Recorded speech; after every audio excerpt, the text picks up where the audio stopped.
Chapter 1. This is an era of broken etiquette and bad music. I swear, for the rest of my life, I will give up my fief, I will not marry, I will not have children, I will only be loyal to my king, even if I grow old, become handicapped, or have a mental breakdown. My life will end. I will not change it until death. The knight knelt on one knee, a pure white cloak draped over his shoulders. The enameled white scale armor was intricate, but simple. It was as pure as a white land covered in snow. Aegon the Conqueror placed black fire on the knight's shoulder. A satisfied and relaxed smile appeared on his face. I accept your oath. From this moment onwards, the 7 of you will be my lifelong companions. The king and the knight had fulfilled their oath. In the first generation of Kingsguard, 2 of them died in battle to protect the king. The rest served the king honorably until they died of old age. Time flew by, and close to 300 years had passed. Generations of Kingsguard donned the white robes that represented glory. Among them, there were legendary figures like Dragon Knight Ymont and Tall Duncan. There were also scum like Letcher Lookhammer, who had many lovers and illegitimate children. There were even Kingsguard who cuckolded the king. They swore loyalty to. Their deeds, no matter good or bad, were recorded in the Book of White Knights, White Codex. When the White Codex was flipped to the page of Jaime Lannister, the glory and humiliation of the White Knights in the past came to an abrupt end. The 16-year-old White Knight pursed his lips with an inexplicable smile. Ignoring the king's struggles and cries, he grabbed his head full of silver hair and used a golden greatsword to cut open his neck with bulging veins.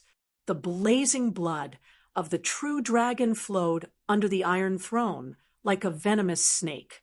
The history of the White Knights came to an end. They existed in name only. This time, the sacred oath was broken without any punishment.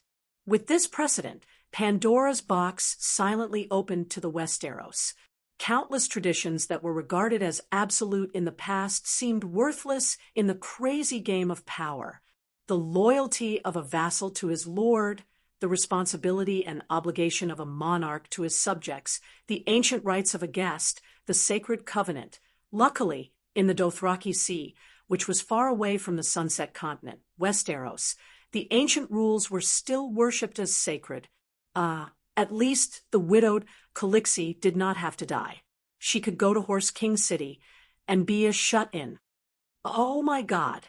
How did a virgin like me become a pregnant woman who is pregnant for 10 months? How did I become a pregnant mother? The 26-year-old graduate of the College of Surgeons woke up and transmigrated into a 14-year-old pregnant girl, Dany Liz Targaryen. No matter what his previous identity or name was, it didn't mean much at this moment. She became the Queen of the Undulls, the Loiner, and the First Folk, the Queen of the Seven Kingdoms, the Protector of the Realm, Khaleesi of the Great Grass Sea, the Breaker of Chains, the Queen of Meereen, the Princess of Dragonstone, the Immortal, the Mother of Dragons, Misha, the Silver-Haired Queen. All right, now she only had 2 titles, Born of the Storm and Khaleesi of Horse King Drogo. It was still too early for her to be called Dragon Mother. The most important thing was, how was she going to survive after Khal Drogo died? Drogo's illness had already seeped into his bones, and he was even under the influence of dark witchcraft. Even Bien K would not be able to save him, much less a rookie surgeon. Dany Liz, who had a new core, rubbed her big belly. She cast aside all distracting thoughts and started to pay attention to the environment of the new world. The golden sun was scorching the earth like a furnace. In front of him was an uneven and poorly planned field. There were stalks that were half green and half yellow, thick and long ears of rye that were beginning to fill with milk, and low-lying soybeans. Here and there were vegetable fields planted with fruits and vegetables. The silver-maned mare walked past, and from time to time she could hear the popping sounds of bean pods being stepped on. Dany tilted her head to avoid the glaring sun and muttered softly, "What a sin!" It's already time for harvest, but we just had to meet this group of Dothraki. Khal Drogo's Khalasar had close to 50,000 roaring warriors, and the entire army added up to more than 100,000 people. The Dothraki were a standard horse-riding people. Every tribesman had at least one fine horse, and the 100,000 tribesmen meant that more than 100,000 horses trampled across this land. The low rumbling of hooves seemed to be announcing loudly that this year, the Leza's land would be completely barren. In fact, the Leza, who were scornfully called sheep people, did not even consider the problem of their own harvest.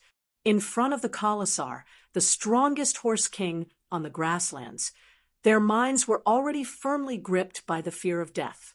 Turning her head to the side, Dany saw a dilapidated farmyard for the umpteenth time. The residents looked at them uneasily from the walls made of plaster. Their almond-shaped eyes, similar to those of the Dothraki, flashed with great fear and hidden deep hatred. Located in the south of the Sea of the Dothraki grasslands, on the south bank of the Leza River, there lived a small and weak tribe. They were somewhat similar to Dany's tribesmen, with bronze skin and almond-shaped eyes, but in comparison to the tall and barbaric Dothraki, the Leza, who were mainly farmers, were short in stature, had flat faces, and had a gentler and more cowardly temperament. Clatter, clatter, clatter. The sound of hooves came from behind, and Dany tucked her long silver hair behind her ear. 7 or 8 riders came out from the back of the group. The centaur riders looked like Huashianuzan warriors, with thick and dark braids. However, the Dothraki did not have a moon gate on their foreheads, and there was a string of bells in their braids that represented victory, jingling as the horses galloped. Quickly flipping through her memories, Dany recognized them. Khal Drogo's blood guards, Kaholo, Hag, and Kiso. The rest should be Khal, Jacko, Pinocchio, and Khal under Drogo's command. Blood guards, Khal's personal guards as well as his companions and brothers, the blood of my blood, other than the Khal's horse. They can share everything, including his wife. In Dothraki, a wife is not even comparable to a horse. Fortunately, Drogo did not want to share his wife, so Dany and Rhys escaped. Khal, leader of the Kars. A large nomadic tribe is called the Khalasar, and a Khalasar is usually made up of many smaller tribes. The smaller tribes are called Khal, and the leader of the Khal is called Khal's deputy, so he is called Khal. They ignored Dany and walked past her to Drogo's side. Jacko pointed at a stone manor and asked, "Khal, there is a tribe of shepherds around here. Should we go and take them down?" They were here for Drogo to join the hunt. The Dothraki were a nomadic tribe. They had no industry, handicrafts, or manufacturing. Everything they needed was stolen. After countless generations of evolution, the most barbaric and tyrannical robbing genes were born. Drogo's head was dizzy, and his consciousness was almost in chaos. He looked up and recognized the people in front of him with difficulty. His cracked mouth opened and closed, and his voice was almost inaudible. Yes, Dany felt bitter. According to the plot, this cheap husband was about to die, and she was going to be a widow right after she transmigrated. It was not that she missed this cheap husband that she had just met, but the problem was that the centaur system was too fucked up. Fat Martin had studied the nomadic tribes of the Celestial Dynasty, and the Dothraki, he wrote, were almost a combination of the Qing Dynasty and the Mongols. But Dany would rather transmigrate to the Qing Dynasty. In the Qing Dynasty, if the emperor was on the brink of death like Drogo, she would be overjoyed. Her next step would be to become Xiao Zhuang or Cixi, depending on her wishes and methods.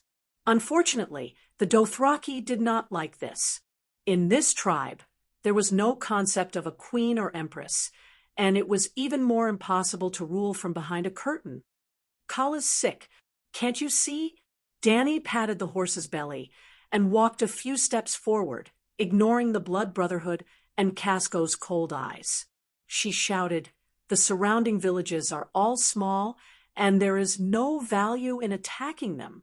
At least, Carl doesn't have to do it himself." The tall Hago looked at Danny cruelly. "Khaleesi, you have no right to speak here." Smack! Danny raised her hand and lashed out with her whip. The tip of the whip sliced through the air with a crisp and clear sound. However, her body was bloated and her movements were too slow. Hag leaned back on the horse and easily dodged the whip. "You dare hit me?"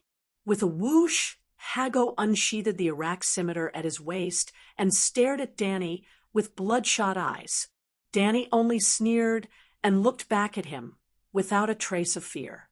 She said in the Dothraki language she had inherited from her predecessor, "I am Khal Drogo's Khaleesi, from the noble royal Targaryen.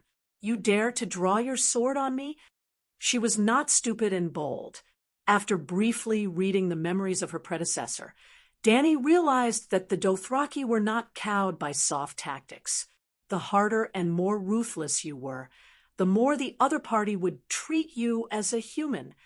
Yes, cowardly people and weak tribes were not considered human in the eyes of the centaurs. For example, Danny, Ryza's brother, Viserys. For example, the Leza people who were wantonly plundered were called sheep people. Of course, being tough did not mean being reckless. As Drogo's blood brotherhood, Hago would never harm Khaleesi, who was pregnant with Drogo's child, in front of Drogo. Moreover, Danny was not alone. In just a few words, her bodyguard rushed over on horseback. Big Bear Jorah Mormont agilely rode his horse and came before Danny in a few steps. He drew his sword and looked at Hago and the rest sternly. Behind Danny, her Karths also drew their bows and pointed at Hago expressionlessly. Drogo had the entire Khalassa, which was made up of many Karths. Luckily, Khaleesi also had her own Karths. Danny was both Khaleesi and a pirate. All right, her Karths were too small, with only 100 or 200 people. They were mainly there to protect her and take care of her daily life. Kahalo, who had grizzled hair and a face full of hideous scars, glanced coldly at Danny and Ryze and said, "Put away your weapons. Hago, you will represent the blood of my blood in battle. Remember, you must harvest as many heads as possible." Drogo was 30 years old this year, and Hago and Kiso were about the same age. Only Kahalo was the oldest. Even though he looked like a young man, he was actually more than 50 years old. When Drogo was young, Drogo's father's enemy had stolen little Drogo, and Kahalo had risked his life to save the little horse king. It could be said that Kahalo was almost half a father to Drogo. Drogo's Karths were managed by Kahalo. In other words, Kahalo was still a pirate.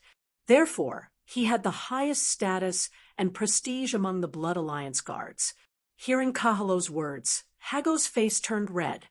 He spat on the ground angrily, turned his horse around, and trotted away. Kiso and the rest of the pirates glanced at Danny and Ryze with wolf-like eyes before following their horses. As the neighing of the war horses faded into the distance, Kahalo calmly said, "As the leader of Khalassa, Khal must lead the charge against the enemy. He should also be the first to scale the walls of the goat people. This is his responsibility and also his honor." Danny was grateful. She knew that old Kahalo was explaining things to her. Of Drogo's 3 Blood Alliance guards, he was the only one who was the kindest to Danny. Or rather, he was the only one who treated Danny as Drogo's wife. The other Dothraki only saw her as a noble breeding tool that Drogo had bought from Illyrio. The Princess of Dragonstone, the Targaryen born of the storm, meant nothing to the centaurs. Danny Ryze forced a smile and said, "With Khal like this, I'm worried." Kahalo raised a hand to interrupt her.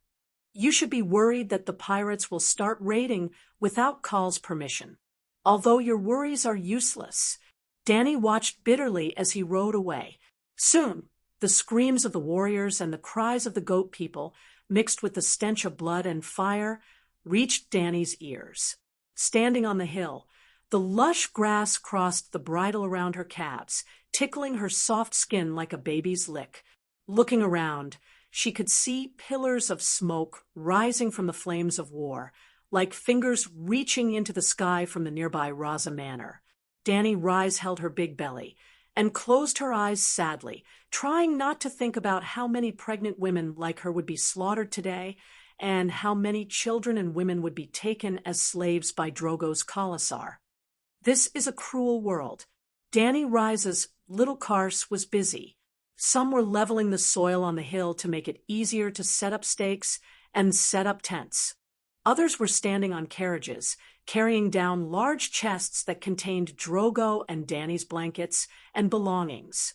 The Khal's camp was located in the center of the Khalasar, with the hill Danny had chosen as the center. Yurts were like mushrooms after the rain, suddenly filling up the fields in sight. The centaurs were unwilling to live in houses made of mud and stone. They were used to living in tents. The scene of more than 100,000 people working together seemed to be full of vitality. It made Danny, who had been depressed since she first came to this world, a little interested. "Sir Yora, accompany me for a walk." Yora Mormont, nicknamed Big Bear, was from the northern Westeros. He was the son of Old Bear, the commander-in-chief of the Night Watch at the Great Wall, and the uncle of Bear Island Lolita in Game of Thrones. Because he sold slaves, he was about to be beheaded by the Guardian of the North, Eid Stark, and fled to the mainland of Ursos on the other side of the strait. When Danny Rise married Drogo, he had sworn allegiance to Viserys.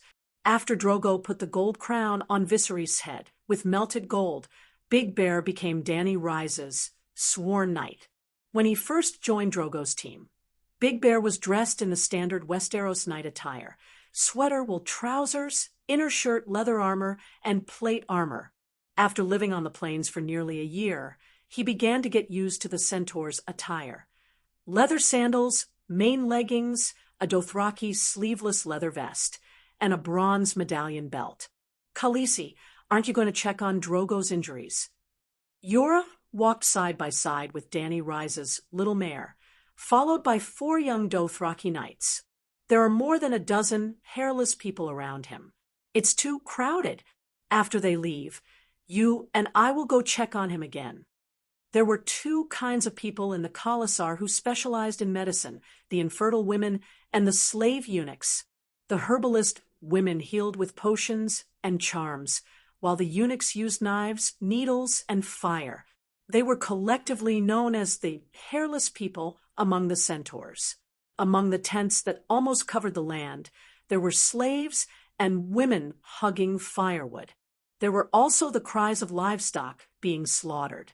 There were people carrying wooden buckets to fetch water from wells and rivers. There were also people taking out grindstones and carefully sharpening scimitars for warriors who had just finished a battle. There were also long-haired Dothraki warriors giving orders. Barefooted children ran and played in the crowd. The stench of sweat, horse dung, blood, and the aroma of roasted meat tortured Danny's nose. After turning around a yurt, they saw a large group of knights laughing and messing around with a dozen naked women in an open space where firewood was being piled up. Even when they saw Daenerys on the silver horse, they had no intention of covering up their actions. Drogo's Khalasar had more than bronze-skinned Dothraki.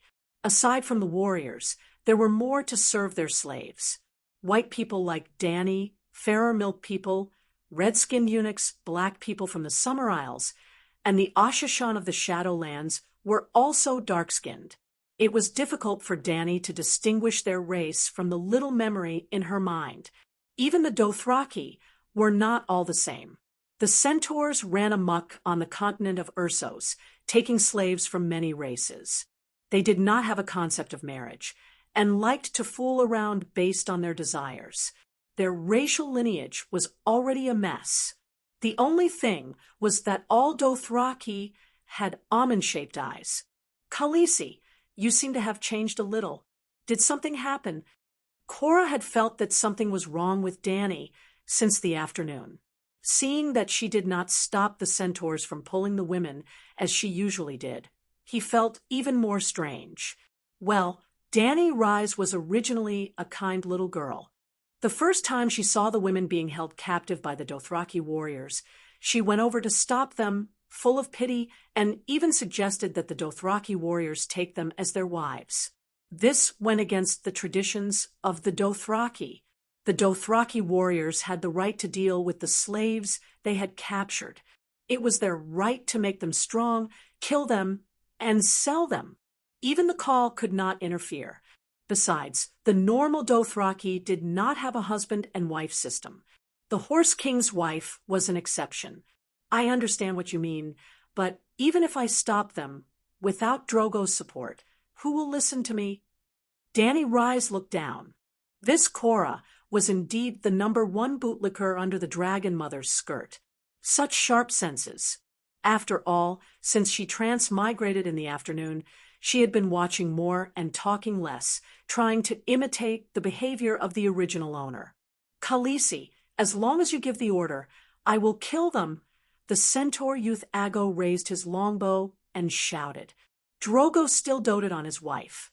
While the cars he gave Daenerys were small, there was a group of outstanding young warriors within. Aggo, Quero, Jogo, and Ricarlo even had the potential to become Bloodridge Guards. Blood Guards were warriors that were 1 in 10,000, almost equivalent to the captains in Genghis Khan's army. Ser Cora's pupils contracted as he warned, "This is someone else's Kars. If you dare to attack, you will die." He knew the temperament of the Dothraki. They would do what they said without hesitation. I am not afraid of death. Aggo's black almond-shaped eyes widened, his aura undiminished. We are not afraid of death, the remaining warriors roared. If you cause chaos, you might hurt Khaleesi, Cora said, pointing at Dany's big belly. This topic was a little awkward. Dany looked around and suddenly raised her whip, pointing at a fat black man. You stop. The black man was about 40 years old, with a round bald head covered in sweat. He showed a humble smile and asked, Khaleesi, what orders do you have? Quack, quack, quack. A large white goose flapped its wings, struggling between the thick fingers, occasionally using its yellow beak to peck at his rough arm. I want this goose, Dany said. The Dothraki ate horse meat as their staple food, believing it to be the best food in the world. But after thinking about the original owner's memories, Dany Rise felt nauseous at the thought of horse meat. Changing the topic was one reason, but improving the food was another. The large beads of sweat on the fat black man's bald head became denser. He had a pleading look on his face as he refused with difficulty. Khaleesi, I am Lord Jake's chef. Because Madame Lilith is not used to horse meat, I found a few geese in the shepherd's manor with great difficulty this afternoon. I really have no right to agree to your request. Smack. Aggo was furious when he heard that. He whipped the fat man without any explanation, causing a centipede-like crack to appear on his right cheek. Bastard!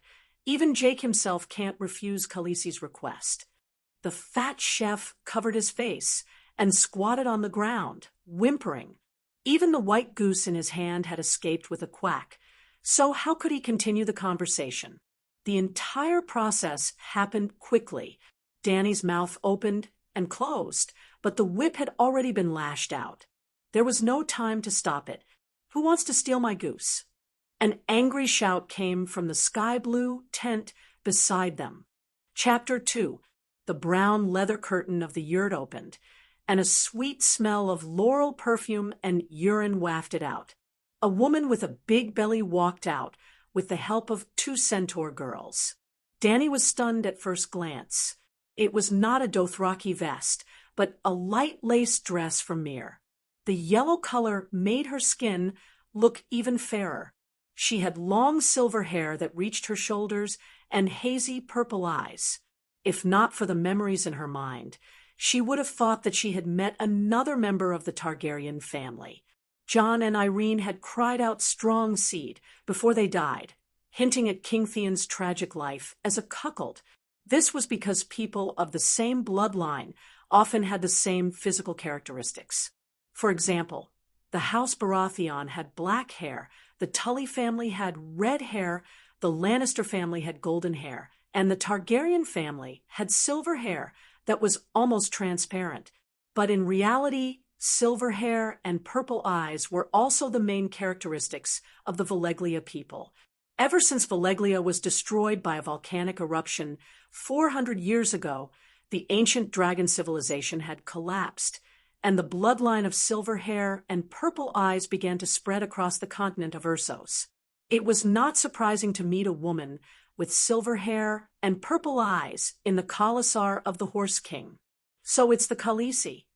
Unlike the petite Dany, the silver-haired woman was tall, with big breasts and buttocks.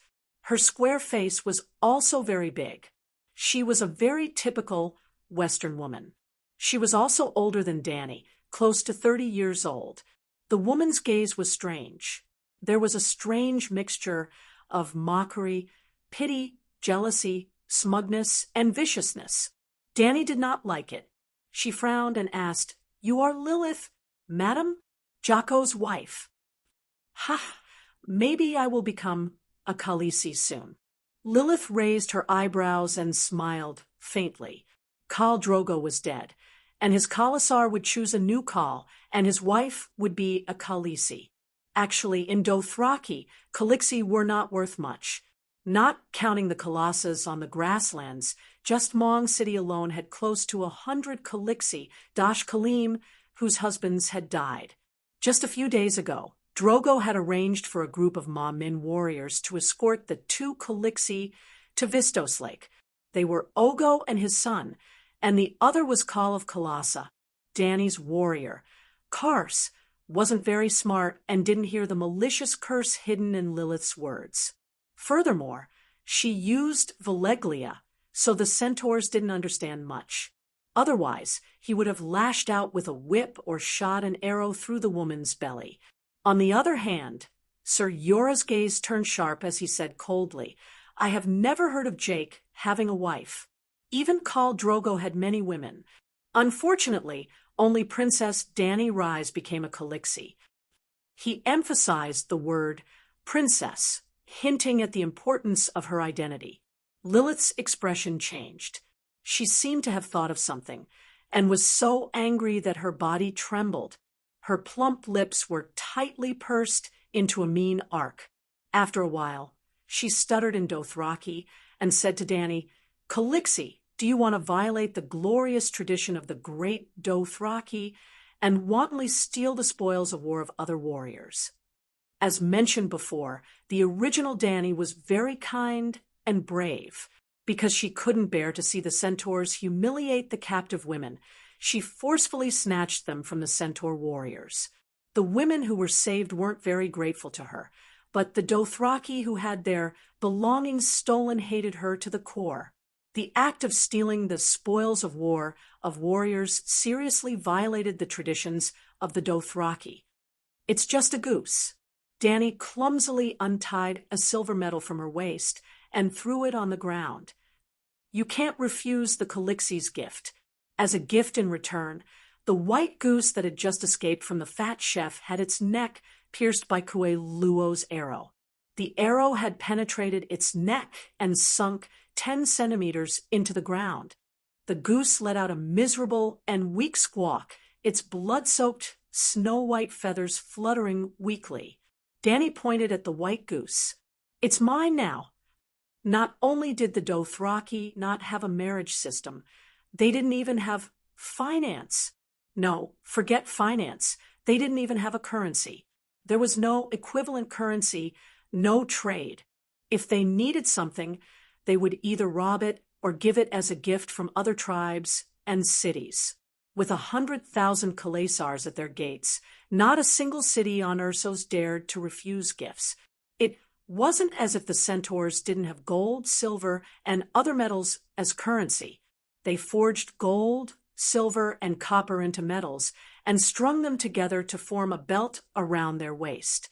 Then, just like what Danny was doing now, they would exchange gifts and trade with each other.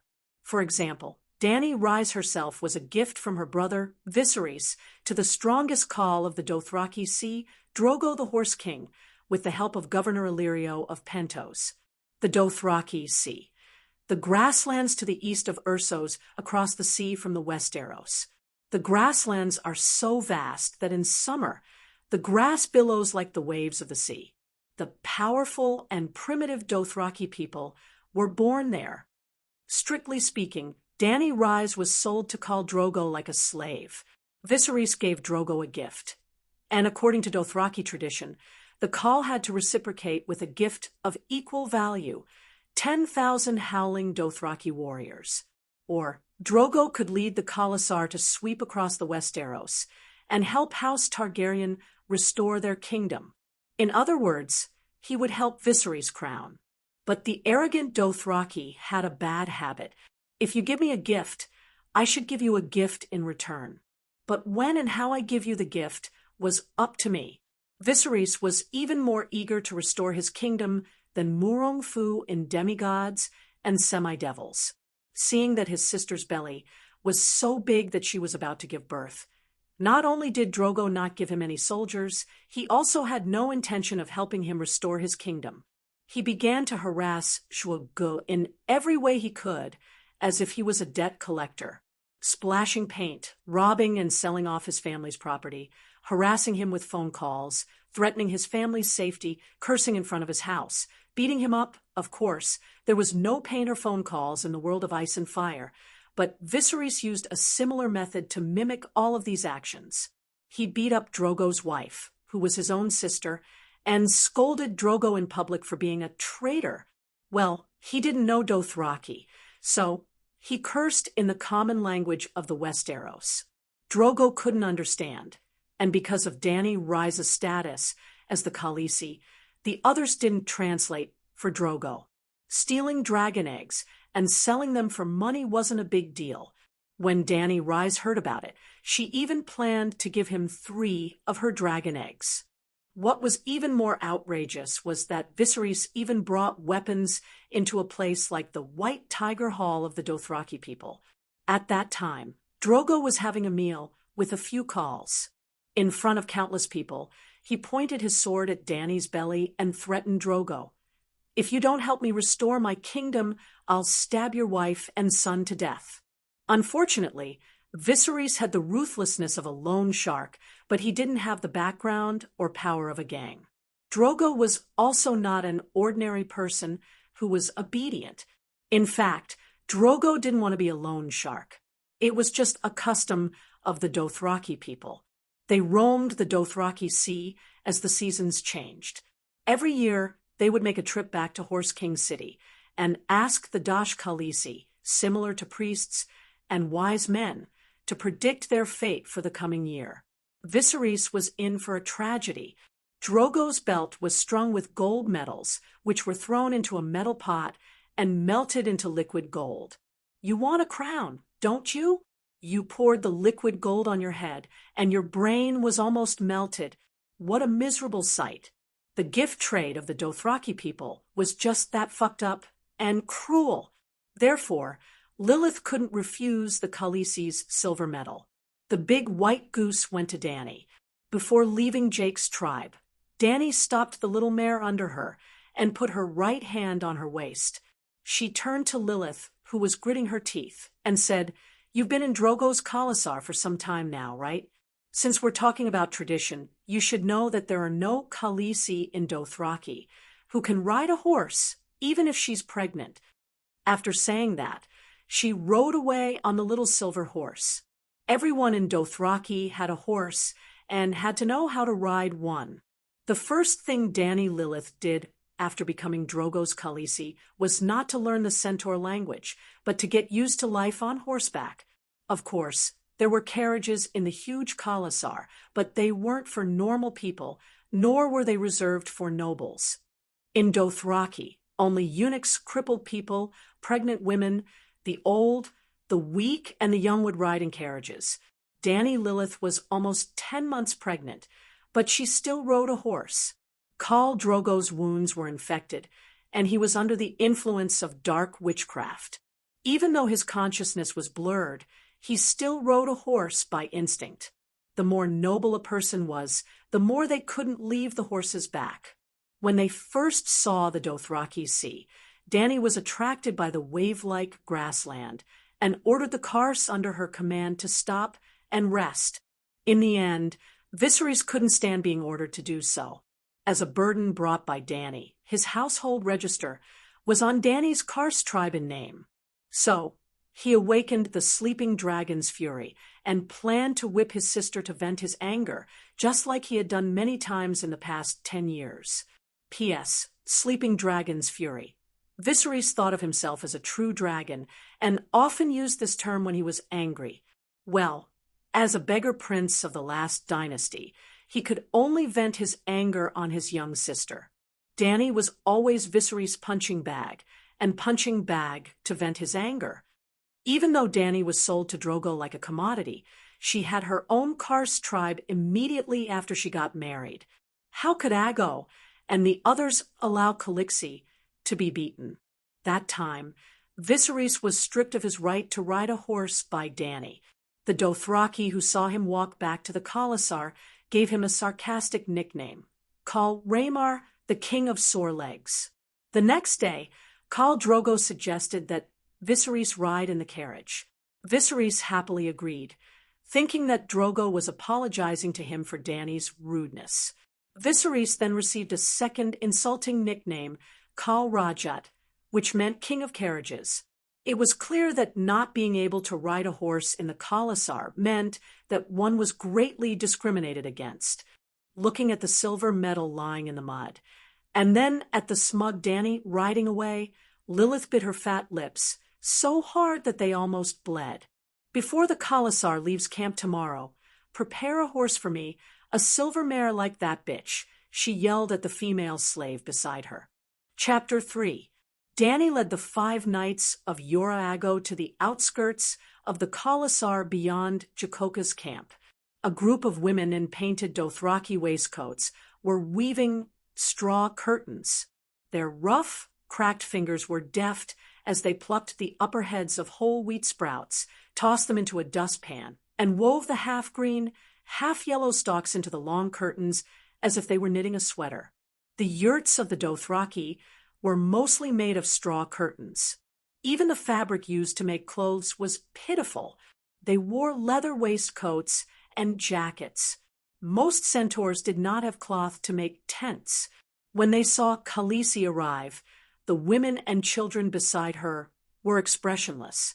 They did not greet her respectfully, nor did they look at her with venom. "These are the slaves we captured from Ogo's Khalasar," Yora whispered. The Dothraki ecology was extremely cruel.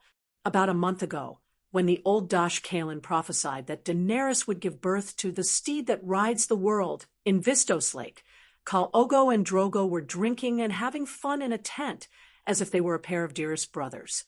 About 9 days ago, the two met again on the banks of the Lazar River, a few thousand miles away from Vistothraki. Khal Ogo was leading his Khalasar to besiege a Lazar town, and Drogo happened to pass by. Needless to say, Drogo led his roaring warriors to join the battle at the first opportunity, not to help Ogo, but to attack the rear of his army while Khal Ogo was busy attacking the town. After wiping out Khal Ogo's tribe, Drogo took down the Lazar town that was on the verge of collapse. In that battle, Drogo killed Ogo and his son with his own hands, and even cut off the head of one of Khal Ogo's blood riders. Fighting 1 against 3, he paid a small price, only losing a piece of his pectoralis major. Drogo's strength aside, his actions showed the Dothraki's ruthless way of survival.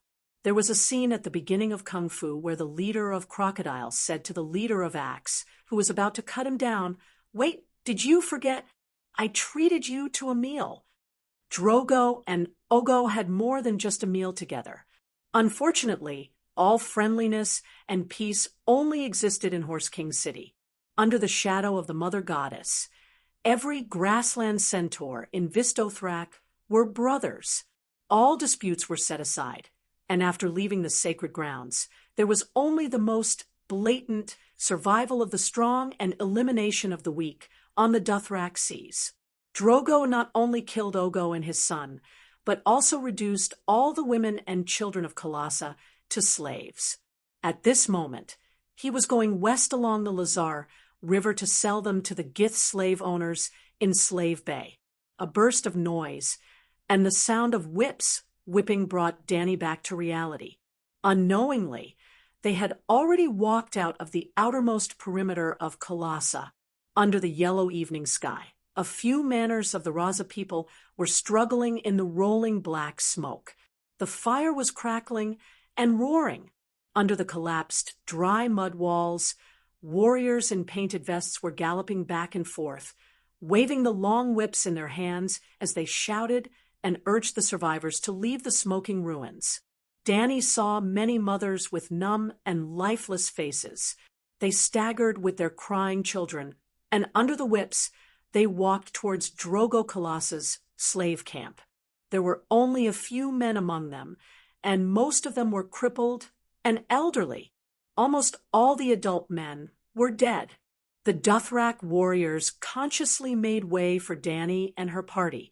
This attracted the attention of the people who were resting at the base of the mud wall. Soon, they came up with Hago, whose face was covered in blood. "Khaleesi, are you trying to steal other people's slaves again?" Hago sneered. Suddenly, he had an idea. He grinned at Dany like a wolf and lifted the hemp rope hanging on the saddle up high. As he expected, a nauseating stench of blood rushed towards him. Dany's pupils shrank to a point in fear, and she could not help but gasp for breath.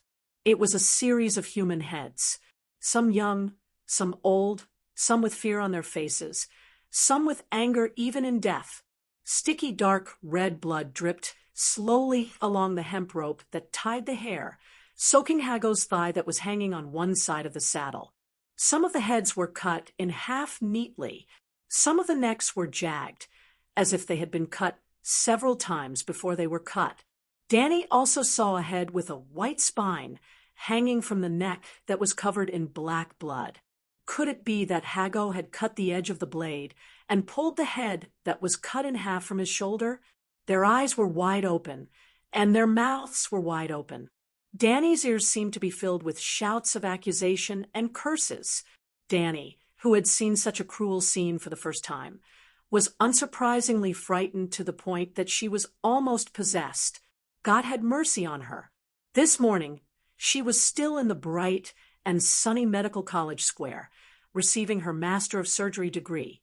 Sir Jorah hurriedly urged his horse to Dany's side, supporting her to prevent her from swaying and falling. He helped her catch her breath, and then picked up the water skin and poured water into her mouth. Dany was like a rag doll. She was tortured by Jorah and Ago for a while before she finally caught her breath and woke up. She tried hard to hold back the tears and fear in her eyes, trying hard to fill her eyes with murderous intent.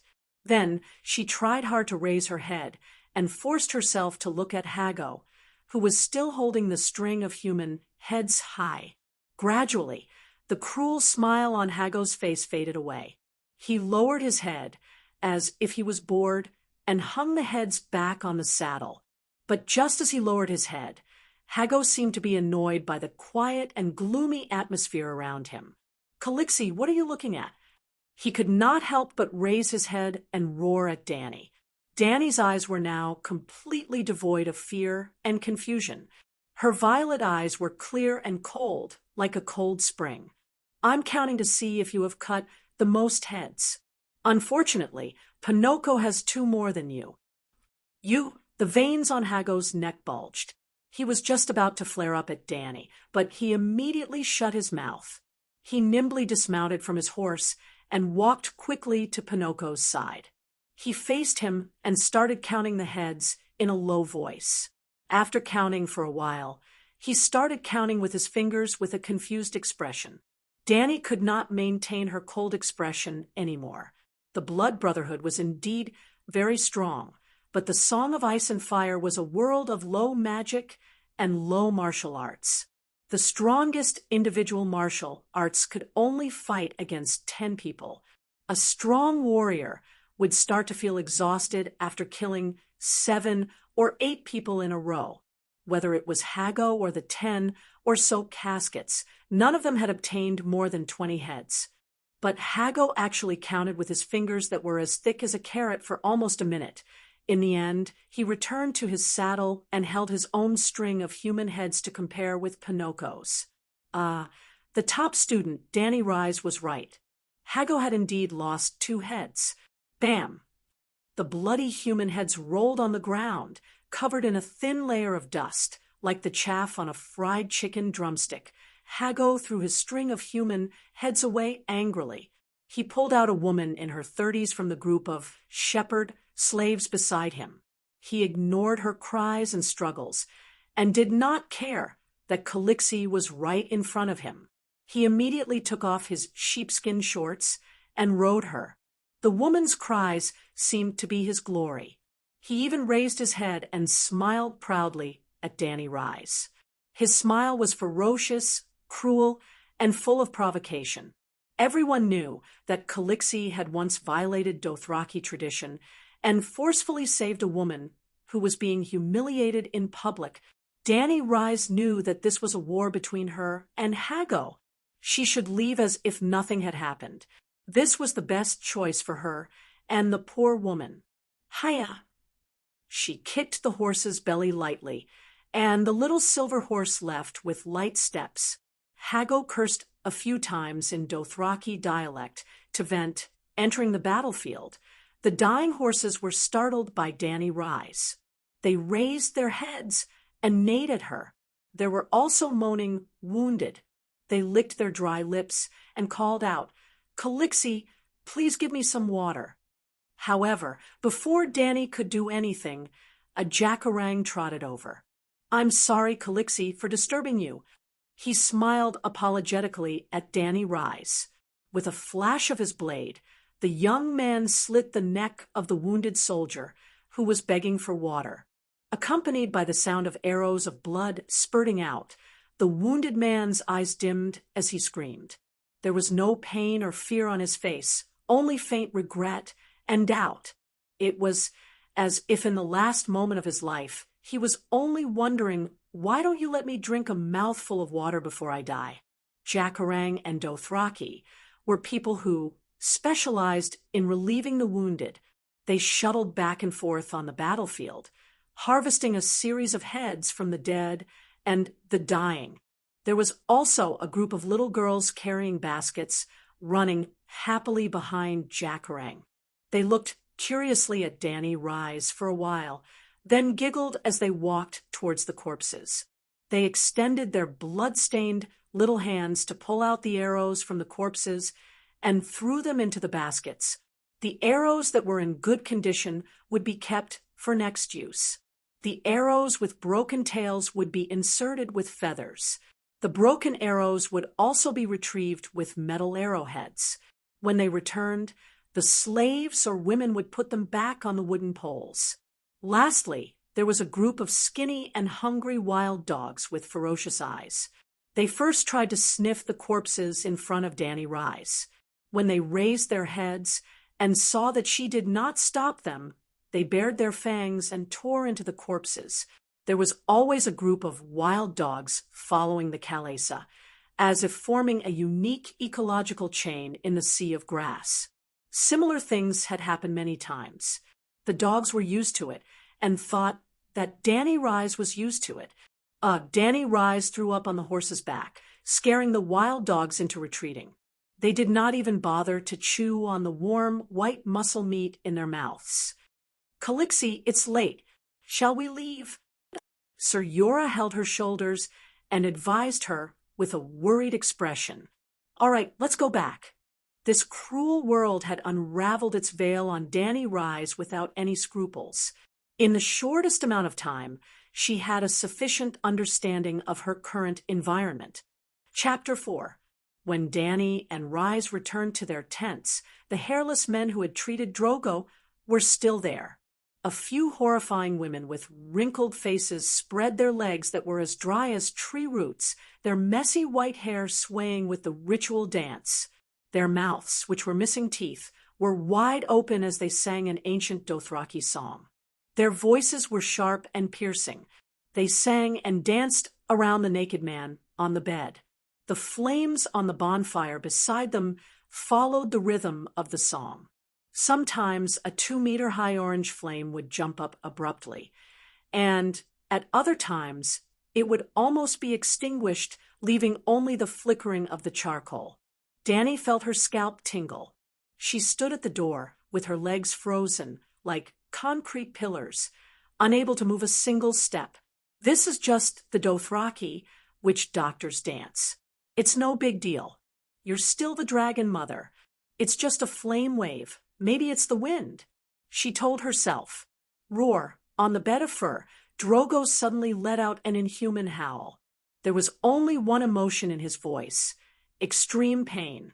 Dany had seen him smiling in the face of injuries that were 10 times more serious.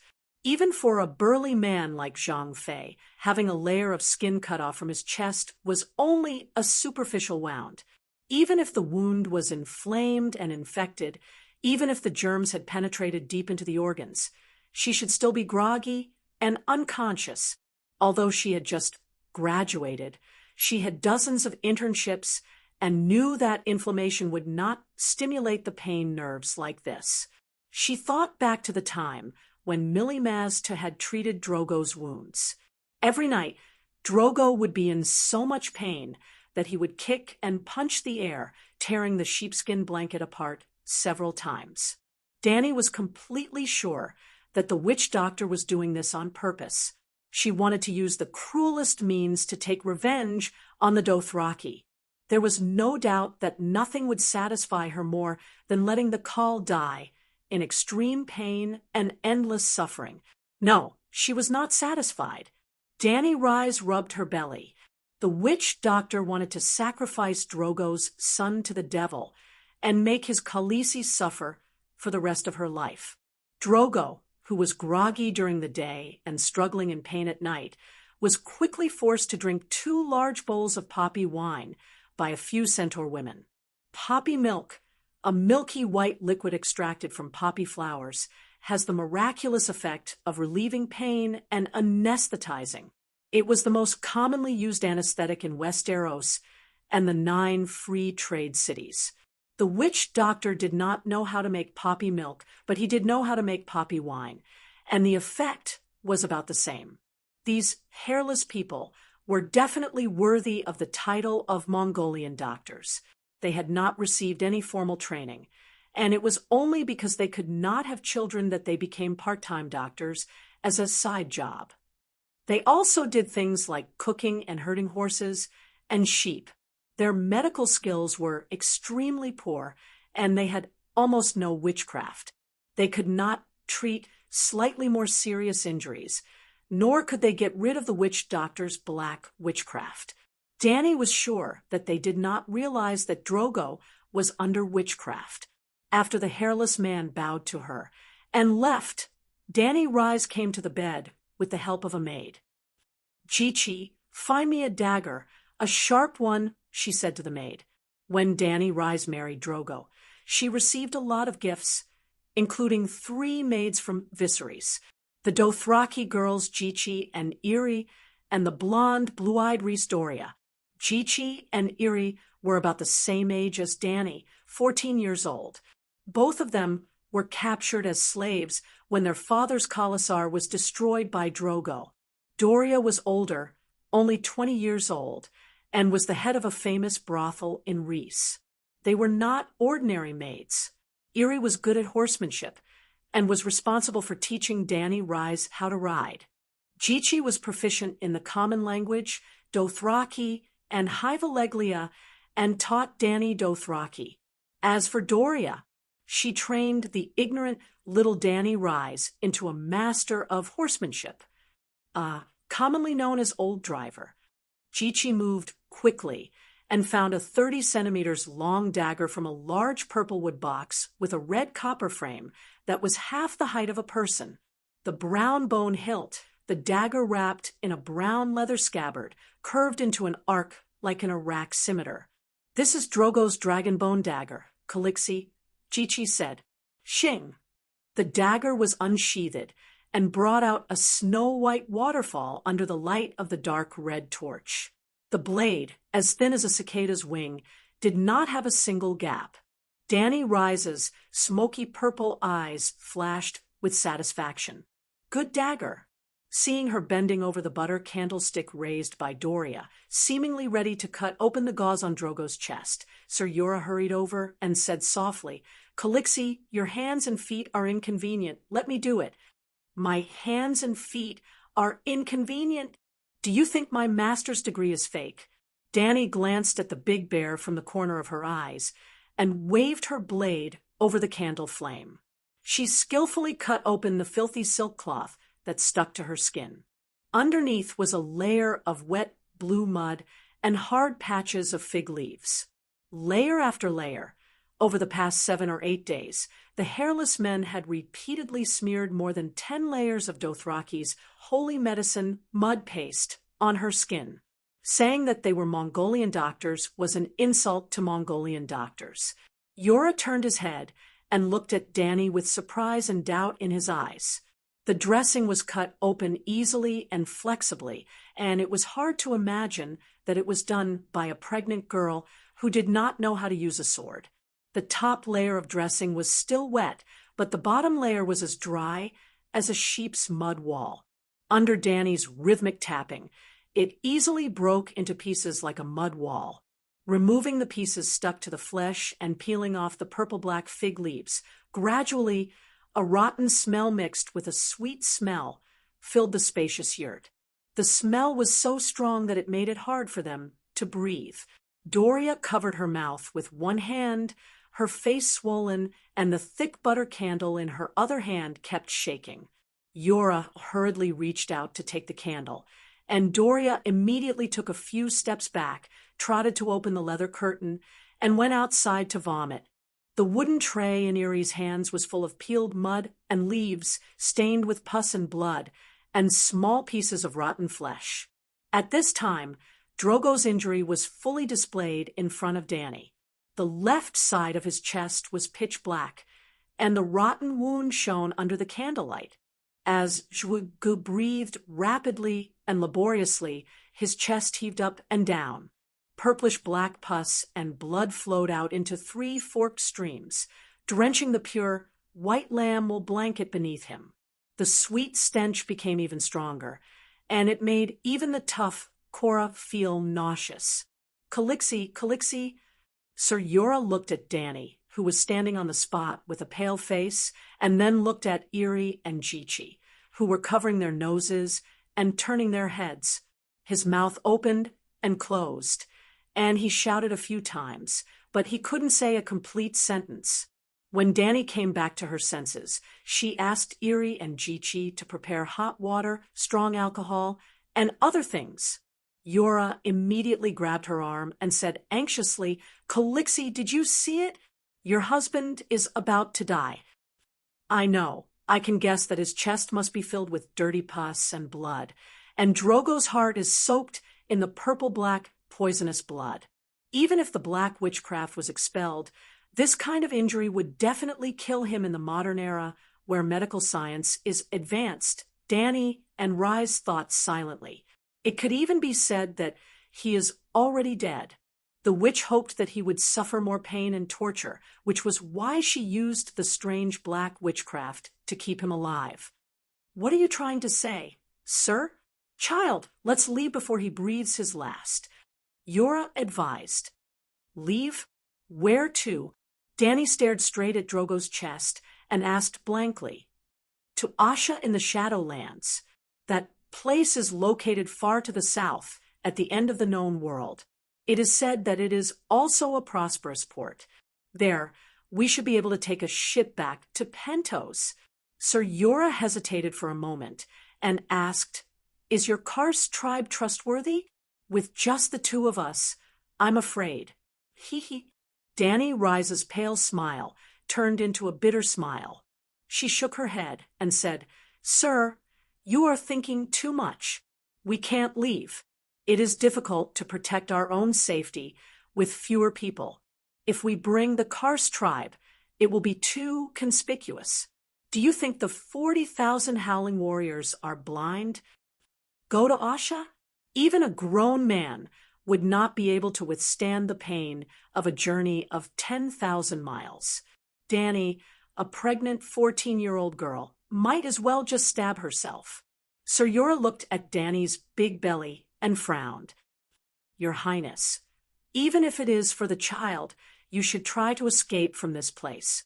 The Dothraki submit to Khal Drogo's might, but that is all. They will never follow a crying baby. This is completely different from us Westeros. When Drogo dies, Jake, Bono, and a dozen other bandits will immediately start fighting for the Khal's position. Drogo's Khalasar will fall apart and kill each other until the final victor emerges." And then Danny asked with a blank face. Sir Yora could not bear it. After hesitating for a moment, he said softly, "The new Khal will not leave his opponents alive.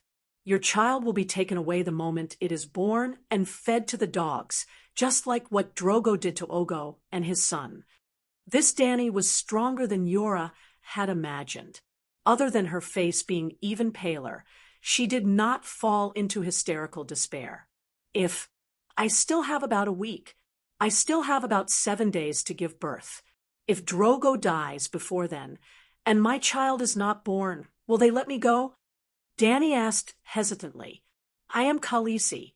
According to the Dothraki tradition, no one can hurt a Khaleesi who has lost her husband."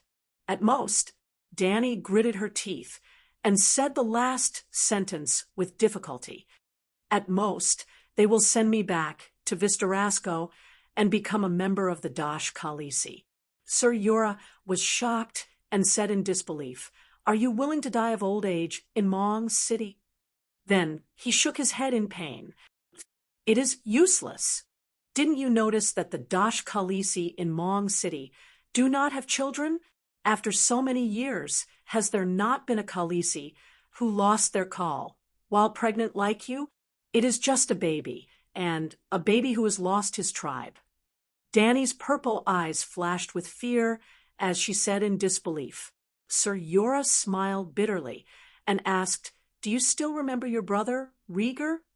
14 years ago, on the eve of Danny Rise's birth, her eldest brother, the Crown Prince Rhaegar Targaryen, died on the banks of the Trident during a battle with the usurper. Her father, Mad King Aerys, had his throat slit by the White Knight who should have sworn to protect him and died tragically under the Iron Throne. On the same day, Prince Rhaegar's child, Danny Rise's nephew and niece, the 3-year-old Princess Rhaenys, was split in two. Prince Aegon, who was still an infant, was plucked from his mother's head. Amidst the crown princess's anguished wails, he was smashed against the stone wall like a melon and smashed into a bloody pulp. In the entire Targaryen dynasty, only Danny and Viserys were left, and now only Danny was left. She was even worse off than Morongfu. At least she still had 4 retainers and relatives. If the Westeros who worship chivalry are like this, then the barbaric Dothraki. After a pause, Yora said, "One more thing. At the foot of the Mother of Mount, the Dash Khaleesi prophesied that your child will become a steed that rides the world. His future achievements will be enough to strike fear in any enemy. No one will let you go at the risk of him growing up to take revenge." Chapter 5. There were many prophecies in the Song of Ice and Fire, and more than 90% of them came true, including the Dothraki old woman's prophecy to Danny Rise. Her child would ride the steed of the world. This steed was not a prophecy that she would give birth to a horse. The Dothraki had a different kind of affection and worship for horses. They drank mare's milk when they were born, ate horse meat, and drank mare's milk when they grew up. They rode wild horses when they were alive, and when they died, they would kill the best horse to be buried with them. Steed was the Dothraki's metaphor for a strong boy. Unfortunately, the prophecy was wrong. Danny Rise did not give birth to a child, or rather, her child was not a boy, but 3 dragons. Dragons, the limit of the world's power. Were they not riding the steed of the world? Danny Rise, who had watched the hit TV series Game of Thrones, naturally understood the old woman's prophecy better than Cora or anyone else. But she could not say this to anyone, nor did she dare to say it. If she said it, the dragon eggs that were originally unnoticeable might be snatched away, and she might even lose her own life. Even an idiot would know that dragons were far more dangerous than any powerful call. Damn it, if the prophecy was so accurate, why didn't they know how to prevent black witchcraft? The witches in Mong City were too biased. Well, Drogo's death was also a relief for the second generation, but the problem was she had transmigrated at the wrong time.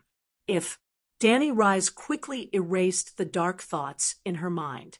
Since she was already here and knew about the witch's evil plan, she would never let the child be aborted again, let alone sacrifice the child to the devil. Losing the baby might save Khaleesi's life, and the child was not hers. It was already hers now, so she had to keep this child.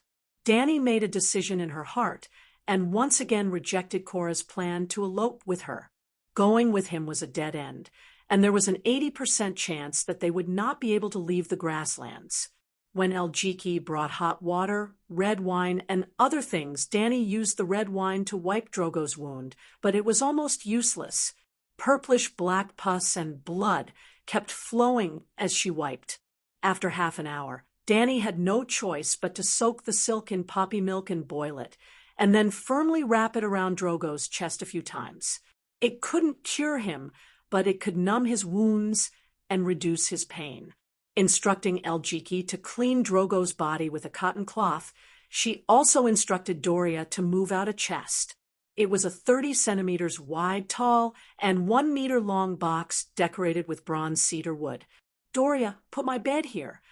Danny pointed at the bonfire in the center of the yurt. Call's yurt was very big, at least 200 square meters. There was a circle of open air at the top of the yurt, and there was a fireplace built with iron plates on the ground below. The raging fire in the fireplace soared, bringing warmth to the cool night.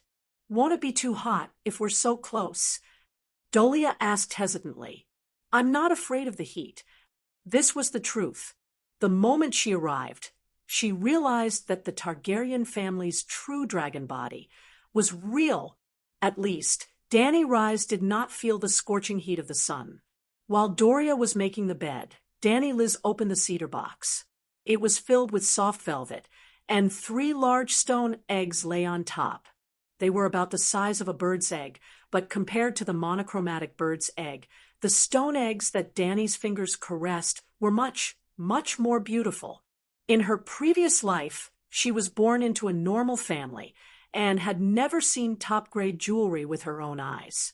However, she was 100% sure that the Titanic's Heart of the Ocean and the Queen of England's Sapphire were not even comparable to dirt compared to the 3 dragon eggs. These 3 dragon eggs were a wedding gift from Governor Illyrio of Pentos. They were fossilized dragon eggs from the Shadowlands and had existed for millions of years and had been fossilized into crystals. They looked like they were made of high-quality porcelain, glaze, or glass, especially the rich and colorful patterns on the surface, so exquisite that one would think that they were inlaid with jewels and diamonds. The 3 fossilized dragon eggs were covered with small scales, and as Danny's fingers fiddled with them, they reflected the setting sun and emitted a metallic luster. One of them was dark green with bronze spots and nurtured a green dragon. Another was pale milky white with golden stripes and was a white dragon. The last one was black, like the ocean at midnight, with vibrant dark red waves and whirlpools. As Danny caressed them, the dragon eggs began to emit heat, and the scalding heat from them made her so comfortable that she almost moaned out loud. "Doria, come and touch them. Are the dragon eggs hot?" She retracted her hand and turned to the maid. Doria didn't understand. She rubbed the 3 dragon eggs back and forth and asked doubtfully, "They're cold, just like before?" Danny waved her hand and let her prepare dinner. That big fat goose. Danny ate a small half of the 4 to 5 catties of goose, 1 leg, and half a breast. The goose meat was stewed with turnips and apples, and it was surprisingly delicious. Danny dipped the black bread in the soup and ate almost 3 catties of food in a daze. This little girl's physique is ridiculously good, and her skin is tough and durable. Could it be because of the true dragon bloodline? Burp. Doria, give the rest of the goose meat to Sir Yora. Iri, Chi-Chi, help me wipe my body, Danny said tiredly after a burp. Iri and Chi-Chi were Dothraki and were more willing to eat roasted horse meat. Doria had a small appetite and was full after half a bowl of soup. Sir Yora, on the other hand, was a foreigner like Danny and was not used to horse people's food. After bathing and watching Iri feed the unconscious Drogo a big bag of thick mare's milk, Danny prepared to sleep. There were only 3 people in the quiet and empty tent. Not far away, Drogo's body twitched from time to time due to his nerves being stimulated by black witchcraft, and he occasionally let out small and rough moans. Danny slept on the side of the bed closest to the bonfire, and Iri was sleeping on the same bed as her outside. Every night, the 3 maids took turns sleeping on the same bed as her to take care of her daily needs. The centaur girl was very careless. Her call was about to die, but she fell asleep as soon as she covered herself with a feather quilt.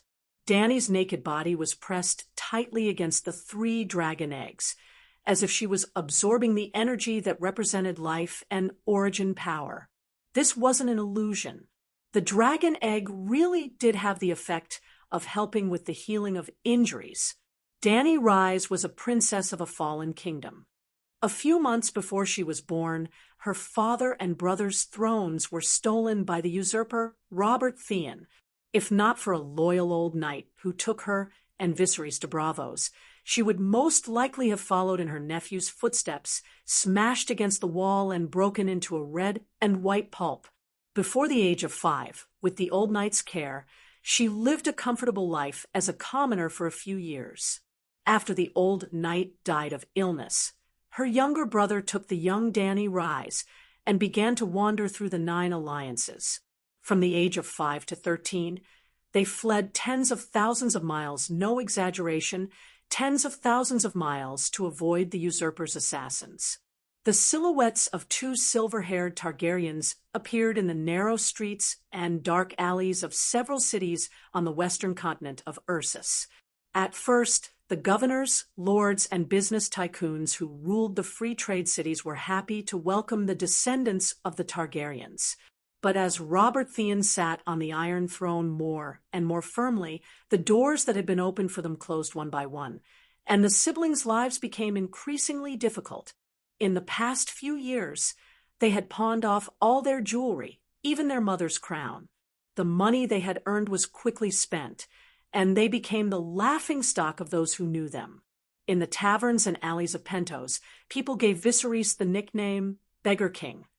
As for Danny Rise, she was cowardly and timid, and did not even dare to ask others what they called her.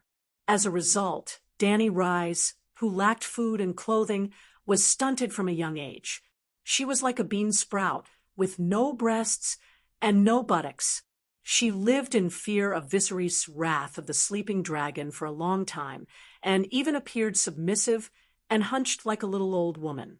If not for the blessing of the world's most beautiful bloodline in ice and fire, Drogo would not have liked her. At first, Viserys was worried that his sister would not be able to sell. Well, every Targaryen was a handsome man and a beautiful woman. Their family inherited their appearance and temperament.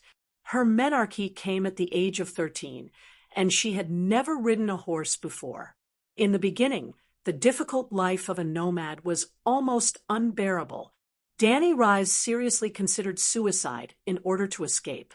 It could be said that in the world of ice and fire, Dani Rise was the most miserable.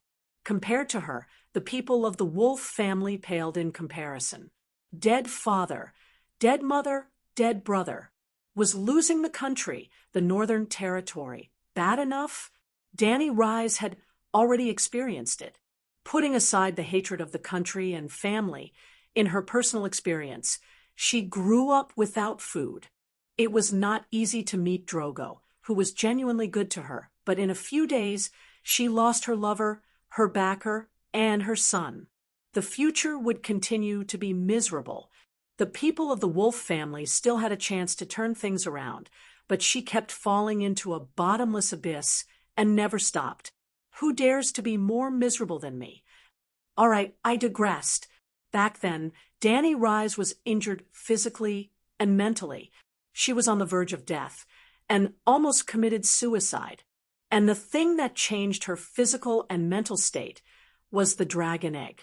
Through the soul communication with the dragon in the dragon egg in her sleep, her injuries healed overnight, from her body to her soul. It was as if she had been cleansed, glowing with vitality, as if she had been reborn. This was a fantasy world. There were dragons and magic. Dani Rise's bloodline was different from that of mortals. Little baby, give mommy strength. Dragon baby, give mommy strength. Dani Rise held the black dragon egg and muttered softly as if she was chanting a spell. She was still using Mandarin. Other than the continuous waves of heat, there was nothing wrong with the dragon egg. Dani Rise placed the dragon egg beside the feather pillow. She turned her body sideways and looked at the flame that was close to her. Since I've taken over someone else's body, I have to do my best to protect their baby. In order to live, I have to try. Gritting her teeth, Dani Rise extended her palm towards the dancing flame. When she was still in the modern world, she often saw various videos on TikTok that challenged the limits of barbecue. Things like making popsicles, barbecuing air. Today, she wanted to ask out loud, have any of you barbecued yourselves alive? Dani Rise wanted to barbecue human flesh. Yep, barbecue her own flesh. Chapter 6. Pain. Burning pain. It was as if a sharp blade was scraping her bones. Dani Rise's forehead was covered in sweat, and she almost couldn't help but yell and retract her hand. However, she still stopped her subconscious impulse. Her palms kept holding the unpredictable flame. Her motor nerves and muscles were not burned, and her slender and fair fingers were not charred and dripping with oil like roasted chicken feet. She succeeded. She had successfully inherited the talent of her predecessor, the immortal. Fire is power. Dani Rise endured the burning pain and said faintly she could continue with her plan now. Dani Rise had always known that she had a high resistance to heat, but she had never tried to burn herself with fire. She had no choice when she hatched the dragon, because although her body was resistant to fire, she still felt the same pain as when a normal person was burned by fire. I'm not afraid of pain, Dani Rise told herself. She buried her hand in the bright red charcoal as if she was stewing sweet potatoes, and kept repeating, I'm not afraid of pain, hoping to hypnotize herself by counting sheep. Sweat soaked her hair and dripped down her hair onto the pillow and blanket. After stewing in a daze for half the night, she licked her dry lips, retracted her charcoal hand, and pushed Eerie, who was half rolling off the bed like a dead pig. The blanket was spread on the ground near the bonfire. Eerie was too hot and unconsciously rolled away from the fire. Calixie? Eerie slept soundly and woke up quickly. She was a good candidate to be a maid. Get me some water. Dani Rise said in a hoarse voice, Do you want to go to the river to get water? Eerie hesitated. Dani Rise was stunned for a moment before she understood. The horse people rarely had the habit of storing water and drinking unboiled water. Tea leaves were even more invisible. Forget it. Give me 2 bags of mare's milk. The horse people rarely drank water. They were nomads and didn't have a fixed safe water source. Every time they drank unboiled water, it was a risk to their lives. If they could afford it, they were more accustomed to using milk and horse milk to quench their thirst. In the Middle Ages on Earth, the European nobles who hadn't seen tea used low-concentration wine to quench their thirst because unboiled water had bacteria. To the Dothraki, mare's milk was no more valuable than safe raw water. After drinking almost a liter of horse milk that smelled like horse urine, Dany Reese felt extremely comfortable, as if she had been reborn. Eerie put in a few more bundles of firewood. She lay on the pillow and pointed to the pile of firewood in the corner. "Calixie, your hair is wet with sweat. Isn't it too hot?" Ellie hesitated. "I'm fine. Sweating makes me feel good." She waved her hand. Dany was glad to see the flames begin to lick at the tower of logs, and she was kind enough to give Eerie a blanket so that she could find a comfortable place to make her nest. After Ellie fell asleep, she simply lay down on the woolen blanket and propped her two slender, white feet on the pile of firewood. When she first put it on, the flames burned her and made her mouth hiss. It didn't take long for her to fall asleep in a daze. In her sleep, Dany Reese came to a strange place. For pillars of fire stood around her, and the world was a sea of flames. She wandered in pain and joy. After an unknown period of time, a black shadow shrouded the sky above her. When she looked up, she was stunned. A giant dragon with black scales was looking down at her, with eyes that looked like lava pools. Its body was so huge, its head was like a mountain peak, its eyes were the size of swimming pools, and its wings were so big that they could cover the sky, unlike her predecessor, who passively accepted the dragon dream. The previous Dany Reese would feel uneasy about the abnormality of the dragon egg. This Dany was more mature and purposeful. She placed the dragon egg close to her skin and kept roasting herself with the flames. Other than training her adaptability to the flames, she had a more important goal: to resonate with the dragon's soul. She had to be Mother Dragon, transmigrating to this fucking world. It was almost impossible to survive without a dragon. So she was only shocked for a moment before she happily opened her arms and hugged her. She even shamelessly shouted, "Are you a black dragon? I'm your mother. Remember me and contact me every day. If there's anything I don't know, quickly give it to me. By the way, where's your brother? White dragon and green dragon, where are they?" Boom. The black dragon opened its mouth that could almost run a horse carriage. Blood-red flames mixed with black smoke shot out and completely engulfed Dany below. She felt that her skin was scorched and blackened. Her necrotic flesh fell off piece by piece. The blood in her veins boiled and evaporated. But it was completely different from the pain when the firewood burned her. There was no pain at all. Instead, there was a feeling of being cleansed and tempered. She felt that her body was strong and sturdy, as if she was reborn. Ding dong! The scene of the black dragon spewing flames seemed to have been paused.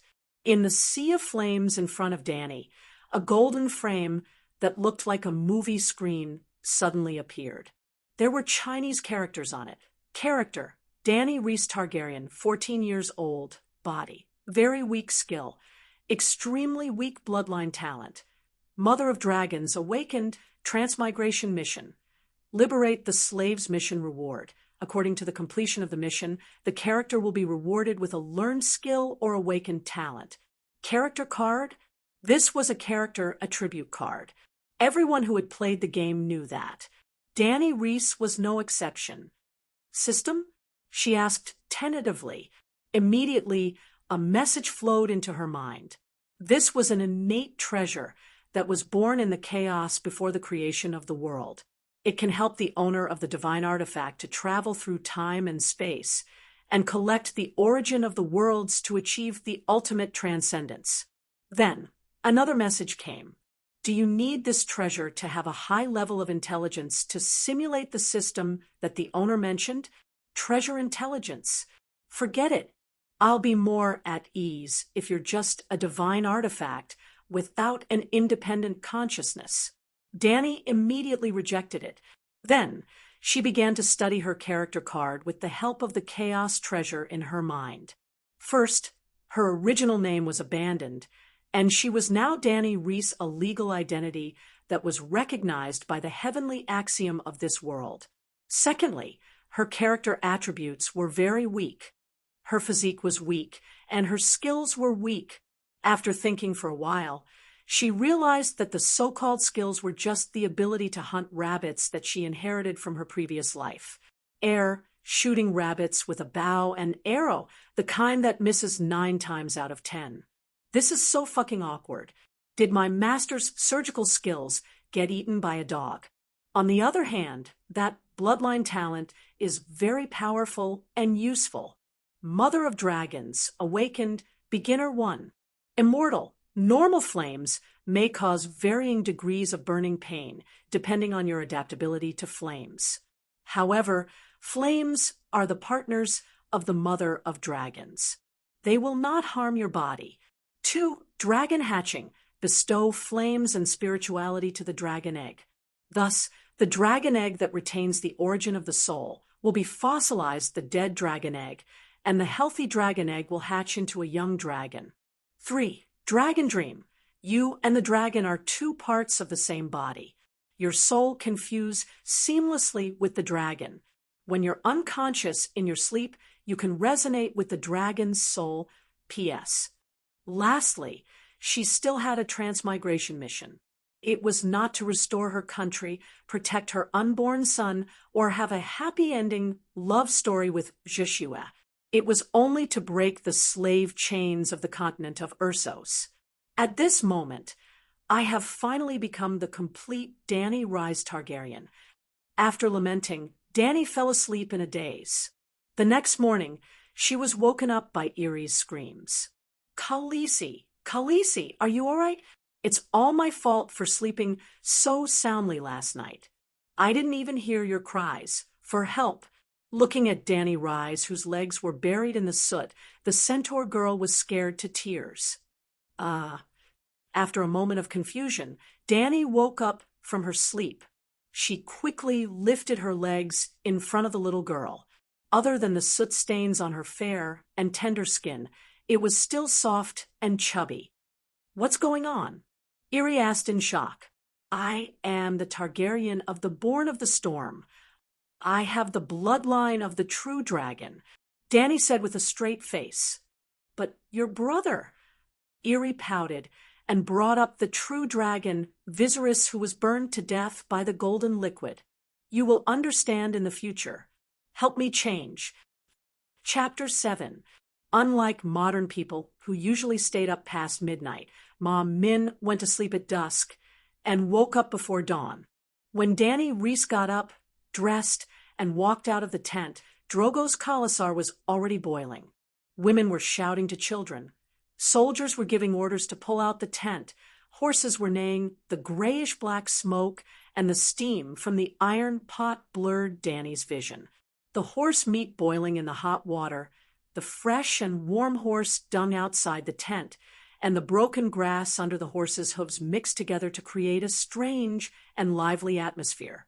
According to the yolk-red sun that just emerged from the horizon in the distance, Danny guessed that it was not more than 5 o'clock in the morning. She did not know if she guessed correctly, because she did not even know the season here. The world of ice and fire did not have fixed seasons. The maxim of the House of Stark, winter is coming, was not a joke, but the most severe warning. Here, it was often a season for several years. If the cold winter with no harvest lasted for too long, humans would die of hunger even if they did not freeze to death. Every time there was a long winter, more than half of the Westeros in the northern region would die. If they were even more unlucky, the long night would come and 90% of the entire continent's population would be wiped out. Breakfast was mutton soup with barley, onions, carrots, turnips, and mutton sprinkled with pepper, saffron, and other seasonings. It was stewed for more than an hour. Long before Danny woke up, her maid had already started cooking. Danny ate a big red copper bowl that was as big as a lunchbox in the canteen. After eating, she was surprised by the appetite of a pregnant woman. Or was it because she had awakened the constitution of the mother of dragons and resonated with the soul of the black dragon in her dream last night? She was not sure if her constitution had been strengthened, but she was full of energy when she woke up early in the morning. Danny Reese, who was following behind Drogo's black horse, looked down at the black dragon egg in her arms and thought. Less than half an hour after breakfast, bathed in the golden-red morning light, the huge Khalasar slowly moved forward like a dark cloud, leaving a mess behind. It was as if a brown stain was smeared on a green curtain. Cow's hooves pointed in the direction of Colossa's advance. Shwago was even more groggy than the day before. When he woke up in the morning, he did not even recognize Danny, not to mention mutton porridge. He did not even drink much mare's milk. His once tall and sturdy body was visibly shriveled, and it was almost only his skeletal frame that did not collapse. By noon, the lush green grass and wheat fields of the farmers gradually became sparse and finally disappeared without a trace. Instead, they were replaced by low hills and yellow-brown gravel. The merciless blazing sun was like a local tycoon who had suddenly become rich, wantonly releasing light and heat. The ground in front of her formed a distorted airfold in midair. Sweat flowed down from Danny's chest like a thin stream. The only sound left in the world was the steady clatter of the horse's hooves, the soft ringing of the bells in Drogo's hair, and the whispered conversation behind him. Shwago, who was in a daze, lost his sense of direction. He deviated from the Raza River basin and gradually went deeper into the red wastelands in the south. However, the direction in which Kal's horse head was facing was the direction in which the horse people were advancing. The horse people only had breakfast and dinner. If they were hungry at noon, they would gnaw on jerky on the horse's back. The reddish-brown horse jerky was light and thin, and the muscle fibers were clearly visible. It was completely original. It was something that could not be eaten even if you had money in your previous life, but it was so hard that it almost cut Danny's mouth open. She could only suck on a mouthful of mare's milk, puff out her mouth, and wait for the jerky soaked inside to slowly soften. In the end, she actually tasted a strange sweetness. Thud, thud, thud. The sound of horse hooves approached from afar. Danny looked up. G's warhorse stepped out a thin line of reddish-brown smoke and ran from afar to Shwago. Call. Calixi, it's a wasteland ahead. There are no signs of people or danger, but it seems like we're going in the wrong direction. Goose said to Danny after glancing hesitantly at Shwago. The Khalasar did not blindly charge forward with Kal. At every moment, there would be scouts scattered in all directions. While they were scouting the environment, they were also trying to prevent other Khalasars from ambushing them. Danny Reese rode her horse to Zhuji's side. Just as she was about to remind him to change the route, her pupils suddenly contracted. She pulled the reins and made the little silver horse turn in a circle. During that time, Danny Reese looked at the situation around her. The horse people were struggling to move forward in a dark red desert. She immediately had an idea. Don't ask anything. Continue forward. Go ahead and find a suitable place to set up camp. After Agga left, Danny Reese looked at Kal, Shwago beside her worriedly. Their conversation was not soft, but he did not react at all. Swarms of blood flies slowly circled around Shwago. The buzzing sound of their wings reverberated around Danny's ears. Blood flies were as big as bees. They were heavy and slightly purple in color. They gave off a sticky and disgusting light. They lived in swamps and dead ponds, feeding on the blood of centaurs and horses. They also laid eggs on rotting corpses and dying animals. Zhuge used to hate them. Every time a fly approached, he would reach out like lightning and grab it. He had never failed before. He would then hold the fly in his large palm and let it buzz wildly. Finally, he would squeeze it tightly. When he opened his hand, the fly would become a red mark on his palm. At this time, a blood fly was crawling around his horse's hip. The horse angrily swung its tail, trying to chase it away. The other flies flew around Zhuge, getting closer and closer. However, the call did not react. His gaze was fixed on the brown hills in the distance. The reins hung loosely in his hands. Later, a blood fly landed on his bare shoulder. Another circled for a moment before stopping on his neck and crawling towards his mouth. Zhuge swayed slightly in his saddle, the bells at his hairline ringing softly. His mount continued forward at a steady pace. Finally, a bold blood fly crawled up his long beard and onto his cheek, stopping in the crease next to his nose. Zhuge swayed in his saddle and slowly leaned over. Danny, who had been watching him, reached out with her left hand like a snake and pulled him back. The swarm of blood flies was startled. They scattered for a heartbeat before circling back and stopping on him. The next moment, the whispers in the crowd behind them turned into a clamor. All the centaurs were shocked. Kal almost fell off his horse. Kal, who fell off his own horse. Kal was the leader of the Khalasar. He was the focus of everyone's attention. His actions seemed to be under a magnifying glass. A Dothraki who couldn't ride a horse didn't even have the right to be a normal centaur, let alone the leader of the tribe. Shut up. Kal is still on the horse. Danny turned around and yelled. She even let go of Zhuge's right hand after she finished speaking. Zhuge had already woken up from the fright. He could now control the reins. The moon of my life. For the first time in a few days, he consciously looked at Danny. It was also the first time he called out to his lover. Danny Rise felt awkward for a moment. She searched her memories and said, "My sun and stars, do you want to stop and rest?" Her face must have been twisted at that moment. However, no one paid attention to her expression. Zhuge's blood riders had already rushed over. "Blood of my blood, blood of my blood, how are you?" Danny Rise didn't wait for Zhuge to speak. She immediately announced, "Kal has orders. It's already late. We'll set up camp here." Here, Hago looked up at the sun, hanging high in the sky. It was about 2 or 3 in the afternoon. He then looked around. The plants were withered and brown. It was uninhabitable. He glared with his ferocious triangular eyes. "We can't set up camp here. Women have no right to order us to stop," Kiso said. "Even Khaleesi is no exception. It's Khal Drogo's order." Danny Rise faked an imperial edict.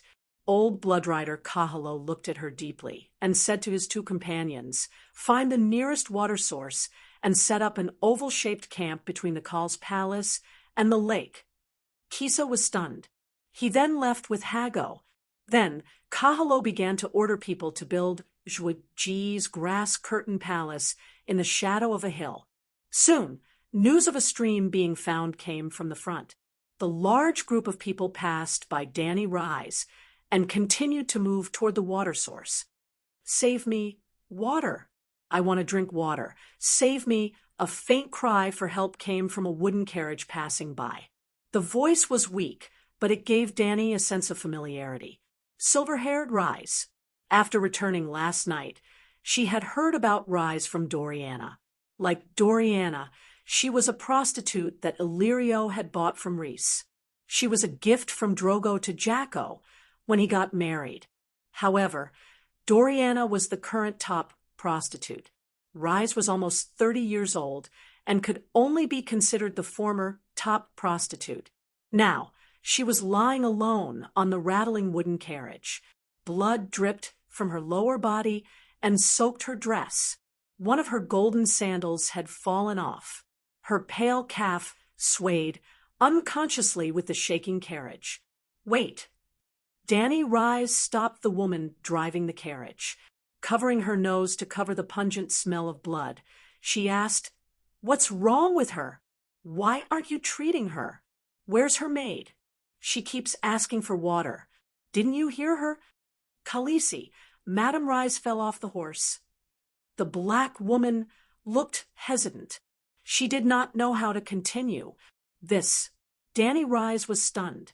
Did Rise really try to ride a horse today because of what she had said to provoke her yesterday?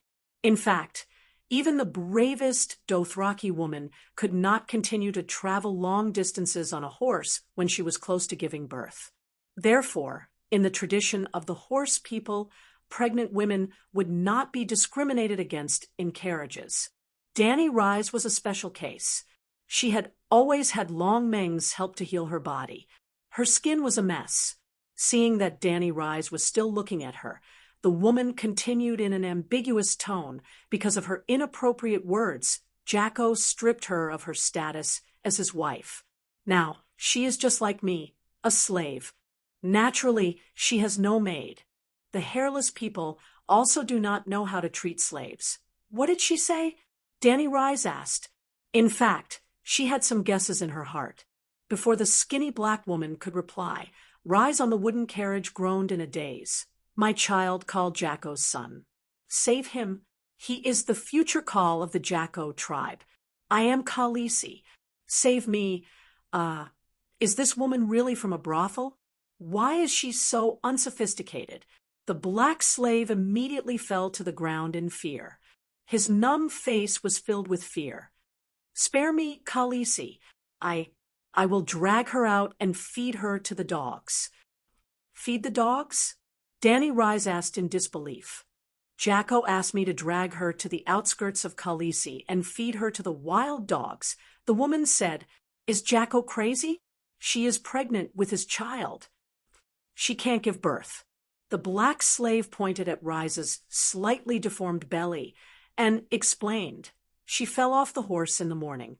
Jacko originally sent the hairless people to take care of her, but she kept bleeding. The doctor also said that she could not be saved, but she insisted on not dying. She kept saying some outrageous things." Chapter 8. Lilith fell off her horse, but the fall was not serious. She was riding a short filly like Danny, but she was going into premature labor.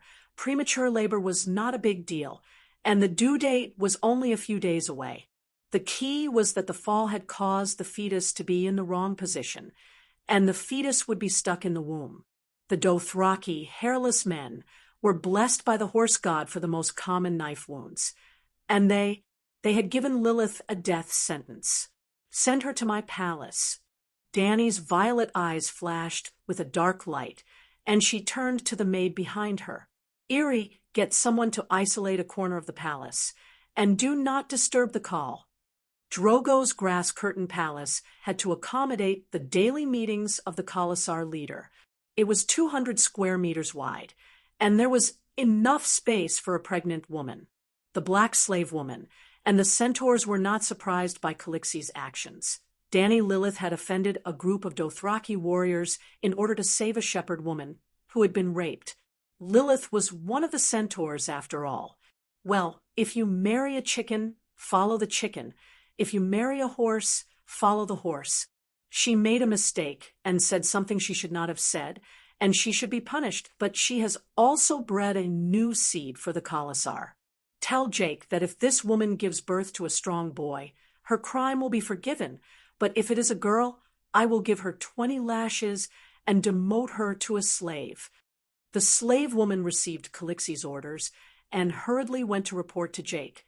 Danny Lilith had just returned to the tent when Sir Jorah asked her to dismiss the maids and servants and said with a serious expression, "There are rumors everywhere, all of the Khalasar. Khal Drogo fell off his own horse." "He did not," retorted Danny, "because you supported him. I saw it, his blood riders saw it, and the Khalasar behind you all saw it." His bear-like face was covered in sweat. You know his situation better than I do. Even if he can fool them today, what about tomorrow or the day after? Soon, he won't even be able to climb onto the horse.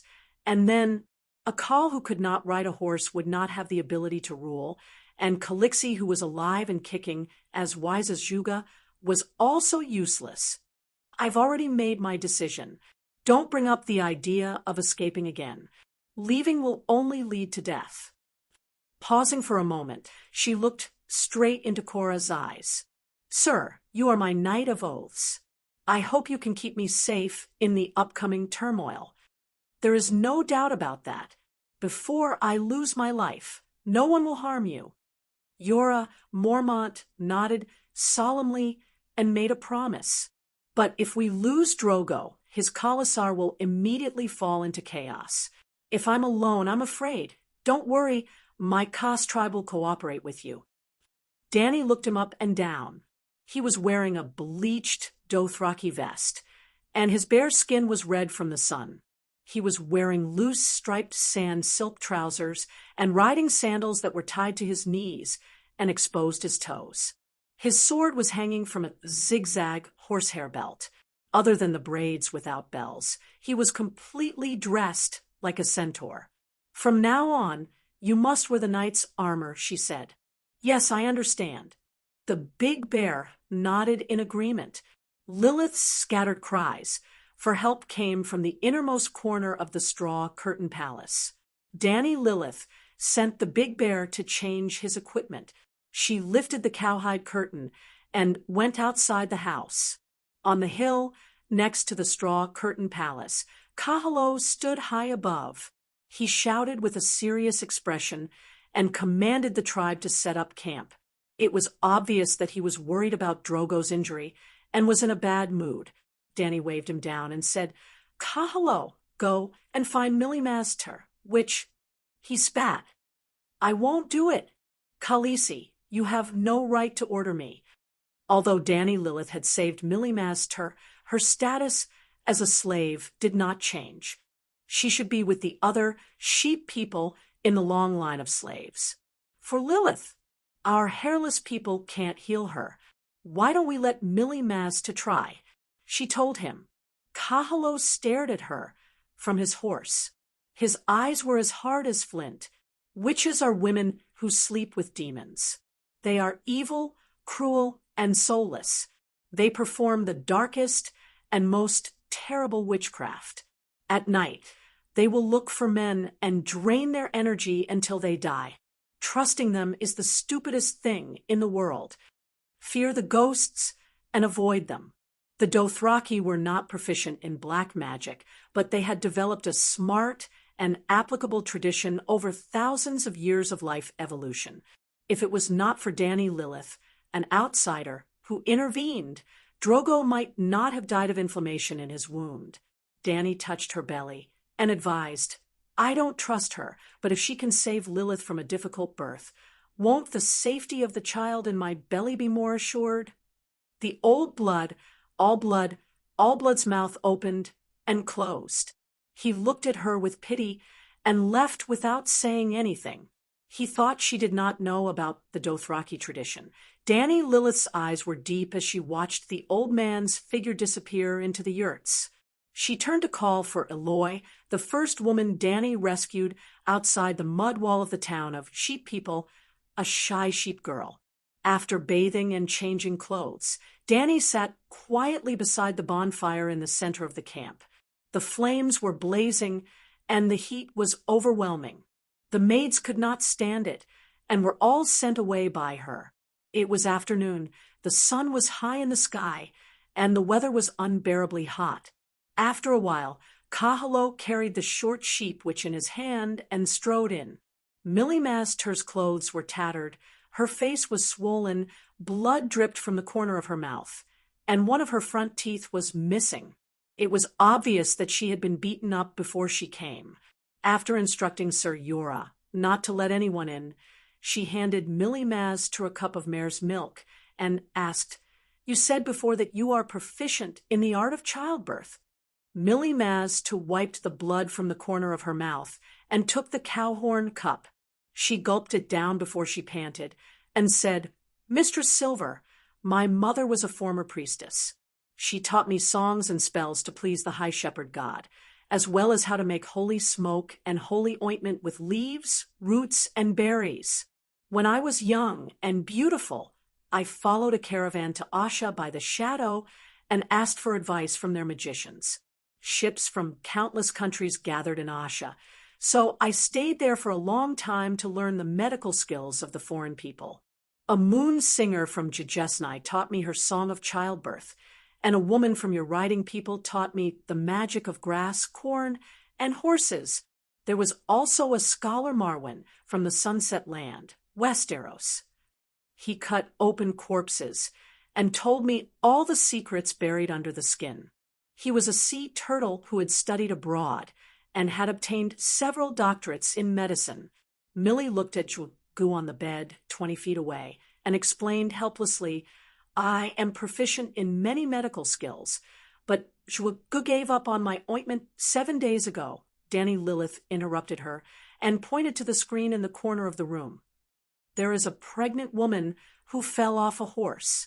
She is the one you are treating today." The other Mistress Silver, Millie Maz, to seem to have heard about Lilith as well. She raised her head and pointed at Gu on the bed with her chin and asked, "Do we not need to treat this great warrior on horseback immediately?" Danny Lilith looked down and stroked her belly. "Don't worry about the call. My child is about to be born. You must use Lilith to prove your ability in obstetrics and gynecology." "As you wish, Mistress Silver," the witch answered honestly. In order to avoid affecting Gu, the straw bed where Lilith was placed was separated from the main body of the palace. In other words, a small straw curtain room with a door was built next to the hall. She did not need to pass by the Call's bed, separated by a thick straw curtain. There was also a wooden screen from the Midsummer Islands. There were hundreds of lifelike and colorful carvings of rare birds and beasts on it. It was a gift from the Trade Federation to Gu. Millie Maz began to sing a strange song in a language that Danny had never heard before. It was soft and melodious like a girl's song, but also like a passionate poem. Was it the childbirth song taught to her by the moon singer of Juxnay? Or was it the sorcerer's spell of shadow Yasha? As the song entered her ears, Danny checked the items around her again. The black dragon egg, the crossbow with a top bowstring loaded with a metal-tipped arrow, Ji's dragon bone dagger, the needle and thread for sewing wounds from the hairless people, poppy wine, and a large piece of cotton cloth that was boiled in water and dried under the scorching sun. The poppy wine was rubbed on her belly. It felt cool. She bit a piece of cork with her teeth. The dagger cutting her belly did not seem to hurt that much. At least it was much easier than grilling a beauty's leg on charcoal last night. Dragon baby, you are the pinnacle of the world's power. The spiritual energy of heaven and earth has been revived with your arrival. You are the god of this world. I need you to give me strength. Sticky blood stained the blanket under her.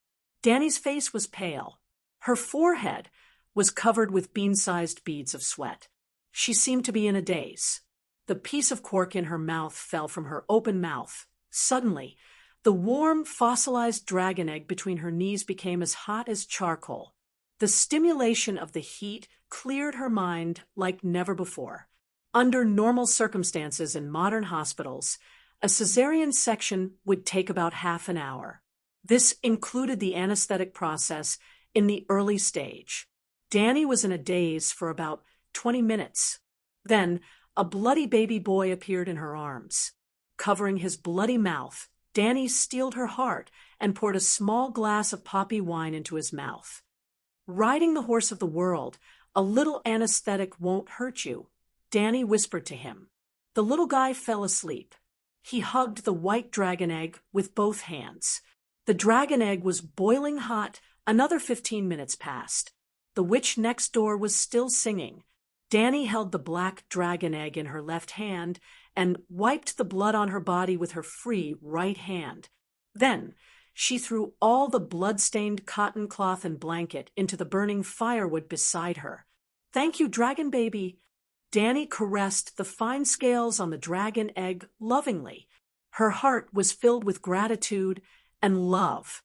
Just like how Bran and Stark could feel the emotions of Summer, his direwolf's name, at any time, she also had the closest soul bond with the Black Dragon when she was on the verge of death. Daenerys could now control the process of entering the dragon dream. Chapter 9. A loud noise came from outside the tent. Daenerys, who was sitting cross-legged in the fire with the black dragon egg in her arms, opened her eyes in frustration. She was disinfecting herself. A temperature of more than 1,000 degrees Celsius was more effective than any antibiotics or penicillin.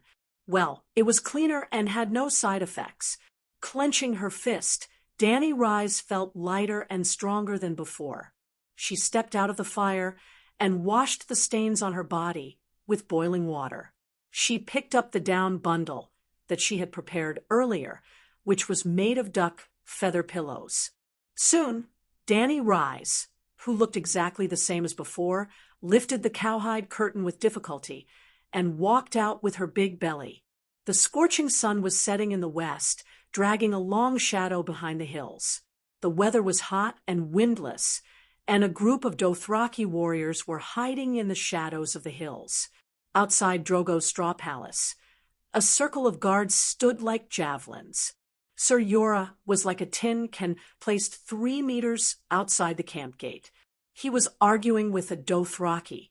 The man pointed his scimitar at him and scolded, "Coward! The cowardly Undulls have retreated back into the tin." Undulls was the name the horse people gave to Jorah Mormont. The story of A Song of Ice and Fire had 3 storylines: the Great Wall of the northern region of the Westeros, the biting cold wind; the threat of the other to the entire human race; King's Landing, the capital of the Westeros, the game of power; Ursos, the 9 free trade city-states, Dani Rise's slave liberation. In other words, the core of the plot was located in the Westeros.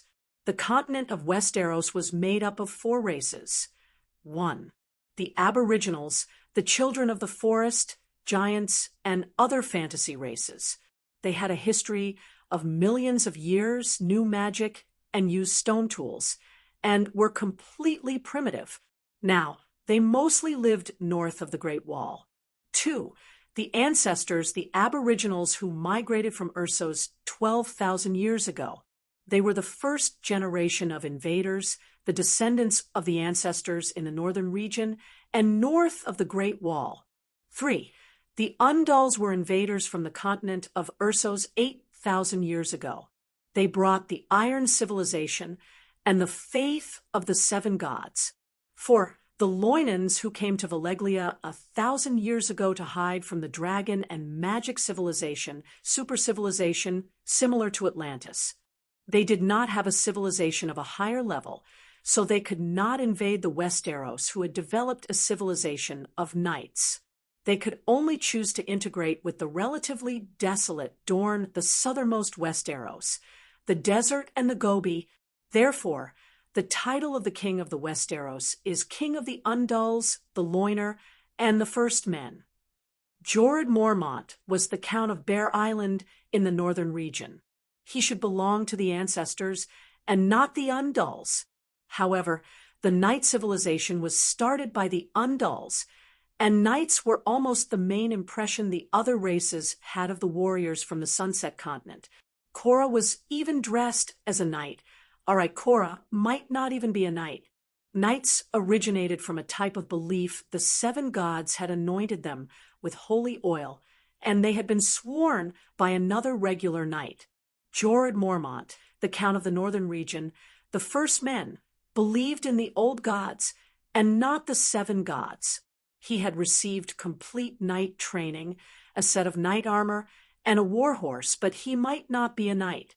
For example, the House of Stark in Winterfell, from Duke Ned down, none of them were regular knights. The primitive tribe on horseback, the Dothraki, thought that those who wore iron armor were cowards. Wearing iron armor equals being afraid of death, equals being cowards. That was probably their logic. When the centaur saw Danny walking out of the tent, not only did he not restrain himself, he laughed even harder.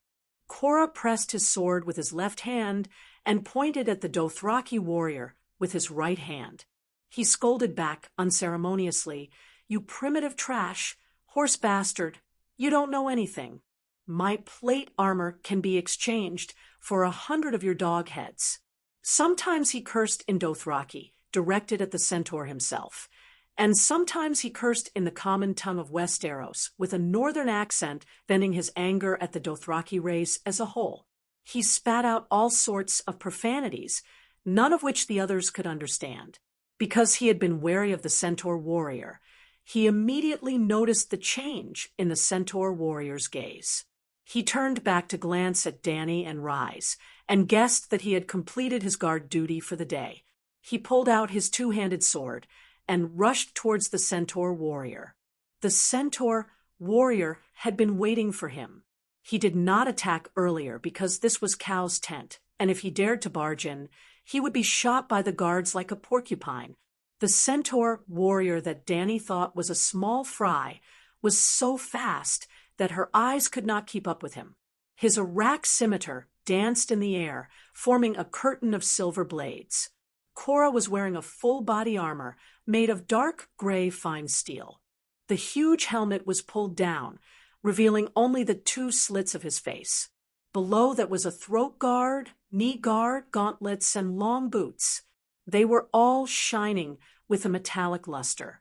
Even though he was wearing such a heavy armor, his movements were not slow at all. His two-handed sword was swung like a fan, ping, ping, bang, bang, bang. The two of them exchanged blows. The sound of swords clashing was as dense as the sound of raindrops on a banana leaf in front of the window. Yellow sparks could be seen flickering between the swords and Sir Cora's armor, like fireflies dancing around Cora.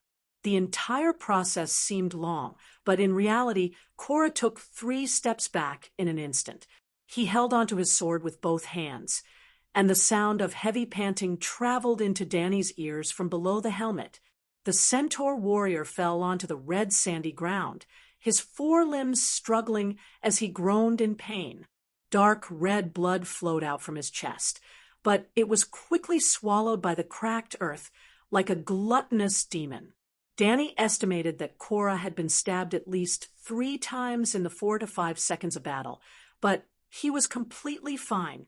Perhaps there were fresh dents on his steel breastplate. The centaur warrior had the upper hand all along, but at the last moment, his breathing slowed down and he was stabbed in the chest. "Khaleesi!"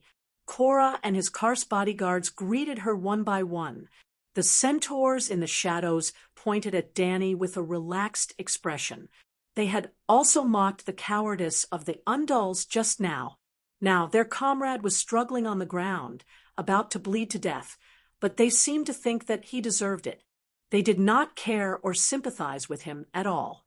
"Khaleesi, you left the witch alone in the Khale's palace." Kahalo rode over and criticized angrily. "She's not with the Khal. She's helping Lilith with her labor. Didn't you hear her labor song?"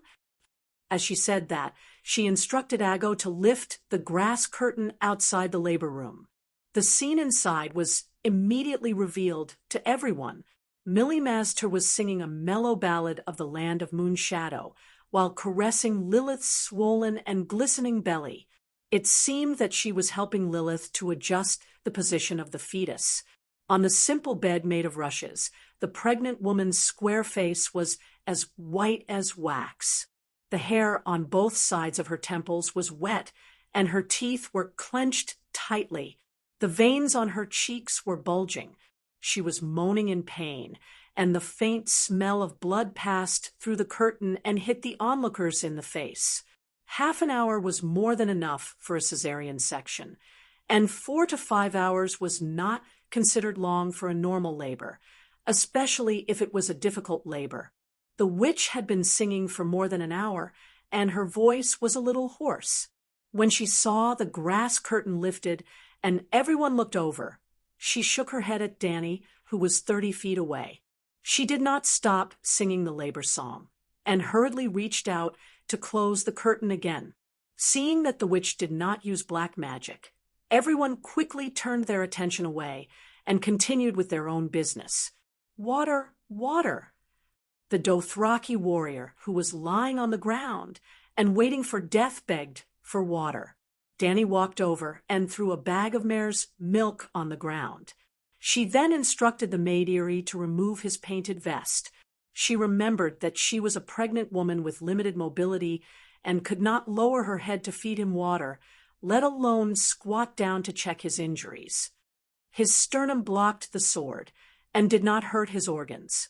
Dany Rhys looked and ordered, Eyre, go and press that cotton cloth on the wound to stop the bleeding.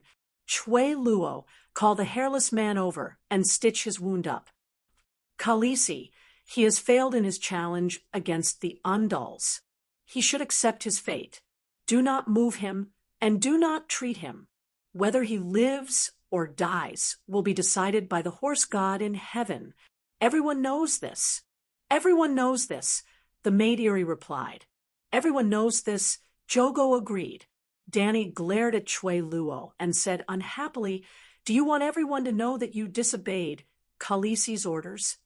Chwei Luo also widened his almond-shaped eyes. Seeing the determination in Dany's eyes, he muttered something indecipherable and rode away.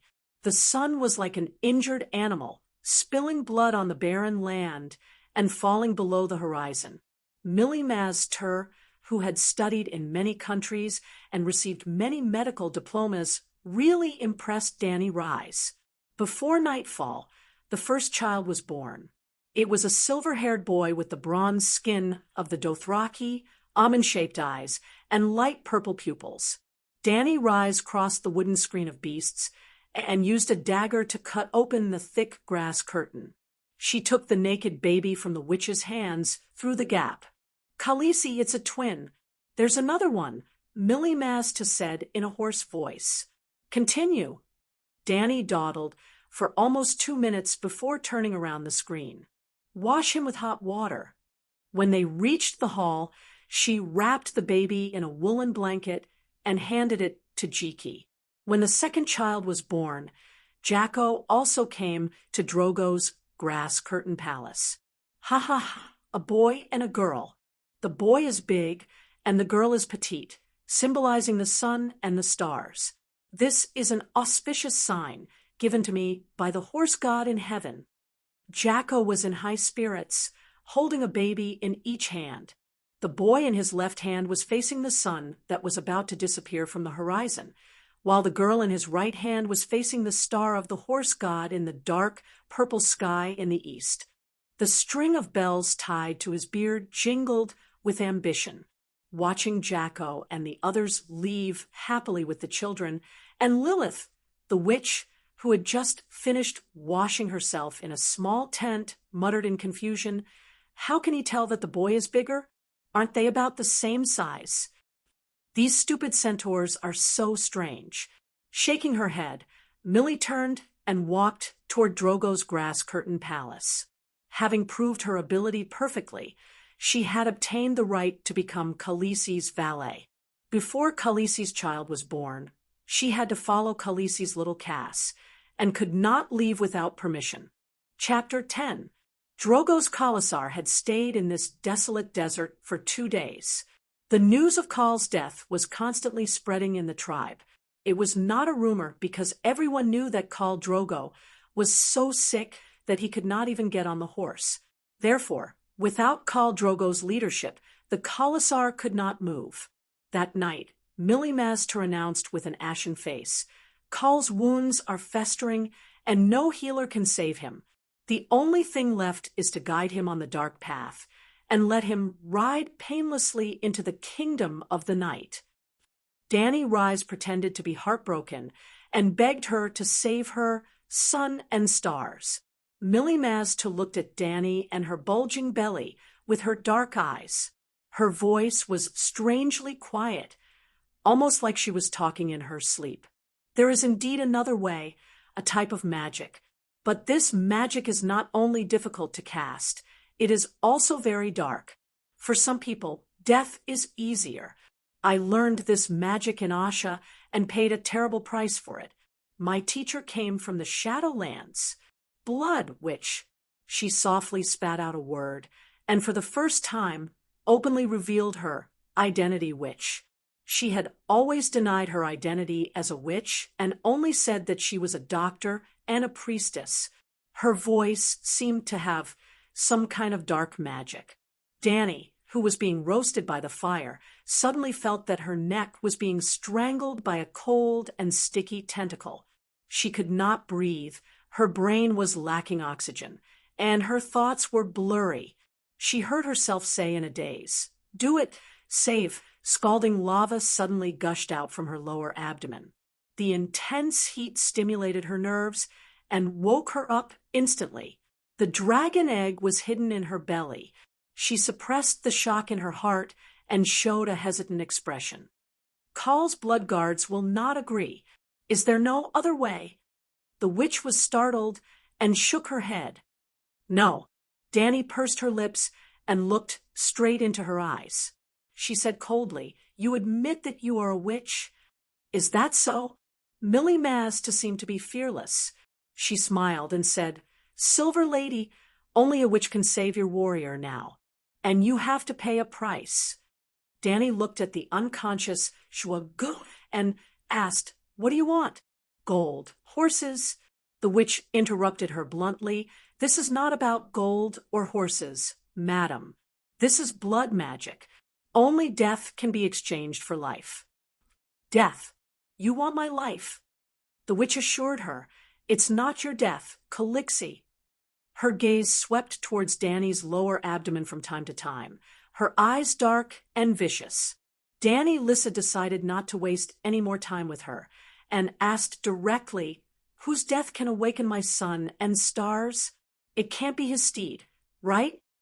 "Silver Lady, you are very courageous, daring to face the cruelest reality.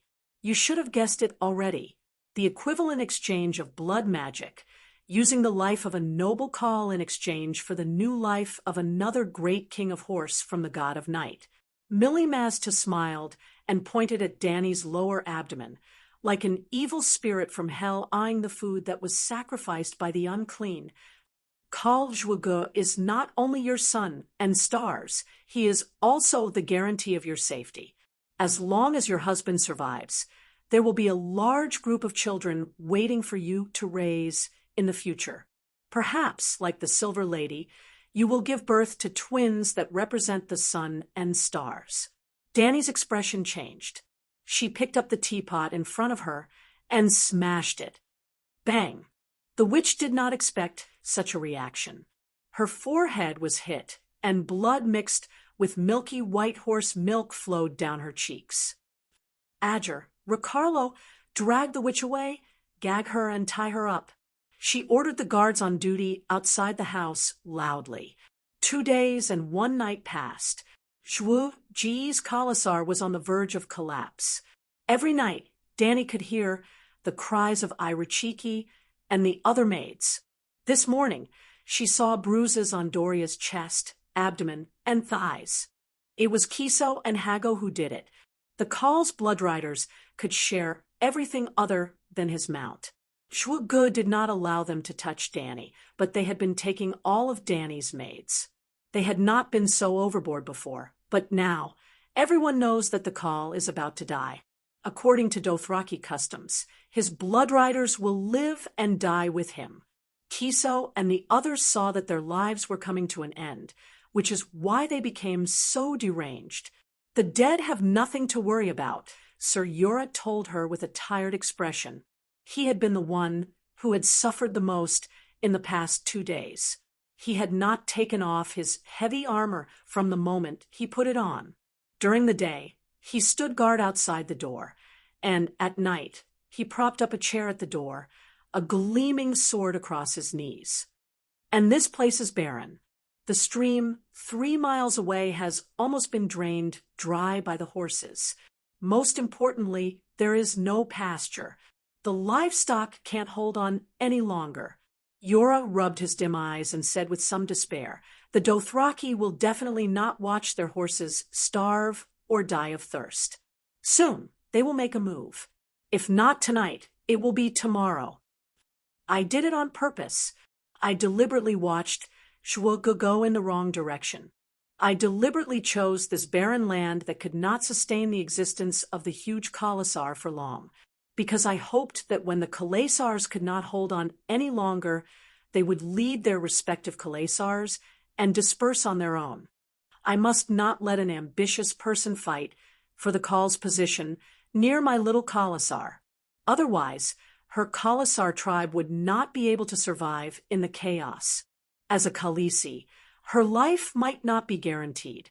Feeling that the final moment had come, she said to the haggard knight with dark circles around his eyes, "I think I will give birth tonight. Go and get Millie Maz to here." Pain flashed in Ser Yora's eyes. He wanted to tell his princess, "In this situation, you must not have any expectations for the child.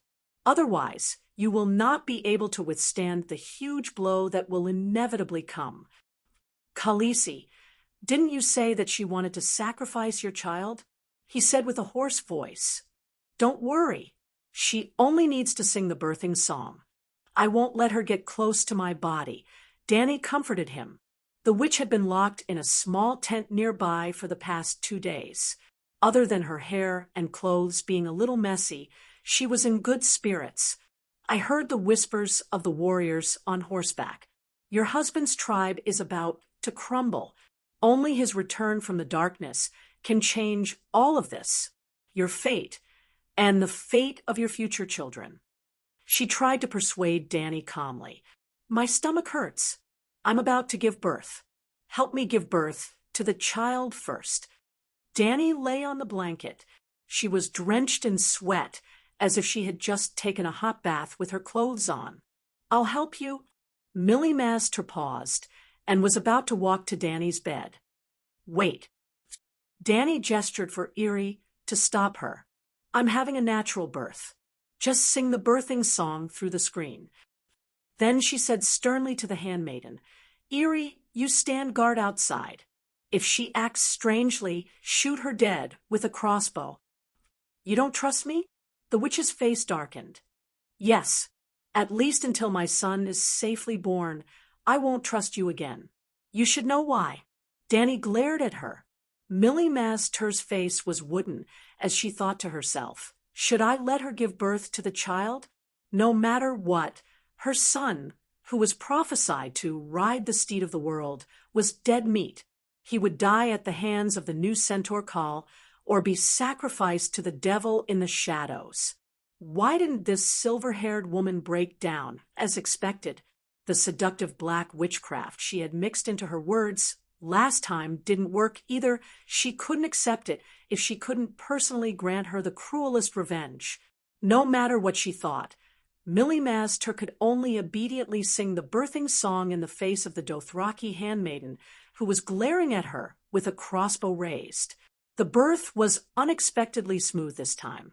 Dany only had to howl for half an hour before the soft cries of a baby sounded from behind the wooden screen. "Don't move," Eerie warned loudly. The witch stopped in her tracks and turned to the handmaiden. "Your Khaleesi needs me.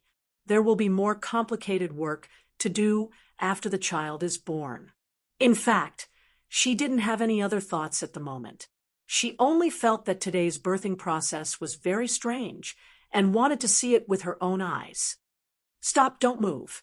Eerie held the crossbow, unmoved.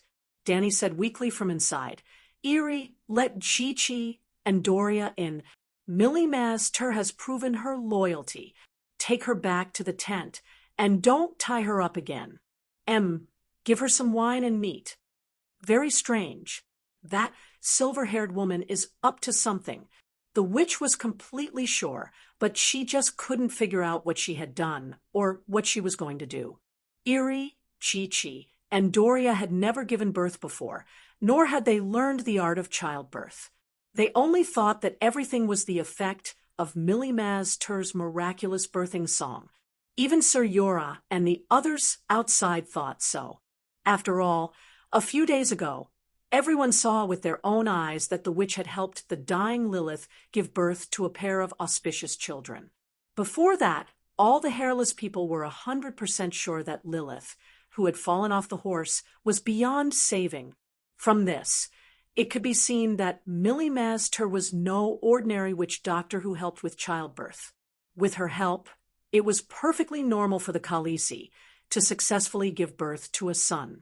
When Sir Jorah, Kaholo, Kiso, and Hago, the three blood riders, were brought into the straw curtain palace, they naturally thought that the skinny baby in Dany's arms was their Khale's son. "My son, and Star, you're blood of my blood." "He's dying." Dany lowered her head and played with the baby's sparse black hair, as she said nonchalantly, "Woman, Dothraki is different from your Sunset Nation." The wise old man Kaholo thought that he had seen through Dany's absurd ambition of ruling from behind a curtain, so he mocked her without holding back. Ever since the birth of the Zegong Lake, the centaurs have never had a baby Khal. In fact, if the Khal's adult son is not the strongest warrior in Khalasar, he might not be able to inherit his father's position as Khal. At this moment, they did not even call her Khaleesi anymore. Just like what Sir Jorah had said, when Khal Drogo was alive, she was the Khaleesi of the 100,000 centaurs. After his death, she was nothing. Dany Lilith said to them, "I have already accepted my fate, the Dash Khaleesi of Viz Dothraki. However, as my husband's blood of my blood, this child is his continuation, and also your bloodline.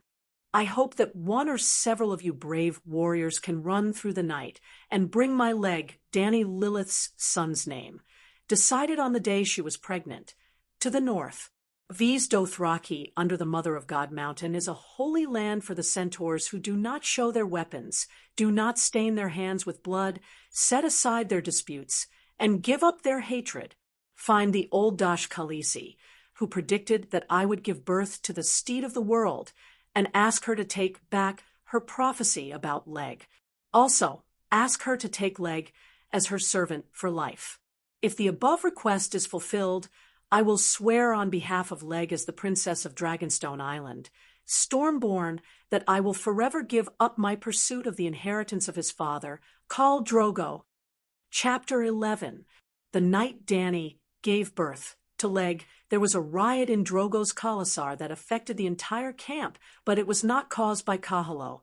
Yes, the old blood rider was moved by Dany's words. He led the 500 elite riders of Drogo's cause and quietly bypassed the camp's defense team, rushing north through the night.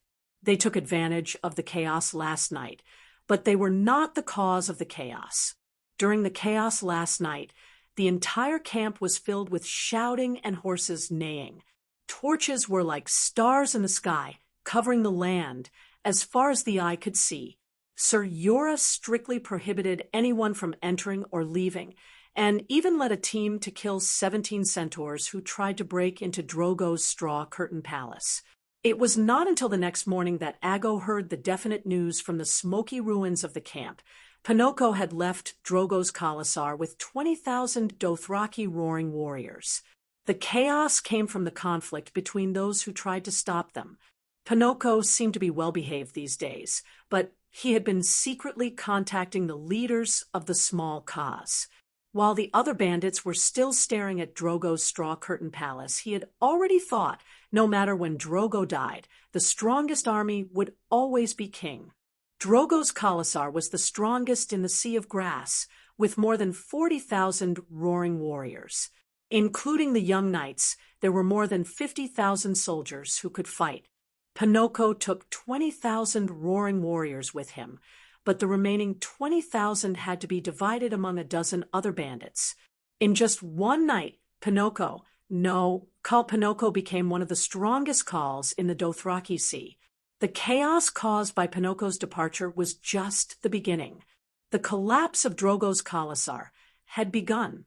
Over the next 2 days, more than 10 bandits came one after another to divide the remaining men, wealth, slaves, and livestock.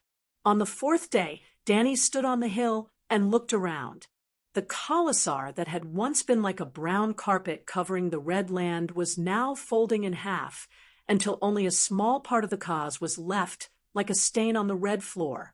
The Dothraki had to leave the land immediately or they would die. Without water and horse grass, the nomadic centaurs could not survive. Everything was as Dany had expected. No, she had missed something. The Dothraki valued the prophecy of the Doshi Kalian more than she had expected. Dosh Kalin, the widowed Khaleesi, the wise woman of the Dothraki, the manager of Horse King City, the priestess of Mount Our Lady, the creator of the Khalasar operation in the Sea of Grass. Tut, tut, tut.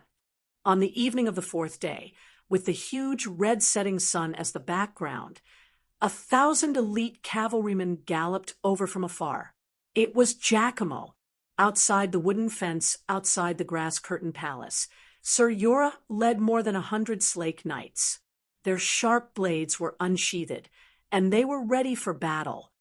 Nay, the front hooves of Jakku's warhorse were raised high. The incoming sandstorm made Cora squint slightly. "Since you've already left, why did you come back?" Cora's muffled voice came from under the helmet. Boom. Jake didn't say a word. He just threw a black thing, a bloody head in Dany's direction.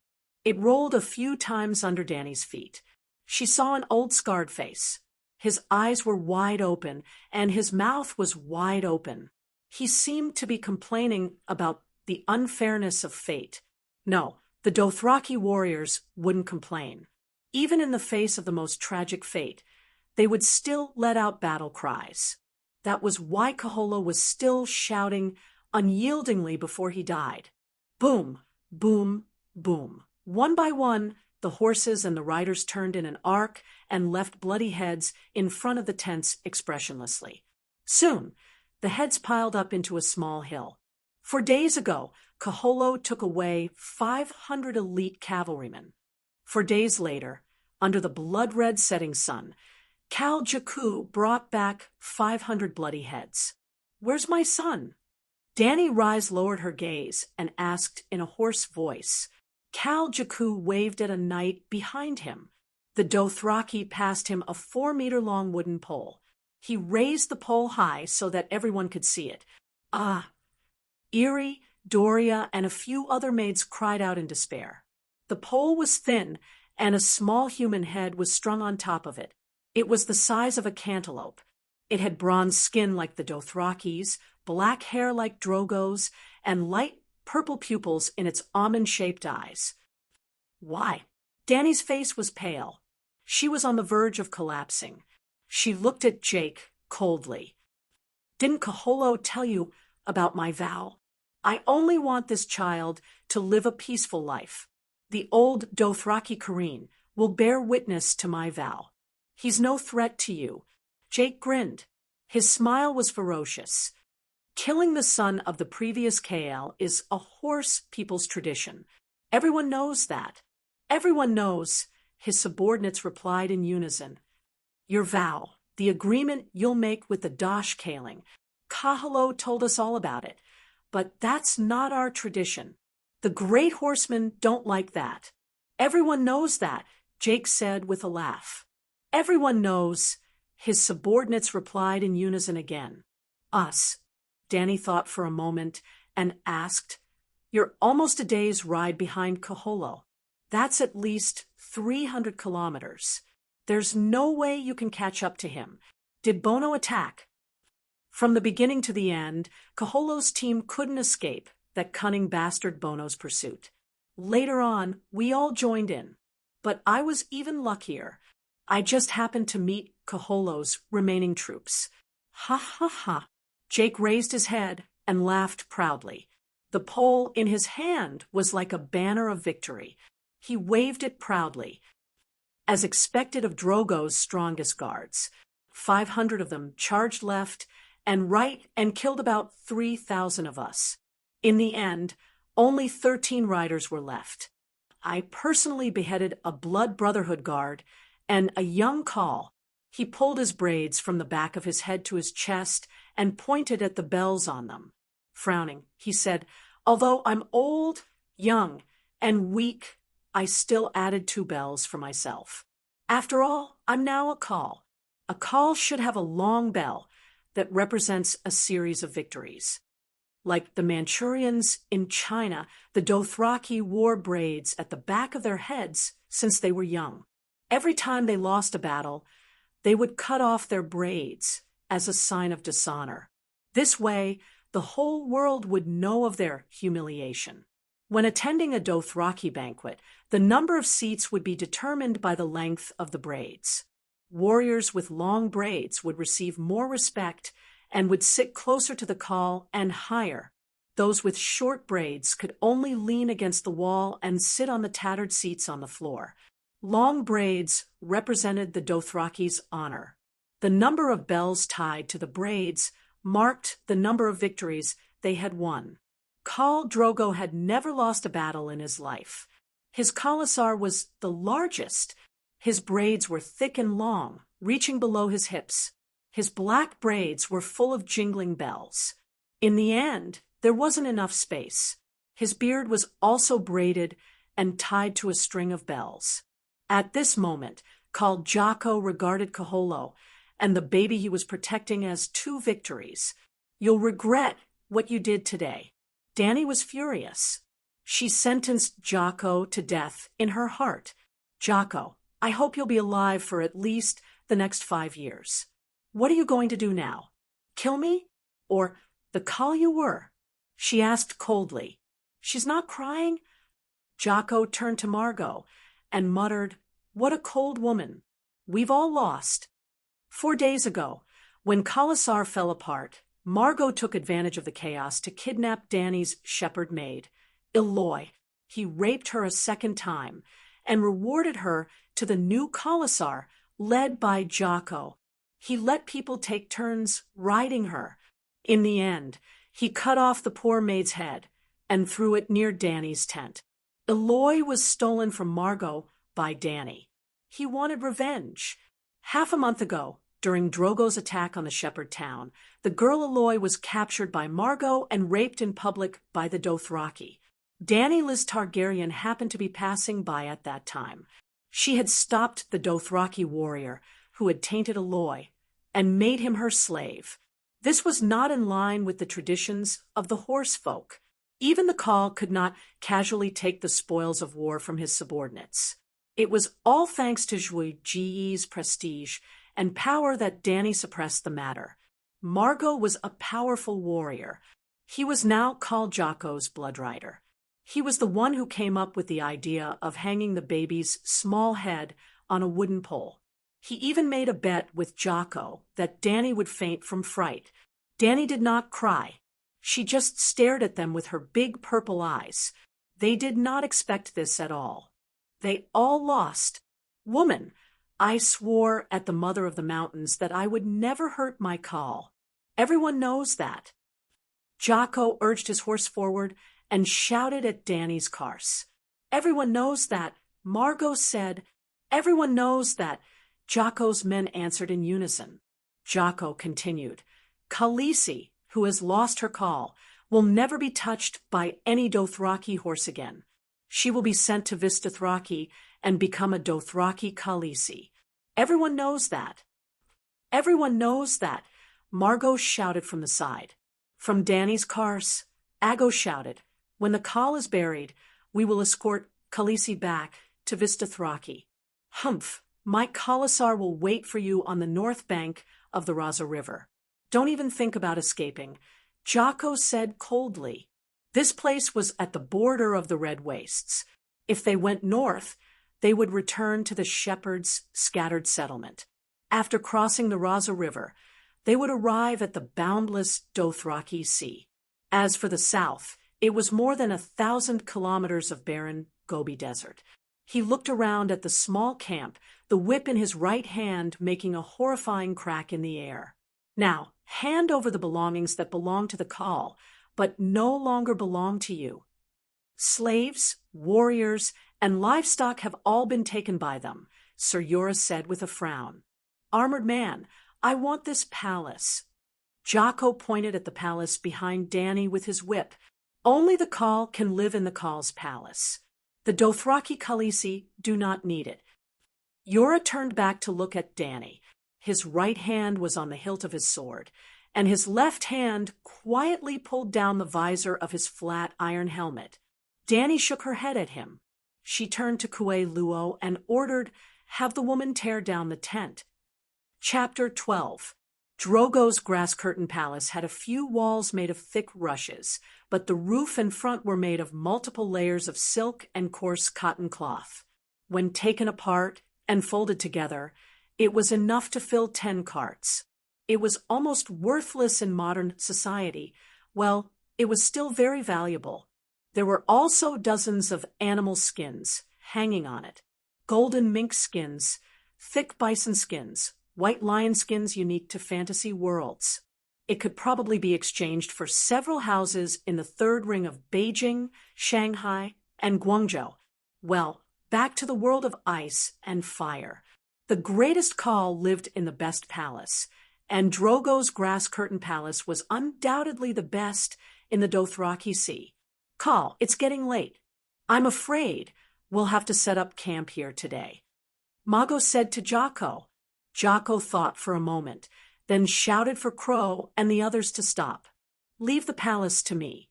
I'm going to entertain the warriors of the Khalasar tonight. Also, I know that Drogo has 10 boxes of gold medals and 50 boxes of silver medals. Hand them over, and they'll all be mine." The Dothraki had no monetary system and no monetary trade, but the centaurs were not the only race in this world. The centaurs were not even the strongest race. When they came to the 9 free trade city-states with high walls, deep cities, and tight security, they still had to exchange gifts to get necessities. Gold and silver were hard currencies in the world of ice and fire, and the Dothraki needed them too. They smelted gold, silver, and copper into metals that could be buckled together to form belts. From time to time, the Khal would remove a medal from his waist as a reward and give it to those who had done meritorious service. The strongest Drogo had the strongest Khalasar and the most wealth. Half of the luxurious grass curtain palace, which was more than 200 square meters, was filled with heavy wooden boxes. Other than clothes and daily items, gold and silver were the majority. "You're too late. You're not the only one who covets Khal Drogo's wealth," Jocko interrupted her rudely. "Not Ko. I'm called Jocko." Dany Rise's eyes were scornful as she continued. "To prevent soldiers from breaking into the camp, I had people throw those things out. Anyway, Dosh Kalen has the entire Horse King city to support him. I don't need gold and silver." "Really?" Jocko was a little angry, but also a little disbelieving, unwilling to believe. "We carried the chests and threw them out together. There were 60 chests. Everyone knows that," Sir Chola said. "Everyone knows," echoed. "Everyone knows," Dany's cast said nonsensically. "Damn it, leave now." Jake waved his whip in exasperation. The Khaleesi's dowry, the Khal's weapons and horses, would not be taken by force. Yes, this was a tradition that all Dothraki knew. There was a 20-square-meter linen tent, and a dozen wooden boxes were piled up in a corner. Most of them were Dany's wedding gifts. When they were carried out of Drogo's palace, Mago dismounted and looked through them. The newly built tents were too small to dig a fire pit, so they could only pull the curtains to the left and right and ignite a raging flame not far from the door. Kiso's gloomy face was illuminated by the dim, yellow flames. He had been guarding Drogo's bed, waiting for my blood to rush into the Night Kingdom. Hag was drunk. He lay on the ground with a dispirited look on his face. His dim eyes stared blankly at the top of the tent. "We should have left the child by my blood's side and waited for the last moment together. Kahalo shouldn't have listened to her," he said vaguely. The tent was too crowded. Dany sat at the entrance and did not answer Hag. She only lowered her head and stuffed cotton wool into a doll with a pale face. The doll was one that she had just sewn with pale yellow silk. It had no head. Jake said that he had thrown the child's torso to the wild dogs. The atmosphere in the camp under the starry sky was oppressive. The space was so quiet that it was almost frozen. Little Cass, who had 100 or 200 people, could only hear the crackling of firewood in the fire. Sir Jorah was still fully armored. He looked at his princess with pity. Several times he opened his mouth to say something, but it was as if his throat was stuck. He could not say a single word of comfort. Perhaps, thought the knight sadly, no words could lessen the pain of her heart at this moment. Involuntarily, an image of what had happened at the king's landing appeared in his mind. It was 15 years ago, the night before the Targaryen dynasty was completely destroyed. As the heir to the Earl of Bear Island, he was chosen as the personal bodyguard of Ned Stark, the Duke of Winterfell in the Northern Territory. When he led the army of the Northern Territory and followed Duke Stark into the Red Keep, he saw a similar scene as tonight. The 3-year-old princess was beheaded, and the prince, who was not even a year old, was turned into a pool of blood and paste on the wall. Thud, thud, thud. The sound of horses galloping from afar woke everyone up from their silence. Quello rode his horse to check it out and quickly returned. He reported to Dany and Lilith, "Calixi, it's Calixi of Jake. Madam Lilith says she wants to thank you in person." Dany sat cross-legged on the ground. There was a bundle folded with a wool blanket in front of her. She lowered her head and looked at the baby's corpse in the bundle for a while. Then she said with a hoarse voice, "Ask her to come here." "I'm coming." A female voice came from the darkness. Following that, a series of knights holding torches appeared. Without waiting for Dany's order, Lilith's men barged into the small circle. "You." Dany said one word and stopped. The flames danced in the wind, illuminating a smug and mocking smile. Now, even a fool would not think that she came with good intentions. Dany put the cleaned baby's head on the neck of the rag doll and said in a muffled voice, "I saved you. You see, I'm also riding a horse." Lilith pulled the reins awkwardly and made the horse turn in a circle. "A little mare with a silver mane just like yours." In fact, they were not the same. Dany's little silver horse had shiny silver hair, but Lilith's was white, unlike the Myrish dress last time. She also did as the Romans did and changed into a painted Dothraki vest.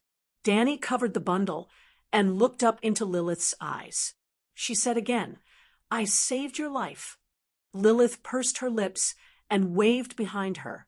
2 strong Dothraki female riders came over and helped her off the horse. Although she could sit on the back of a horse, Lilith was still in the confinement period. Her limbs were weak and her body was not well. She needed the help of her maids to walk. She could not be compared to Dany, who held the dragon egg dragon dream. Every day, she staggered to Dany's side and sat cross-legged on the magic carpet on the ground like her. Lilith leaned over to Dany's ear, covered her mouth, and whispered, "I hate you." Obviously. Dany nodded seriously. "Ha ha ha." She put her hands on both sides and leaned back slightly, looking at the gem-like stars in the sky. She sighed and said briskly, I'm also a Khaleesi. I have my own little silver horse, my own Khaz tribe. No, it's them. More importantly, I have a son as strong as a dragon." As she spoke, she exerted force in her hands and leaned forward instead of backward. She lowered her head and lifted the cloth in front of Dany. "Tisk, TSK, TSK. What a poor little thing. He's not even half the size of me. Django? Oh, what's below the head? That's right. His original body was eaten by a dog." Hearing this, Dany inexplicably relaxed a lot. The heavy guilt in her heart was pressing down on her until she almost couldn't breathe. "Thank you," she said sincerely. Lilith was stunned. "What are you talking about?" Are you crazy? Danny grinned and sneered viciously. You may be a disgusting bitch, but at least you know to come and visit me. You've exceeded my expectations of you before. Then how low were your expectations of me before? Lilith was stunned for a moment before she fully understood what she meant. Her face contorted for a moment. Before she could flip out, Danny immediately warned, Dothraki cannot hurt the Dosh Khaleesi, or they will be cursed by the horse god. Everyone knows that. She then turned to look at Lilith's maidservant. The Dothraki woman immediately replied, Everyone knows that. Everyone knows that. Iri and Jichi also said, You.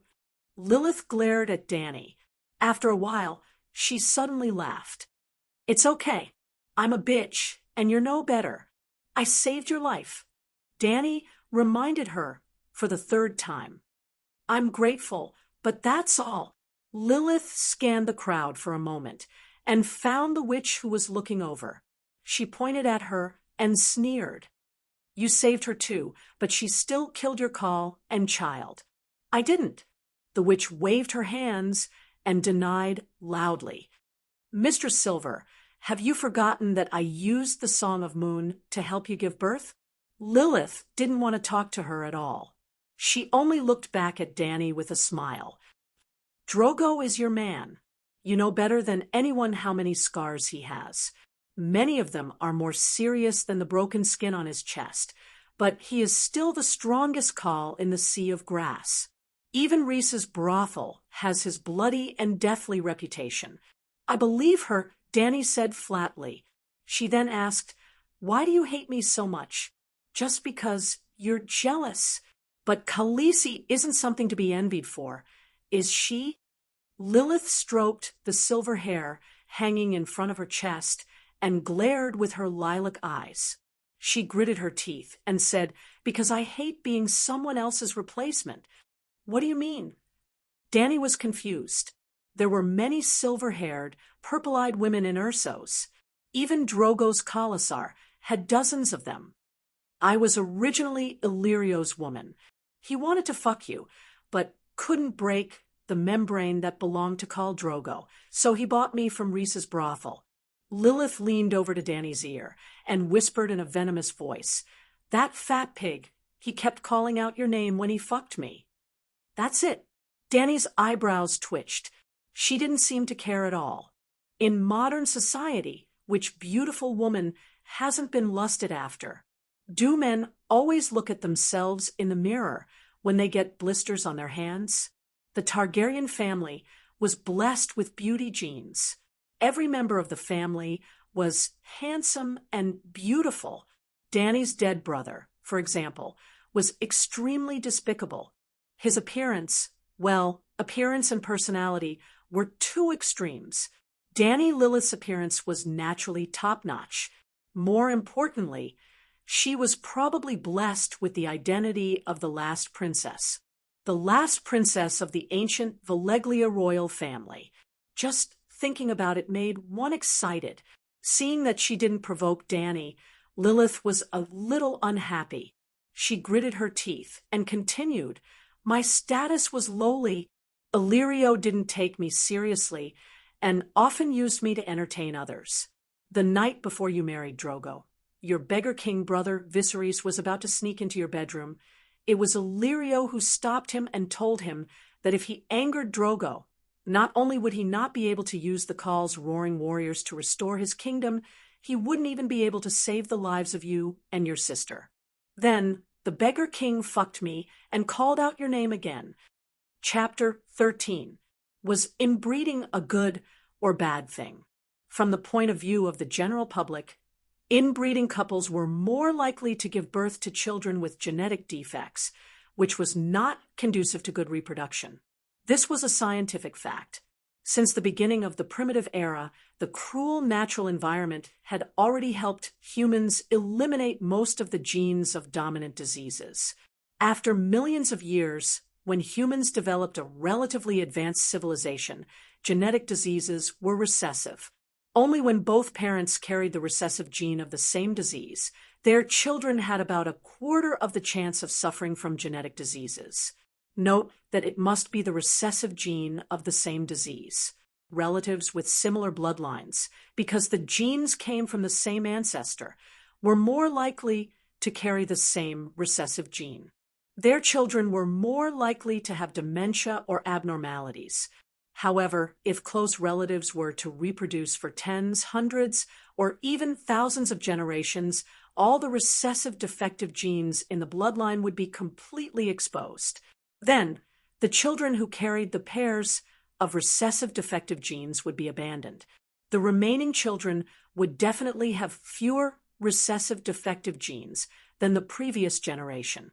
In other words, through the cruel elimination system, inbreeding was beneficial to reduce the defective genes.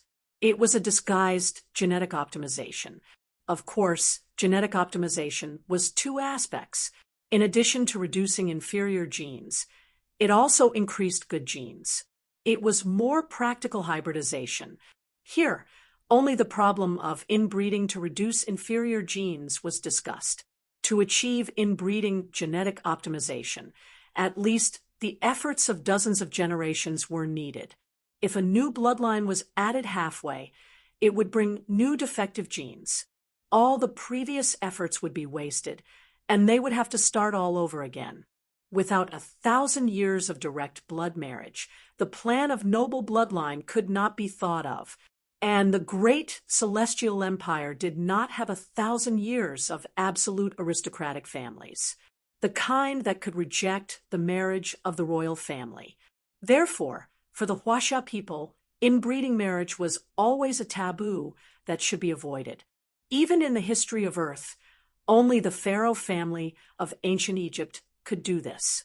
Later on, they were defeated by the system of inbreeding. Because of the inferior mixed blood in the middle, everything had to be redone.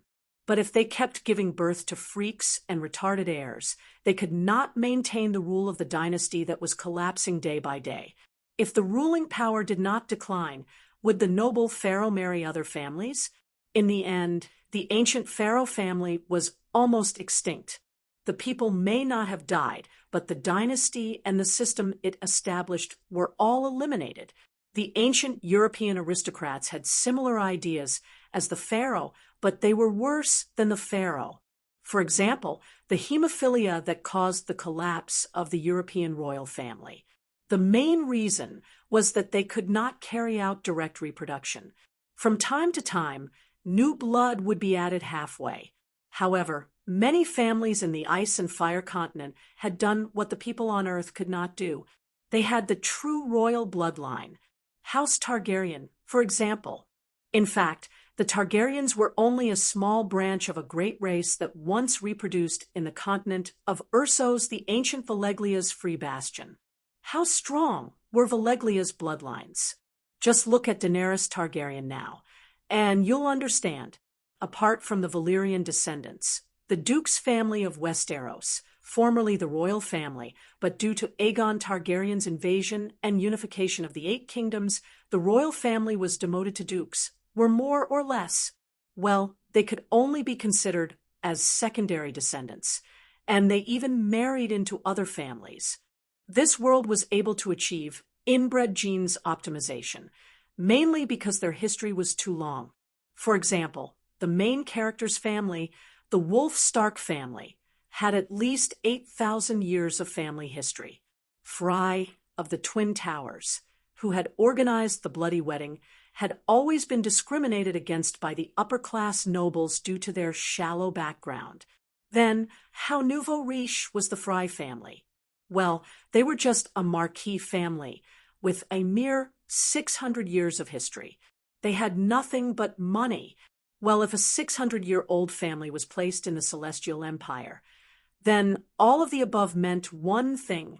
Viserys' attempt to climb into his sister's bed was a crime in the barbaric and magical world of ice and fire, but it was not a crime of ethics. The Targaryen family had always followed an ancient tradition, the marriage of brothers and sisters. For example, Aegon, who founded the Targaryen dynasty, married 2 sisters. Well, yes, 2 sisters, the elder sister, Visania, and the younger sister, Rhaenys. The king's landing city was made up of 3 hills, Aegon's High Hill, Rhaenys Hill, and Visania Hill, to commemorate the 3 founders of the dynasty. In fact, Dany Targaryen's parents, Mad King Aerys and Queen Rhaella, were also siblings. Even her grandparents were siblings. If Dany had been born 10 years earlier, no, about 5 years would have been enough, she would most likely have married her elder brother, Rhaegar. And then Dany said to Lilith calmly, "Viserys is a bastard. I already knew." Lilith looked at her strangely, puzzled by her nonchalance.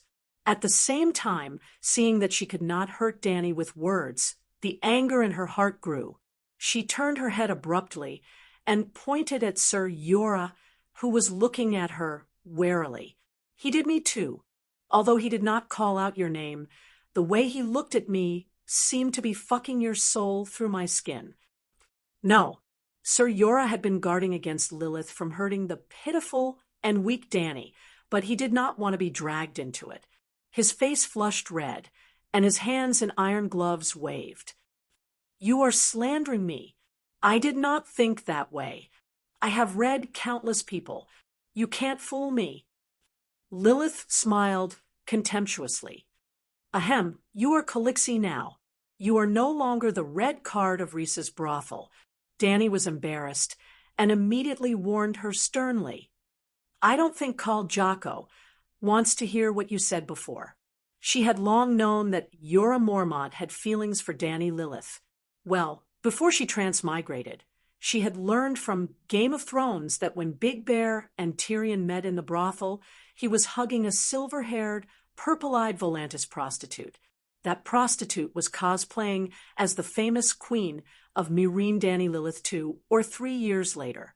Jake. Dany could not scare her. Lilith's mouth became more and more twisted. She leaned close to Dany's ear and said in a voice that only she could hear, "How do you think I followed him?" Dany's heart tightened. Did she become Helen in Troy? "Does he also love me deeply? It doesn't seem like it." She whispered back, not embarrassed at all. Lilith sneered, "Because he is the same as me. He only wants the same things as Khal. You and Drogo's horse and king's tent are no different in his heart." "Then you are not even as good as Drogo's tent." Dany pushed her head away and directly drove her away loudly. "Go. I don't want to talk about these boring topics with you anymore." "Okay, I'll go. Anyway, Khalasar will return to Horse King City almost every year. At that time, I hope you, who joined the ranks of the old Dash Khalasar, can still be as proud as you are now." Lilith left angrily. Early the next morning, at the first glimmer of dawn, Jake's Khalasar also stepped on the cold morning fog and slowly moved towards the north. She had no choice but to leave, not to mention drinking water and horse grass. Even the firewood for the fire was gone a few days ago. The red wasteland was dry and hot during the day, but the temperature dropped below 10 degrees at night. It was a typical climate of the Gobi Desert. Walking out of the dim tent, Dany found that the outside world was frighteningly bright. The rising sun was like a furnace dripping with molten gold. The burning golden liquid sprinkled on the ground, scorching the ground until it cracked and hollowed out. The small camp was not quiet. The coughing of the old man came from the nearby straw shed. A small group of children ran and played in the open space of the camp despite the heat. Further away, there were some women doing their daily chores. More than 100 horses had been removed from their saddles. They kicked the ground and walked around listlessly. From time to time, they neighed as if they were complaining, "Why isn't there even a single blade of grass in this damned place?" Seeing Dany's figure, the maidservants immediately waited by the side with water, wine, fruits, and roasted meat. After wiping her face, Danny ate something casually and asked Ago and the others to command Karst to move back to the original position of the straw curtain palace. Although it was also desolate, at least the hills next to it helped to block the sun and sand. Kiso and Hago were still in the tent with the dying Drogo. Danny called Ago, Quero, Jogo, Kalalak, and Sir Yora to the shade and sat in a circle on the ground. The first political expansion meeting was held under the small mound. Drogo's Khalasar is gone, she said to them directly. Jogo said matter-of-factly, a Khal who can't ride a horse is not qualified to be a Khal. The Dothraki only follow the strong, Sir Yora said. Your Highness, I'm sorry, but we can't keep them. Starting from Pinocchio, Drogo's warriors, big and small, are all leaving day by day. How many men and supplies do we have left? Danny asked. Khaleesi, none of your Karsts left. Ago said solemnly, we are Khaleesi's guards, and we swore loyalty to you, and not to the Khal, so we all stayed. Danny was happy. Although the Dothraki were barbaric, their moral integrity was much better than the more civilized races, such as the Westeros who treated sacred oaths as shit. Who else? Danny asked in a brisk tone. We have less than 100 Karsts, and I saw at least 200 clansmen when we were moving the tents. No matter which Daenerys it was, the Dothraki were her foundation. The centaurs were loyal, brave, and straightforward. They were truer and more trustworthy than the people of their homeland tens of thousands of miles away. Danny, on the other hand, was the Khal's wife, and had already changed her household register with the Dothraki Sea of Grass. So she called the Dothraki her clansmen. The others did not notice such a subtle change in mentality, or it could be said that the centaurs in front of her had always regarded her as a clansman. Jogo answered her. The elderly who can't move freely stayed, as well as the cowards, the weak, and the sick. The new Khalasar, who left, was unwilling to take them in. Chapter 14. More than 200 people, less than 100 who can fight, and only 60 of the elite roaring warriors from your Karst tribe. Korra paused, showing a pained expression as he sighed. I can foresee that in the long journey in the future, half of them will die. What about the supplies? Danny asked with a frown. I can guarantee that everyone has a horse, and there are only about 200 cows and sheep. As for the water source, after the Khalasar leaves, that little stream is barely enough for us to use, but it's a little far, about 5 kilometers away. Danny was puzzled. There's not even a blade of grass nearby. What do the horses and sheep eat these days? There's reddish-brown devil grass between the cracks of the rocks, although it's tough, and enough to satisfy the horse's hunger. This situation won't last long. The resources here have already dried up, so we need to move. Ricardo warned her. Where to? Danny's heart skipped a beat, and she probed the centaur. What do you plan to do next? If I reorganize this little Karst into a Khalasar and let the 4 of you become my blood brotherhood guards, will you accept? Danny's words seemed to cause a lot of trouble for the centaur warriors. They frowned and thought for a while, and Kue Luo was the first to reject. This won't work. I'll feel ashamed to be a female blood brotherhood guard, and there are only 3 of them. Danny looked at the next person, and Ago lowered his eyes. I can't swear it either. Only men can lead the Khalasar. You are Khaleesi, and only Khaleesi. Ricardo continued. I will ride with you to Weiss Dothrak at the foot of the Mother of Saints Mountain, and protect you from danger until you join the old woman of the Dash, Khaleesi. Other than that, I can't make any more promises. All right, I understand. Without waiting for Korra to speak, Danny interrupted him. Let's put this matter aside for now. Our first priority now is to send the great Khal Drogo back to the Night Kingdom. Knight Yura abruptly stood up from his cross-legged position, pulling out the sword at his waist with a whoosh. The bright blade of the sword dazzled Danny's eyes. Then Yura Mormont knelt down on one knee and put the sword at Danny's feet. "Your Highness, I swear to serve you and carry out all your orders, even if I have to sacrifice my life."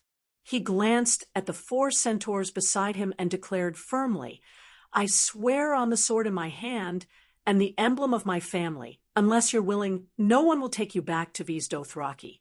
You don't have to join the Dosh clan."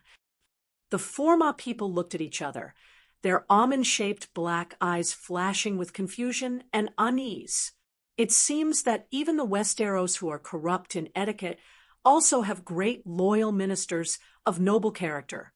Although Sir Yura's motives were not pure, and his loyalty was more derived from unrequited love, Danny was still very happy. According to Dothraki tradition, the Khal will ride his horse back to the arms of the horse god in the blazing fire. So I order you to lead the knights to gather all the firewood, dry grass, vines that can be burned. This was a bitter, cold place that could not be lived in for long, so Danny had to leave as soon as possible. Hearing that Danny was going to cremate Drogo, the 2 blood riders who had been depressed all this time also left Drogo's bed once more. They also had to prepare their own luggage. "You 2 go out first. I want to end his pain and humiliation," Danny said to the handmaidens beside her. Drogo had not woken up for 4 days. Half of his chest was black and rotten, but he was still breathing weakly. To him, this was not only a painful ordeal, but also a great humiliation. A great warrior on horseback should not lie in bed all the time. Danny spent 3 minutes freeing him with a feather pillow, then cut open his rotten flesh to remove the pus and blood before filling his chest with a sticky balm. Irri and Jichi helped Drogo clean his hair and body. Then Danny rebraided his washed long hair and wrapped it with a series of small bells.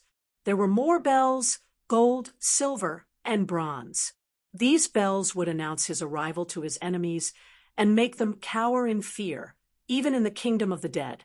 Next, Doria put on his horse's main leggings and tall boots for him, and tied a heavy belt full of gold and silver medals around his waist.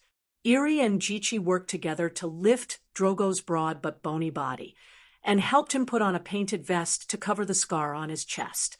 Although the vest was old and faded, it was still his favorite.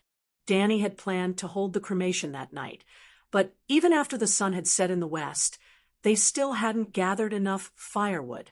Jogo was the furthest away, riding his horse all the way north for 20 kilometers, almost back to the shepherds' territory. "They shot at me with arrows. The shepherds do not welcome horsefolk," Drogo said angrily. "Isn't this nonsense? Every year when you go south from Horse King City to the Great Sea of Grass, you have to go to the Raza River to harvest, as if the shepherds are your New Year's luck. This year seems to be especially strange. 2 calls in a row died in the newbie village." Drogo quickly became excited again. "But I met Ordo's Khalasar. They heard that I was preparing firewood for the Khalasar's cremation and offered to help us take down a village as a sacrifice." Ordo was also one of Drogo's former Khalasars. The Khalasar he split off was not large, and most of them were eaten by Bono and Jake. Of the 40,000 roaring warriors, Bono took 20,000, Jake took 10,000, and the remaining 10,000 were divided among 10 Khalasars. One Khalasar only had 1,000 or 2,000 warriors. Of course, in the vast Dothraki Sea, a few thousand Khalasar was the norm. Drogo was one of the rare overlords of the grasslands. Khal Ordo is up to no good. He is most likely under Bono's orders. In order to wait for you, he has been waiting in the north. After Drogo left, Cora said with a serious expression, "Your Highness, what are you thinking? You tried to subdue Kaluo and the others. They obviously do not want to be Dosh Khalasar in Horse King City, so we seem to be trapped. And your Khalasar is loyal to you, but he also has his own will. This is a Dothraki tradition that has lasted for thousands of years. Danny gave him a reassuring look. You will understand this problem in 2 days. The next day, at dawn, Kiso rode alone to the place where he and Ordo had agreed to meet in the north. At noon, he returned with a large group of horses. 10 Ordo Commissar knights escorted 200 shepherds. The slaves were strung together with ropes, their faces full of despair. There were also a dozen slaves driving a dozen carriages. The carriages were piled with bundles of chopped firewood. Well, there was also oil for the carriages. These slaves will accompany us on our journey into the night, Kiso said coldly. Danny wore loose, sand-silk trousers and a pair of sandals tied to her knees. She wore a painted Dothraki vest similar to Drogo's. The Khal has you and 500 of his most loyal warriors. He does not need those cowardly shepherds. She did not hesitate to reject the idea of martyrdom. Kiso raised his whip, his face sinister. Behave yourself. I am in charge here. Danny said coldly. Kaluo and Cora were beside her and behind her. Ago and Ricarlo aimed their bows at Kiso. Hundreds of people busied themselves for an entire afternoon. Before sunset, the firewood was piled into a 5-meter-long square that was 4 meters high. The hollow was stuffed with straw, shrubs, bark, and hay. This was the Khal's master bedroom. Khal Drogo's treasures were placed on the crematorium. His blanket, painted vest, saddle, and reins, the whip his father had given him when he came of age, the Iraq scimitar he had used to kill Khal Ogo and his father, and the huge dragonbone longbow. Jorgo had wanted to put the weapons Drogo's blood riders had given Danny as a bridal gift, but she stopped him. Those are my things, she said to him. I want to keep them. After some thought, Danny brought the 2 back to the foot of the hill. She dug up a layer of red soil in a corner, revealing several leather bags the size of cement bags. Voila! The bags were lifted up, and a dazzling golden river spilled out. They were all golden medals the size of a child's palm. Shwagua had 10 boxes of gold medals in total. Danny buried 3 of them in the ground. Out of the 10 boxes that were thrown out, 30% of them were filled with bronze medals. Thousands of people fought over them. They could not even tell how many boxes they threw out. How would they know that Danny had passed them off as genuine? The barbaric centaurs had not evolved such a trick. Another layer of gold medals was placed on top of the Khal's treasures, and then a few bundles of hay. Kaso and Hago carried Drogo's body out of the tent with solemn expressions. The Dothraki watched in silence. They let him lie on his pillow and silk quilt, his head facing the Mother Mountain in the far northeast. Ricarlo brought over Drogo's red steed. It was tall and ferocious, its body as red as charcoal. Its fur was as smooth as the most precious silk. It was a rare beast in the world that dared to bite even the white lions of the grasslands. The Dothraki were a cruel and heartless people. According to their customs, they never named their animals. Otherwise, Drogo's steed would have a name that would be passed down through the ages, like the famous horses of the ancient Celestial Empire. The horse was especially well-behaved today, obediently being led to the east side of Drogo's crematorium. As if it knew its fate, it lifted its head and barely reached Zhuiji's head. It licked his face, and 2 streams of crystal droplets dripped from its agate eyes, wetting Zhuiji's hair and pillow. Then it ate a shriveled apple that Danny handed over. It stomped its hooves on the spot, raised its head, and neighed for a while before calming down. It showed no fear in the face of Ricarlo's axe, nor did it dodge. It was cleanly chopped to the ground. Min used firewood to build a platform on top of the horse's corpse. He used the trunk of a small tree and the branches of a large tree.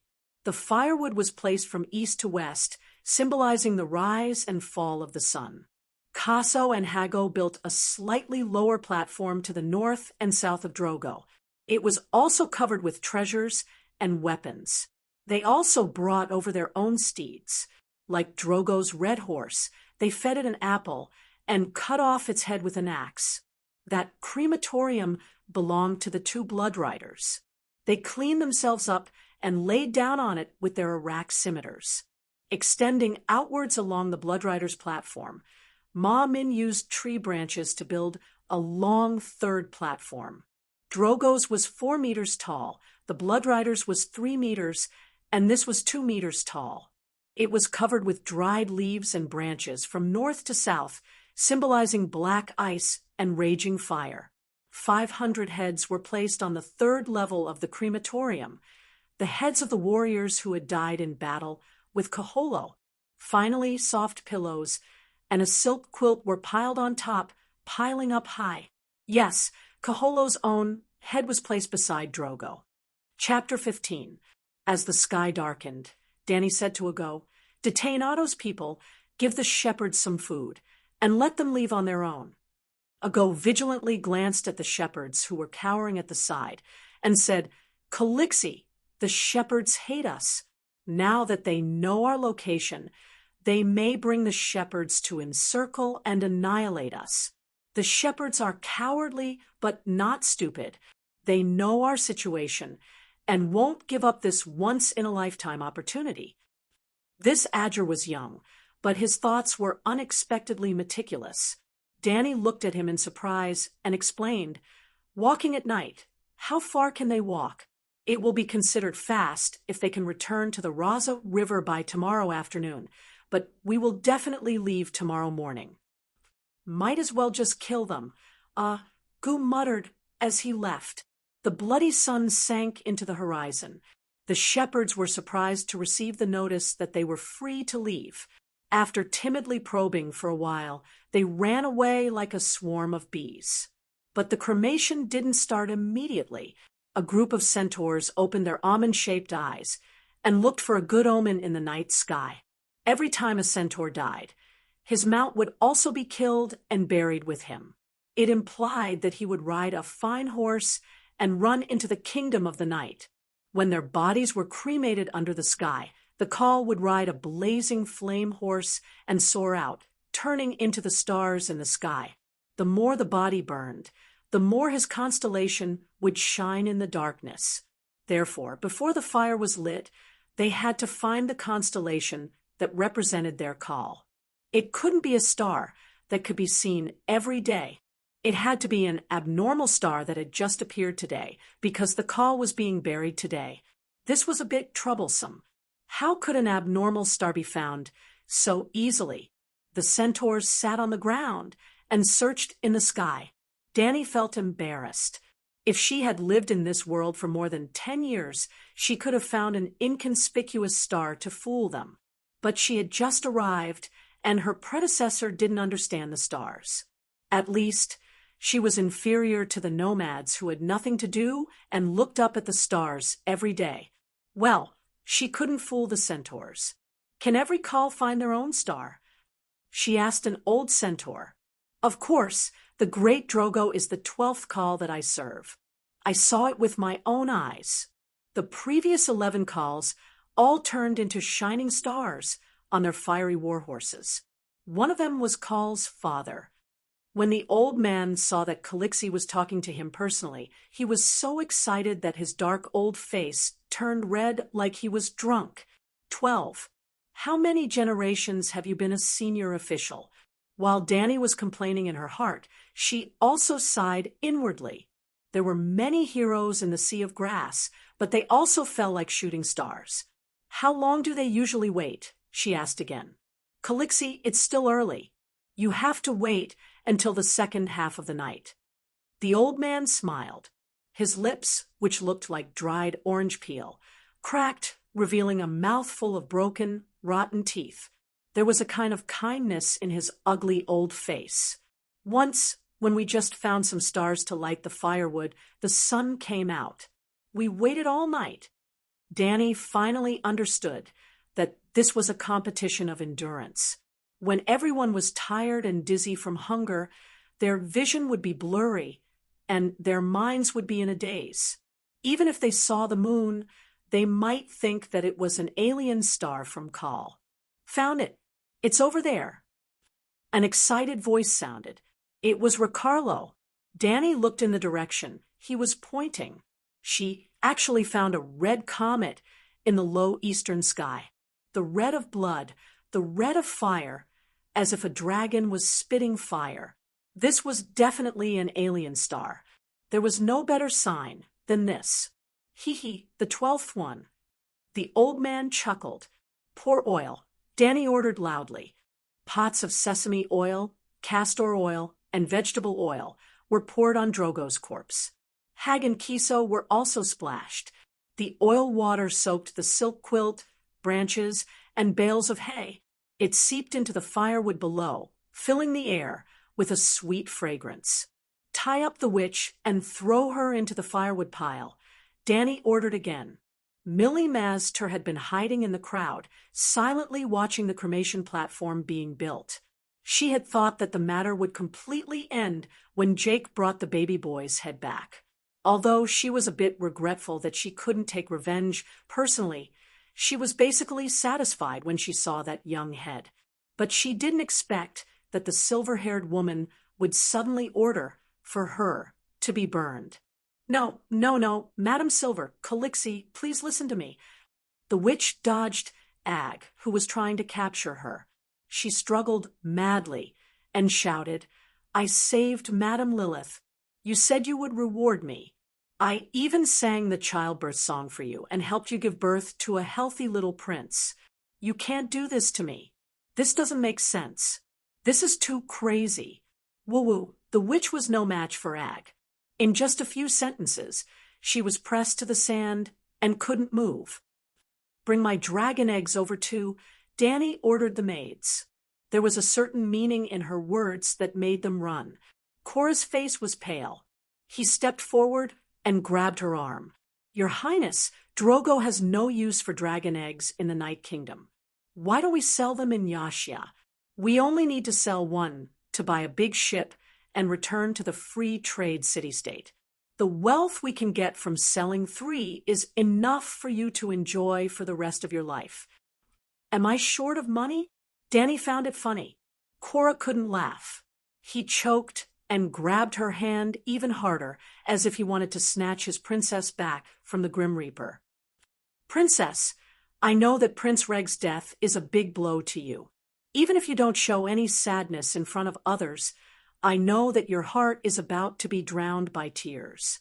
The heavy suffering is about to crush your spine, but you still have... His face was red. He almost said words of love that were beyond the bounds of the ruler. The next moment, he realized that there were almond-shaped eyes around him. He said dejectedly, but you're only 14 years old. You still have countless years in the future. You can still have countless little princes and princesses. Don't worry, sir. Don't forget that I have the blood of a true dragon. Danny awkwardly pulled back her arm that was being held tightly. She said softly, Last time, I thought Viserys was like me and wouldn't die from the molten gold. So, he's not a true dragon. Cora let go of Danny in a daze. He tried to guess what she meant while watching her hug the 3 dragon eggs that the maid passed to her. With the help of Ago and Ricardo, she climbed up Drogo's cremation platform step by step. Danny waved her hand to let the centaur warrior leave. She put the white dragon egg in front of Drogo's chest and used his hands to hold the dragon egg in place. She hugged the black dragon egg and laid down beside Drogo. The green dragon egg was placed between them. So you've gone mad. The witch whose hands and feet were bound saw Danny finish everything and laughed strangely. The endless pain has driven you crazy. Ha ha ha, so that's how it is. You should have accepted my suggestion and used your life to exchange for his. If the blood witchcraft could revive that butcher, you could have at least saved your husband's life. Ha ha ha, now you regret it. Ha ha ha, I'll kill you first. Kiso was furious. He turned around and prepared to hack the laughing priestess to death. Stop. I want her to be burned alive. Danny stopped Kiso. The unruly Blood Brotherhood guard was surprisingly obedient this time. Not only did he not insult Danny, he even looked at her with respect that he had never shown before, as if he was touched by her noble act of being buried with him. Or perhaps he thought that if they were to return to the Night Kingdom together, his call would still choose her to be the Khaleesi. Danny turned around and said to the witch, "Have you forgotten? In your temple, when you first healed Khal's injuries, Kahalo said that if Khal dies, you'll die too. I'm fulfilling the promise of that day. No matter whether Khal's death is related to you or not, if he dies, you'll die too." Ha ha ha, you're right. If Khal dies, the witch who healed him must die too. On the other side, Hage laughed and slit his throat. In the end, he mumbled, We should all go down to accompany Khal. Tisk, the sound of blood spurting out from Kiso's throat was immediately heard. They're all gone. Danny looked at the red comet at the end of the sky. Her tone was complicated. Next, it's your turn. When Zhuge fell from the horse, I already thought of your ending today. Don't deny it. You killed him, and even wanted to sacrifice his son to the devil. What's even crueler is that you did it through the hands of a wife, a mother. Hee, so you're smarter than I thought. The priestess did not deny it anymore. She smiled proudly and said, But your son is still dead. That's enough. I've completed my revenge. Yes, you want revenge. That's right. Danny agreed with her. The priestess had a reason to kill all the evildoers who invaded her home. But how are you going to repay me for saving you? Repay? Danny's words seemed to ignite the anger that she had been suppressing for a long time. The Raza priestess spat and asked, I was dragged out from the temple of my god by the centaurs. A group of men were waiting to violate me. That's not the normal position of a man and a woman. From the back, it was like a male dog and a female dog mating. That's not the normal position of a man and a woman. When you rode past, the fourth man was inside me. How were you going to save me? I saw with my own eyes the temple of my god being burned down. I had healed countless good men and women there. At that time, I was a pure doctor, a devout priestess, not a witch or a blood witch. My home was burned down by the centaurs. There were piles of human heads on the streets. Among the heads were the bakers who made bread for me. There was also a little boy who I saved with great difficulty. I can still hear the warriors on horseback waving their whips and urging the children to leave. They were crying so loudly that it shook the earth. Tell me, what did you save? Danny was silent for a moment before she answered. I did everything I could. Eloy, and those women. I saved your life. Khaleesi was not a call. Even a call could not change the centaur tradition that everyone knew. The original Danny Lilith could definitely say to anyone, I have a clear conscience. My life? Millie smiled coldly. Look at yourself. What's the meaning of life when all the good things you have are gone? Well, it seemed that everyone thought that Danny was grieving so much that she was numb with despair. It seemed that life was meaningless. Why did you beg me before if it was meaningless? Danny mocked. You will never hear my cries. Millie replied. Chapter 16. Ouch. The Raza priestess wailed in the flames, her voice shrill and filled with pain. She was still not as strong as she had thought. Danny sat cross-legged beside Drogo and threw the torch into the pile of firewood herself. Whoosh, whoosh, whoosh. Tiny blue flames followed the traces of the incense oil and jumped out from all over the pile of firewood like swift snakes. The oil first ignited the twigs and dry grass, and a few seconds later, the firewood began to crackle. A wave of heat rose from the fire towards the people around the crematorium. At first, it was like the caress of a lover, gentle and warm, but soon the flames transformed from fire snakes into fire dragons. They circled in the air, baring their fangs and claws as they wantonly squandered their light and heat. Sir Yora and the rest looked at the flames and heard the crackling of the burning wood and the priestesses singing. At first, Mealy had used her loud singing to hide her fear and vent her pain, but as the flames rose and the fire grew stronger, her singing became louder and sharper. Then as the smoke came, she suddenly gasped for breath, and then gasped for breath, and then her singing turned into a trembling wail. The smell spread into the crowd along with the heat, and it seemed to be no different from the smell of horse meat roasted over a bonfire. Yora felt like vomiting after smelling it. Would there be the smell of his princess in there? Thinking of this, he really threw up with a wah sound. The cross-shaped crematorium was completely lit like a roaring megalosaurus, its voice loud and clear, drowning out the priestess's gradually weakening screams. The fire dragon shot into the sky, its long tongue shooting out in all directions, licking the belly of the night sky and gnawing at the skin of the Dothraki. In the thickening smoke, the horse people could not stand the suffocation and heat, coughing as they retreated away from the fire. The fire dragon let out an angry roar, bringing with it a strong wind from purgatory, flapping the nearby flags and exploding the firewood. Glowing embers rose from the smoke and drifted into the endless night like thousands of newborn fireflies. Dany, who was in the sea of fire, seemed to have entered a strange world. When the painted vest, silk pants, and sandals were burning, Dany was still laughing at the priestess Mealy for using singing to cover up her wailing, but soon her attention was attracted by the black dragon egg in her hand. The dragon egg emitted an aura that was hotter than the flames, and she almost couldn't help but throw it away. Dany immediately forced herself to enter the dragon dream state. The fundamental principle of Long Meng was that Dany and the dragon's soul were embedded as one. Her own soul was a complete one, and Black Dragon's soul plus Dany's soul was still one, a more complete one. In the dragon dream state, she had the vision and senses of a black dragon. At this moment, she saw herself in a blood-red purgatory of flames. In front of her was her black dragon, which covered the sky just like before.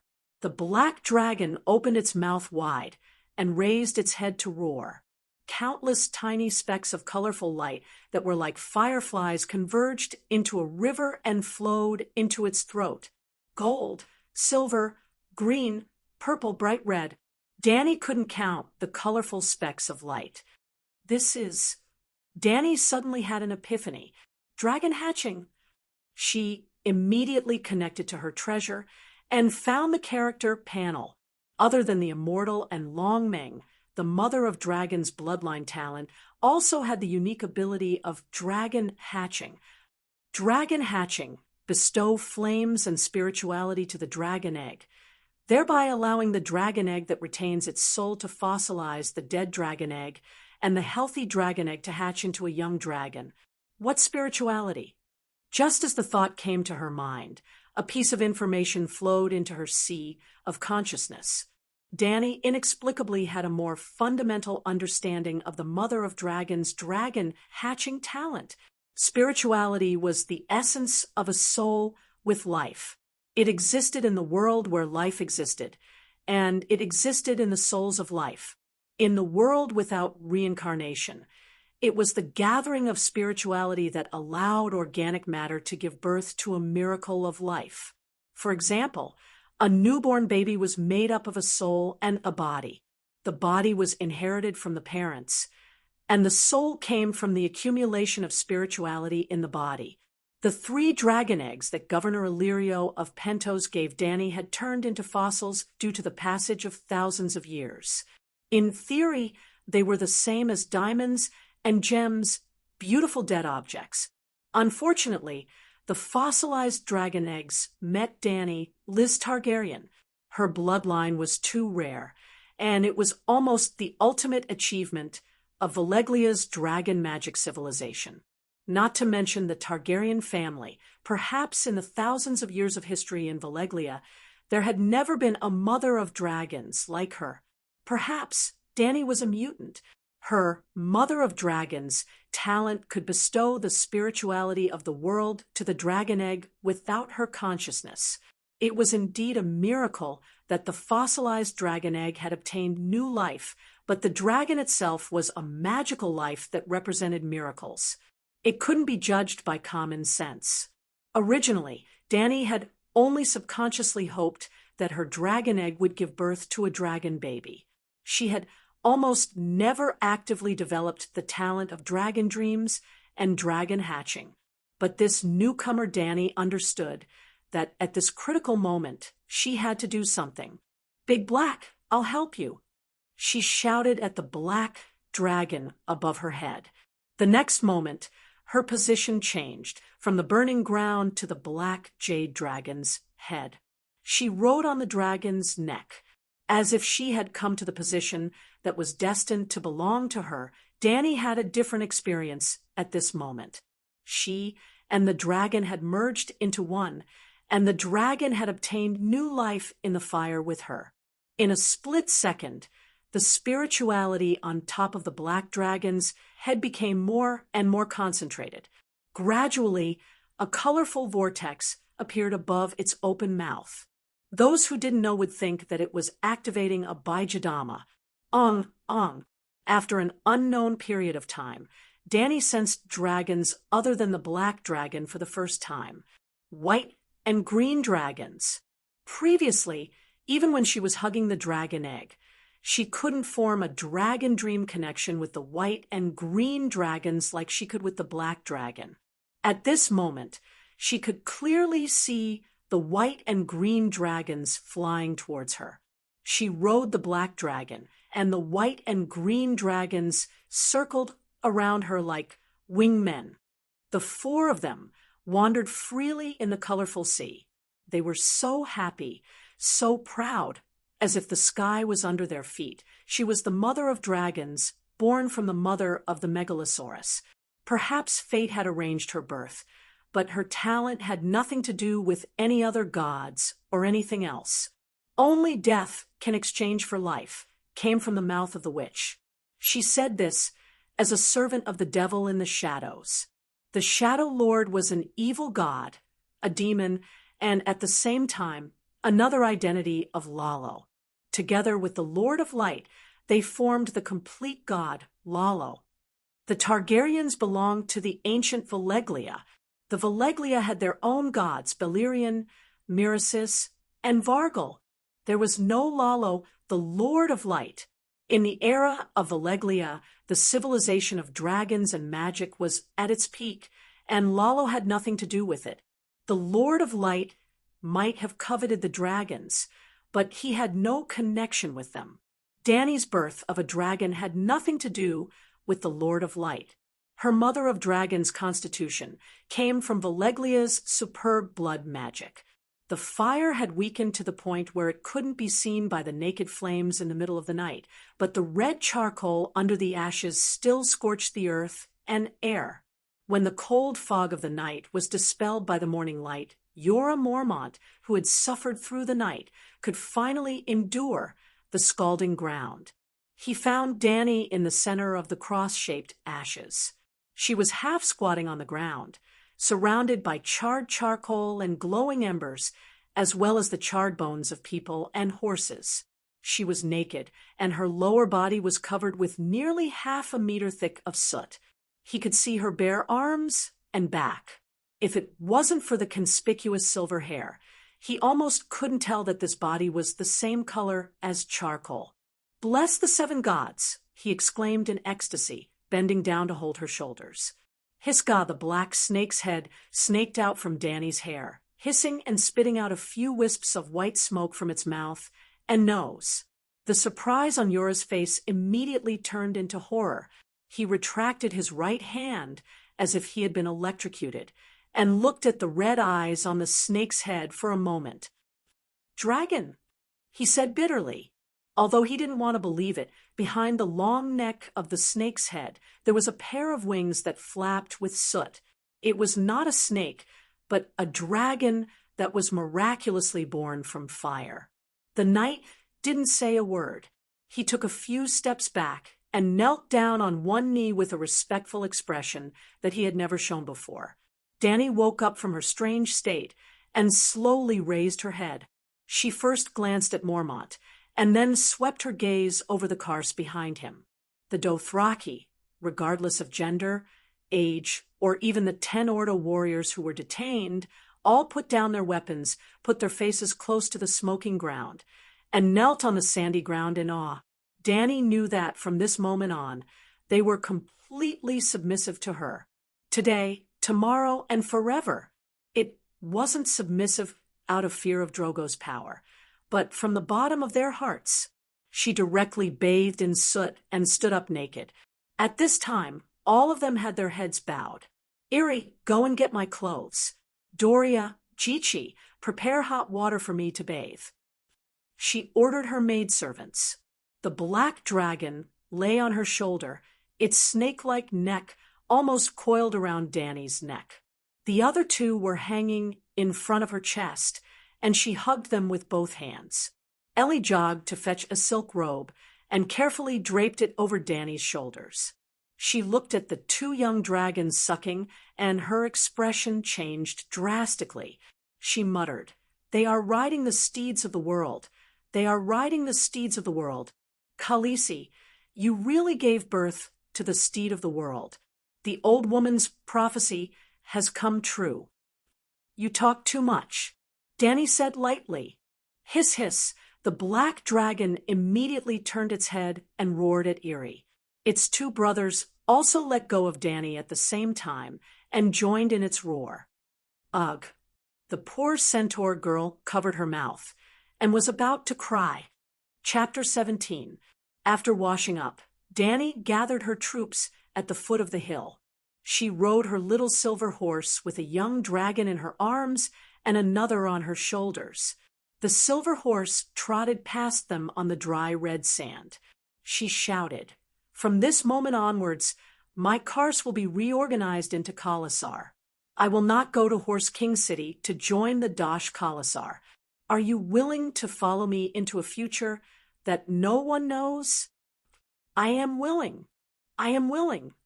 We are all willing." Her Karst responded in a chaotic and loud manner. "Good." Dany nodded in satisfaction. She shouted to the crowd again, "Jogo, Aggo, Ricarlo." The three of them seemed to have guessed what was going to happen next. There was no hesitation or resistance on their faces. Instead, they were filled with excitement and unconcealable joy. Kue Luo, who was not called, was dejected. His face was ashen. At this moment, he especially hated the tradition of the three-man blood brotherhood that everyone knows. As expected, Dany dismounted from her horse and walked towards the three young centaurs. She handed the silver whip that was hanging on the saddle to Jogo. "This silver-handled whip is my bridal gift. I hereby give it to you and appoint you as a bandit. At the same time, I request that you swear to become my blood, to live and die with me, to fight side by side, to protect me from danger." Jogo solemnly took the whip and hung it at his waist. Then he pulled out his Arak scimitar and knelt on one knee. He held the scimitar at the same level as his forehead with both hands. "Blood of my blood," he said loudly. It was like a promise. Dany took the scimitar and personally pulled Jogo up. She put the scimitar back into its scabbard. "Blood of my blood," she promised in the manner of Dothraki. Aggo and Ricarlo were next. She gave them a double-curved dragonbone longbow and a gold-plated Arak scimitar. These three weapons were Dany's bridal gifts. Drogo's blood brotherhood gave it to her during the wedding. Haggo gave her a horsewhip. The scimitar came from Kaholo. The longbow that was taller than Dany was given by Kiso. It was only a year ago. Now, they were gone. The three new Blood Brotherhood guards left the crowd, and stood behind Danny. She looked at Kue Luo. She met his hopeful gaze and said, "Kue Luo, I have an important mission for you. Have you seen my dragon?" She deliberately held the white dragon high in her hand, and the white dragon clumsily flapped its translucent membrane wings in her palm. In the future, they will be able to control the entire world, but now they are so weak that they can't even fly.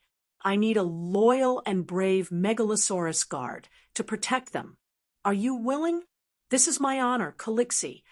Kue Luo excitedly drew his scimitar and swore loudly. "Knight, you have pledged your allegiance to me." Danny finally looked at the knight, who had changed back into his Dothraki costume. "One day, you will get a sword from me that is unparalleled in the world. It will be forged by a true dragon and made of Valeglia steel." Cora didn't repeat the process of taking an oath. He just nodded seriously. "It is noon now, and the weather is too hot. Everyone go rest in your tents first. We will leave in the evening." Danny made a decision. "Where are we going?" Ago asked. Danny thought for a moment. In the original plot, they seemed to be marked by the comet in the sky. But the problem was, who had ever seen a comet that did not move in a fixed direction? Comets were called comets because they did not have fixed observable coordinates. They appeared suddenly and left at an uncertain time. For example, the Weeping Blood star, the name given to it by the Dothraki. Last night, it suddenly appeared in the east, near the horizon. It was blood red, the size of a coin, with an almost indistinguishable trail. It was almost impossible to find it if one did not look carefully. After a night, it had risen a lot, and its direction and brightness had changed. In broad daylight, it was still possible to see a smear of blood red in the south of the east, at a 30-degree angle to the horizon. It was like a long scratch on the face of the blue sky. Following it was almost like going in circles on the ground. This was the red wasteland. Going in circles here was courting death. In fact, in the original plot, Danny's cars had suffered heavy losses. The elderly and young were almost all dead. Along the way, they left a trail of corpses. It was as if they had used blood and death to pave a journey of elimination. Those who were not strong were eliminated, and even her maid, Doria, died. Well, the strange thing was that Danny, who had just lost her husband and her 10-month-old son, who was sacrificed to the devil by the witch, did not go through confinement. She passed through thousands of miles of the Gobi Desert, and in the end, she survived with her tail intact. The effect of the dragon dream was too good. Danny snapped out of her thoughts and smiled at her subordinates. She asked, "Tell me where we can't go first." Sir Yora was the first to speak. "We cannot go north. Not to mention that Ordo's Khalasar is waiting for us, even if we avoid them when we enter the Dothraki Sea. The first Khalasar we meet will devour your battered troops. The warriors will all be killed, and the rest will become slaves. The land of the goatmen south of the river is also not feasible. Your troops are too weak and can't even stand up against that tribe that is not fond of fighting. The Raza hate the centaurs, and they have no reason to treat us well. Avoid the goatmen village and follow the river downstream to the ports of Mirin, Yuan-Kai, and Astapor." Rakarov immediately warned. "Martin told me that Bono's Khalasar is driving thousands of slaves there. He plans to sell them at the slave market along Slaver's Bay." Martin was a newly joined centaur warrior. Well, he was not a newcomer. He was originally a roaring warrior of Drogo's Khalasar and left with Ordo in the chaos. Now it was returned to its rightful owner, subdued by Danny's identity as the immortal and mother of dragons. Yes, the Dothraki were secretly calling her immortal and mother of dragons. Those slaves were all taken from Khal Drogo. Bono didn't care for the gold medal left behind by the Khal, because the slaves were more valuable. Ago added, Then we can only go south through the red wastes. Danny looked at their serious expressions and sighed. When we reach the sea, whether we go to a trading city or find a place rich in resources to farm. Yora was confused. My dragons are too young, Danny said vaguely. As a super late-stage hero, of course she had to develop as wretchedly as possible. No matter how miserable the early stages were, when the 3 dragons grew up, wouldn't she be free to do whatever she wanted? At that time, forget about reviving her kingdom. She could even become Genghis Khan or Alexander as she pleased. Doria, who was standing behind Danny, said with a face full of fear, Khaleesi, that is the Red Wastes, a desolate and terrifying land of demons. Not only do the horsemen know about it, but I also heard of its terrible reputation from the seafaring merchants in Lys. Almost no one can pass through that place where demons and hell creatures are entrenched. I'm not afraid of demons, and you don't have to be afraid of any ghosts if you follow me. Danny comforted her and pulled her hand over to stroke the dragon in her arms. It was as hot as iron that had been baked for a long time under the scorching sun. After the maid's emotions were soothed, Danny ordered her subordinates. Although our Khalasar is small, I have decided to reorganize it. What is the most important thing in a troop? She glanced at everyone and asked. Courage, the courage to not fear death in battle. Ago said. The strongest call. Kalilo immediately said, under the leadership of the strongest call, our troop will be invincible. Previously, Khal Drogo conquered the entire Sea of Grass in this way. There are also war horses and tribes. There are many people, strong horses, and powerful forces. Jogo added, with the centaur's knowledge and wisdom. The 3 Blood Alliance guards said everything they could think of. Kue Luo frowned and thought hard for a long time, but he still did not say a word. The soldiers' skills and tactics and the cooperation of different types of troops are more important. Sir Yora said seriously, in Westeros, every knight has to receive training from a young age. Martial arts instructors teach them swordsmanship, horsemanship, spear skills, and archery. Scholars teach the young nobles mathematics, literature, astronomy, geography, and the genealogy of the nobles. The art of arranging troops is taught by their fathers, brothers, or lords. Without a doubt, from this conversation, it could be seen that the barbaric centaurs were much more civilized than the knights. Do you have the skills to command a large-scale war? She asked curiously. There was an old Chinese saying, it is easy to find 1,000 soldiers, but hard to find a general. Danny's little Kalasa only had a few dozen warriors, so there was no need for a brilliant general to lead them. But what about the future? I have commanded a troop of at most 2,000 people. That was when his expression changed, and he stopped talking. That was when you followed the Duke of the Northern Territory, Ide Stark, to overthrow my father's dynasty? Danny said calmly. I'm sorry, Your Highness. Yora lowered his head and said softly, don't be sorry. You are serving your lord. There is nothing wrong with that.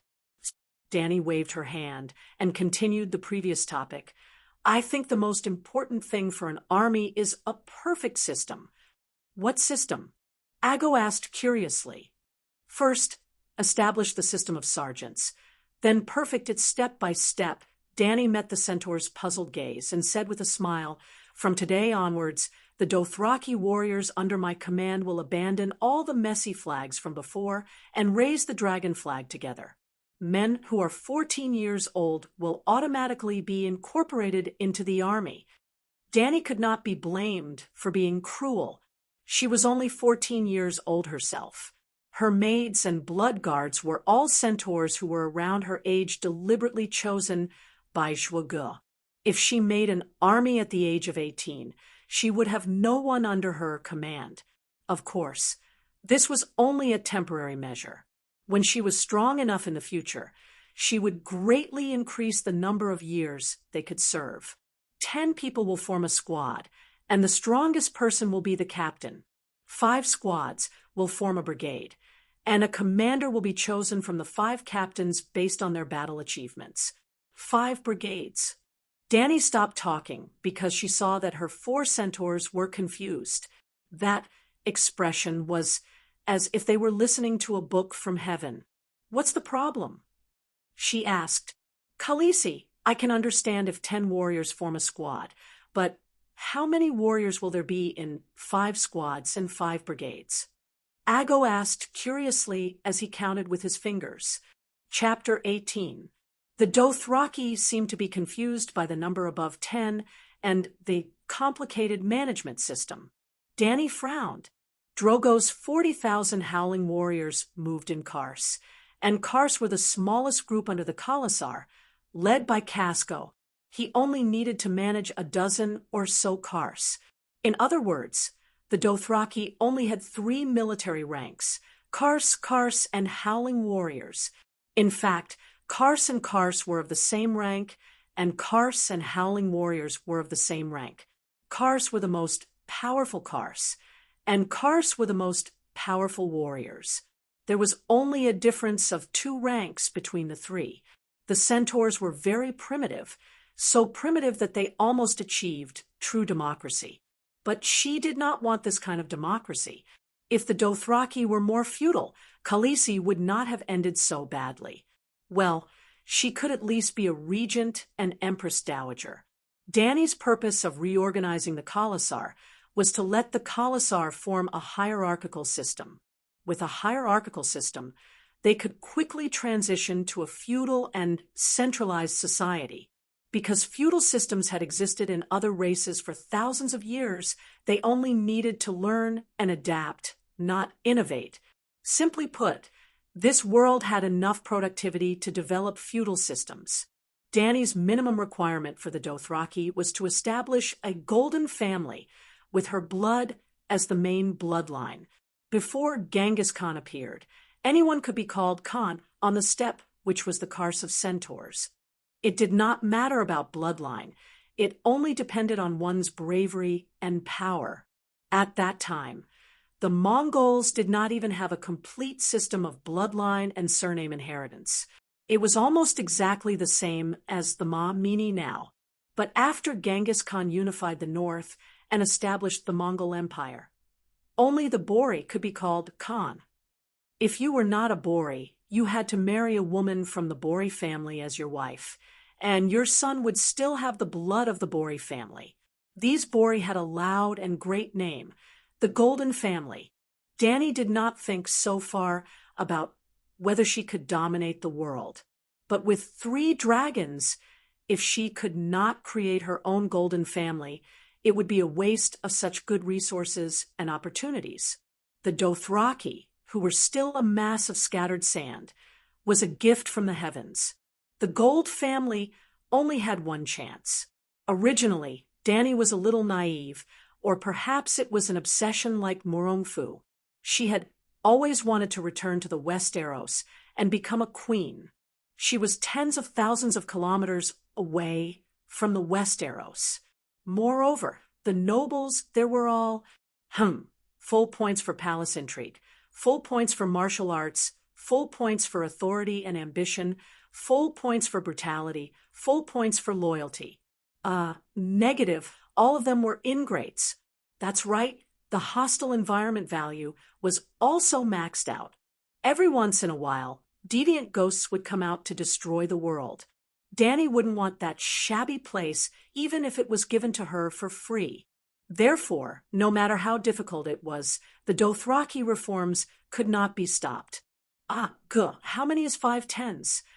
She asked her Blood Alliance guard. Guh thought for a while and replied, "Is it 50?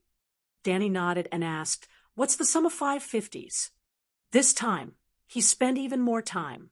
With a bitter face, he counted with his fingers for a while before he said, uncertainly, 250. That's right. Dani spread her hands to encourage him. But didn't you say there are still captains and commanders? How many knights are there if we take them out? He asked. Why should we take them out? If you are the commander, The other 249 knights are all warriors under your command, Danny told him. But Gul looked conflicted. The captain is also a commander's warrior. Isn't the captain Ko? Ko works for Call, but it doesn't count. G's words were clumsy, and he couldn't express what he was thinking perfectly in words. He was so excited that he couldn't even form a complete sentence. But Danny understood his problem. It was still the old saying that the Ma Min were not used to a multi-level hierarchy. This is a new rule. Everyone will get used to it slowly. She could only use her authority to force them to adapt. Cora understood Danny's thoughts and helped to plan. Khaleesi, don't use words like squad and brigade. The Ma Min have their own division of teams. Brigade and squad were the words Danny translated from the common language into Dothraki. Cora could understand it, but it was the first time Cora and the others had heard it. Is there? Danny looked puzzled. Why don't I know? What is it? Do you know Sakato and Goldu? Cora said 2 Dothraki words. Sakato is the hunting team, and Goldu is the banner. Danny muttered and looked at the knights in confusion. This is the division of teams. Cora smiled and said, the tradition of the Ma Min is that the hunting team is usually made up of 10 people. If there are too few people, they can't deal with a beast like a lion. If there are too many people, there won't be enough prey to share. 10 is just right.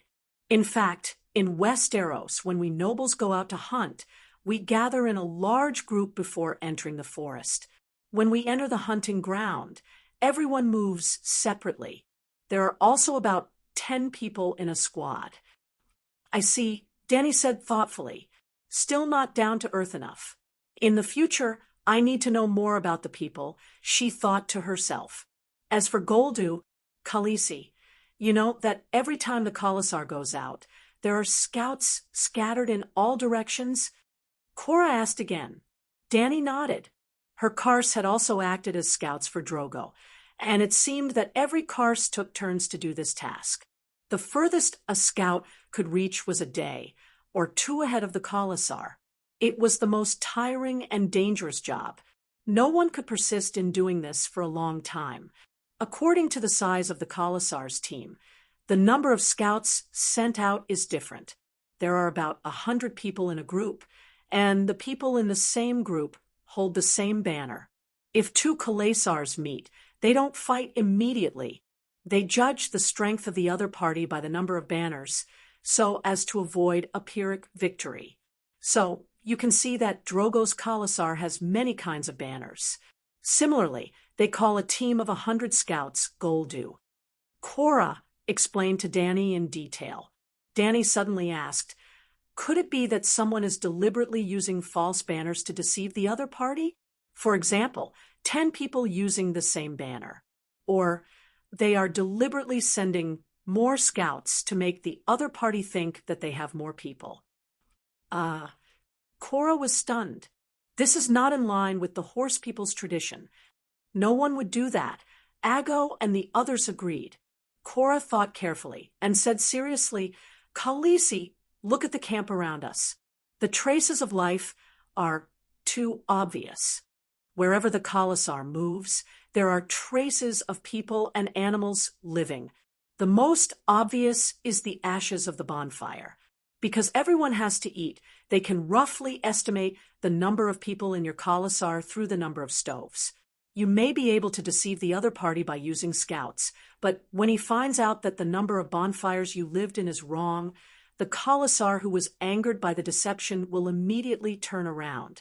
Then you must not know that the stoves used to eat can be faked, right? For example, I have fewer people, but I purposely burn more bonfires to scare the other party. Another example, I have more people, but I purposely build fewer stoves, waiting for the angry Khalasar, who thinks that he has been deceived to chase after me. I can calmly ambush him, Danny said with a sense of superiority. Not only did Cora and the other simple horse people's almond eyes widen, even Sir Cora, who thought that he had received many years of advanced knight education open his mouth wide and was dumbfounded. 7 levels of hell. You can do that? But it seems that in theory it is really possible. Cora looked at his innocent little princess strangely. Is she a natural military genius?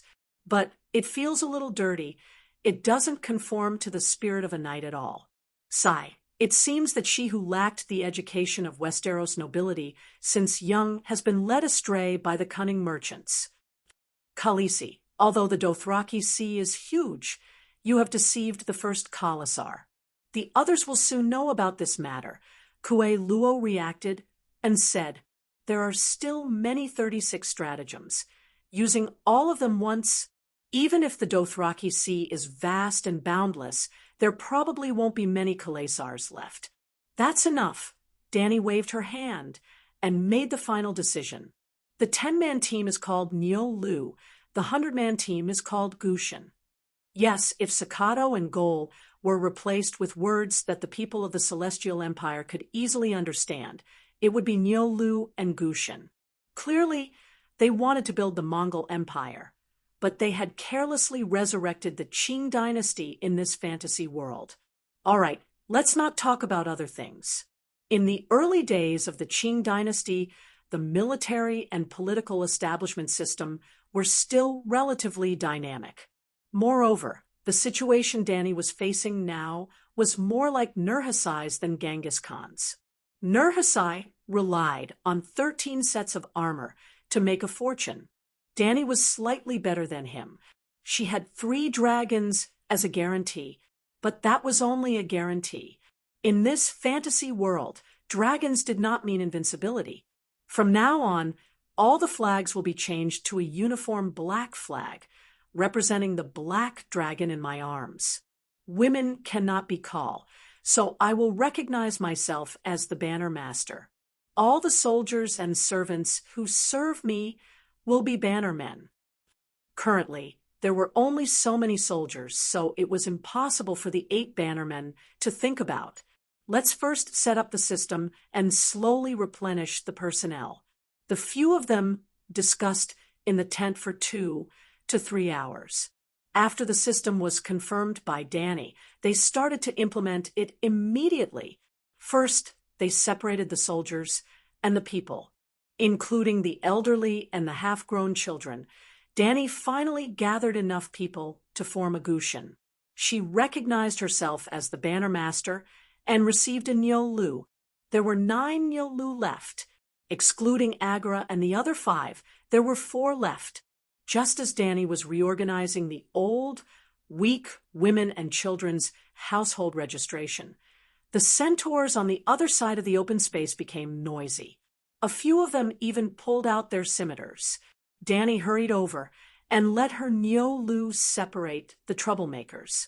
She rode on the little silver horse and looked down at the red-faced Dothraki warriors below. "What's going on?" she asked. "Khaleesi, I'm stronger." "Let me kill that bastard," a centaur said loudly. The centaur he pointed at with his scimitar also shouted, "Kill me? Don't stop me. I'm going to peel off his skin." Both of them were old members of Dany's Kars. They had protected her together for more than a year. At this moment, they turned hostile. It was very Dothraki. Cora explained, they want to compete for the position of the leader of the Neol Lu. But we only have so few people left. We can't afford to waste them. Chapter 19. The Dothraki worship the strong and despised life and death. Regardless of others or their own, they had no entertainment, and fighting was a common occurrence. They would often draw their swords to determine life and death over trivial matters. "Are there any competitions between knights in the Westeros?" Dany asked Cora. Cora nodded and said, "We all have armor. Even in a group battle, there are very few casualties. However, we can learn the sword duels of the knight apprentice level. Let them change into full leather armor and duel with unopened blunt swords. This kind of duel was definitely not as fair as real swords and spears. Many centaurs walked the path of agility. Killing with a single blow was their goal. Blunt swords and leather armor required more strength and stamina. But in order to not die, Dany could only accept Cora's suggestion. In the evening, the newly drawn black flag fluttered in the wind. Her khalasar began to move slowly towards the south, with the sun and the stars as a reference. Before leaving, Dany even ordered people to go to the crematorium and dig out the melted gold. This is what Drogo used. He took what he needed to the Night Kingdom and gave the rest to us as a reward. Facing the hesitant centaurs, Dany tricked them. Drogo's dragonbone, bow, was also retrieved. The dragonbone in the dragonbone bow was not a metaphor. It was a dragonbone. Not to mention the dozens of dragon corpses of the Targaryen dynasty, the ancient Valeglia civilization had only been dead for 300 years.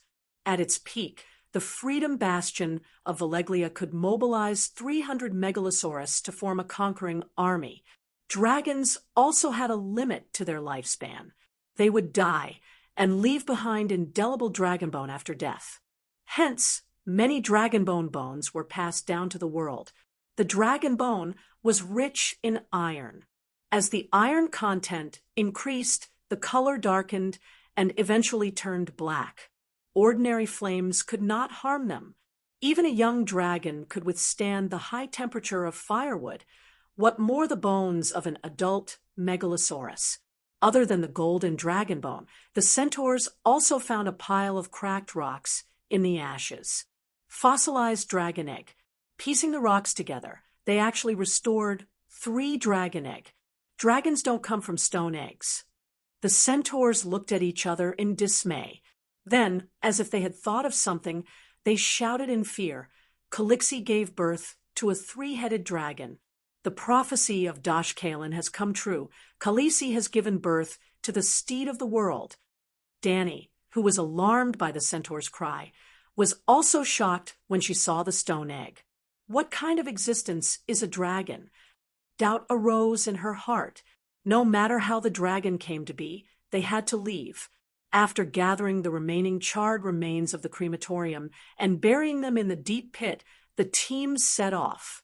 On the first night, Dany's khalasar only traveled 10 kilometers.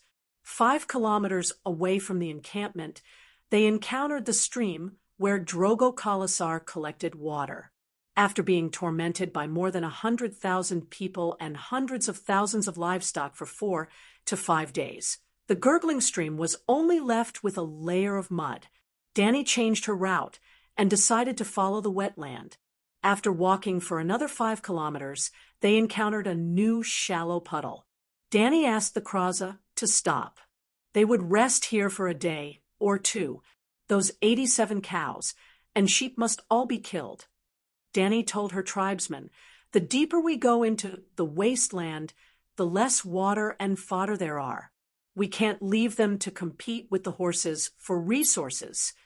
After Dany's reorganization of the khalasar, the allocation of manpower became more rational and their efficiency increased. The mutton was made into jerky. The outer layer of the sheepskin was not even processed. The centaurs dried it in the shade and sewed it into a cloak. The wasteland was too hot. Wearing a cloak could avoid the sun during the day and reduce the evaporation of the body's water content. At night, it could also be worn to keep one warm. Yes, the Dothraki were nomads. However, even nomads could not guarantee that all of them had fur coats and cloaks. Dany's original 100 or so Kars did not lack clothes.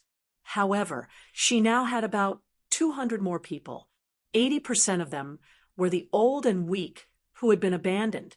Most of them did not even have a Dothraki vest to change into. Dany also had her own cloak. When Dany Rise first came to the Dothraki Sea with Drogo, he had specially hunted a white lion for her. It was a lion taller than her little silver horse. The terrifying lion's head formed a hood that covered her head. The lion's skin became a natural cloak that hung from her shoulders to her back. On the evening of the 3rd day, The Kala started moving again. This time, they walked through the night and did not stop until the sun rose from the horizon the next day. In 10 hours, they had walked about 150 kilometers. At this time, Danny was in trouble. More than 10 scouts had searched the surrounding 5 kilometers, but still could not find a clean water source. Along the riverbed that was as dry as bones, they could occasionally see dry and stagnant pools that were exposed to the scorching sun. However, these were pools of death that even animals would not drink. They were filled with all kinds of germs, mud, and rotting animal corpses. There was even a strong smell of sulfur. Danny was more and more curious about this world. This place was surrounded by mountains to the east and west, grasslands to the north, and the sea to the south. However, it was actually the Gobi Desert. Forget about the Gobi Desert. Where did the sulfur come from? This was also not a hot spring. Thinking of the hot spring, a thought suddenly flashed through Danny's mind. She asked Sir Yura, "I heard that ancient Valeglia was built on 14 volcanoes. Was the continent near the summer sea a hellish scene like this before?" "What do you mean?" Yura was puzzled. Could there be volcanoes hidden under the red wasteland where we are now? That's why the rivers are evaporated, and there's a smell of sulfur in the pool. She guessed. What Danny wanted to say was that ancient Valeglia and the red wasteland were both strange geographical environments with thin crust. The surface was too close to the underground magma layer. "Because there are demons here. That's why there's a smell of sulfur," the maid Doria interrupted. Although she was hiding in the tent, she was still so hot that her face was flushed red like a steamed prawn. Sweat flowed down her neck in small streams. Her exquisite figure was fully revealed under the thin silk clothes. "You saw a demon?" Danny snorted. I think I'm possessed by a demon. I feel terrible all over." She rubbed her chest with difficulty and panted. "It's gnawing on my heart. It won't be long before it devours my soul." The Reese girl's eyes were filled with fear. She spoke so confidently that Danny almost believed her. "You're suffering from heat stroke," she said. "What's heat stroke?" Erie asked while fanning herself. Danny was not afraid of the heat. The maids were fanning herself and did not need to serve her. "Princess, you're talking about heat, right?" Yura struggled to take off his vest, revealing the rich black hair on his chest that was like a bear. "Something like that." As she spoke, Danny passed her mare milk pouch to Doria. "Don't drink water. The minerals in your body are— Forget it. Drink my mare milk. But this is your quota." Doria looked absent-minded. Just as she reached out to touch the leather pouch, she retracted her hand as if she had been electrocuted. She shook her head and said, "I can still hold on. I can drink water." Danny did not persuade her and directly stuffed the leather pouch into her hands. Because of the lack of materials and the uncertain future, Danny had formulated a rationing system long before they set off. Water could be drunk as much as they wanted because they had been following the river and could always find water. Horse meat could also be eaten as much as they wanted. The dried meat that could be used as a knife to cut wood. Even if it was supplied freely, everyone could not eat much. The main things were mare milk, salt, wine, and fruits. They needed to be rationed in limited quantities. Looking at this situation, even water— No, there must be enough water. Otherwise, even if they could walk out of the wilderness, more than half of them would die. Thinking of this, she could not sit still and said to the maids, "I'll set up camp separately for men and women. Everyone can be naked in their own tent. You can take off your clothes later. The tent is like a furnace. It's useless to take off your clothes." Previously on the grassland, 2 layers of sheepskin mattresses on the ground would wake you up in the night from the cold. Now stepping on the ground is burning your feet. Ellie sighed. Danny teased, "You can shovel away the top layer of sand. Speaking of this, she suddenly had a flash of inspiration and laughed. Why did I only think of such a simple method now? What method? Chola asked curiously. Danny waved her hand. Let's go out and see. The tent curtain opened, and Danny's intuition blurred. The sun almost put his face in front of her, and the white light cast by the pillar of light made people enter a world of white light in an instant. Lowering her head and rubbing her eyes, Danny finally regained her vision. She had the illusion that she was really in purgatory. The dazzling white light reflected on the flat red sand and stone ground, almost reflecting the same intensity of red light. It was like the red light of a flame. A large area of dense red light formed a red sea of fire. People walking on this wasteland seemed to be walking in purgatory. God, there was also the smell of sulfur lingering at the tip of the nose.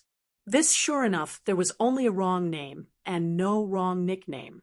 This was the Red Purgatory. Hurriedly putting on the white lion hood, Danny looked around her camp.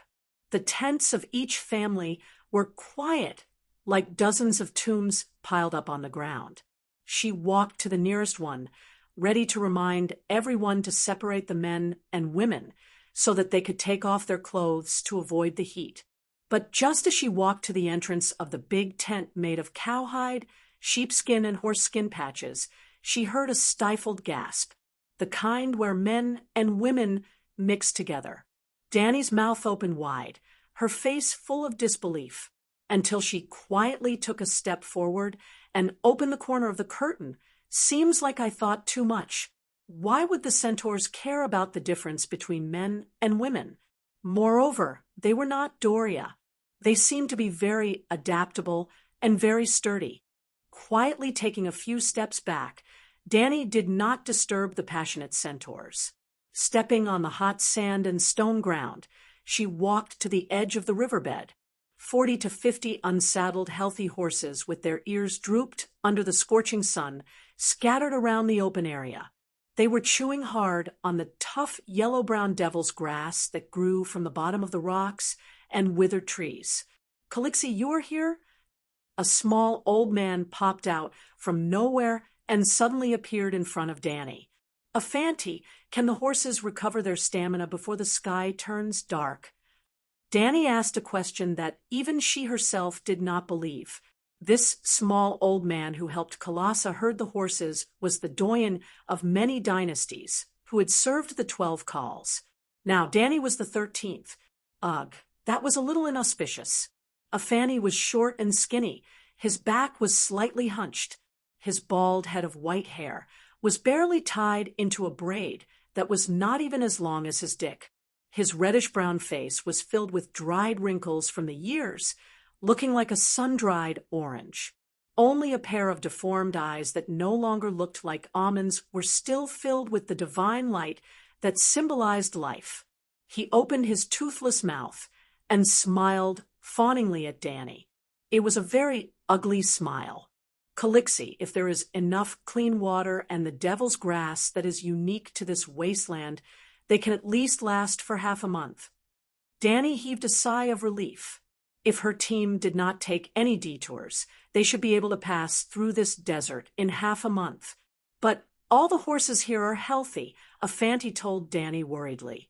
Other than hundreds of men riding healthy horses, most of them are old, skinny, weak, lame, weak and bad-tempered beasts.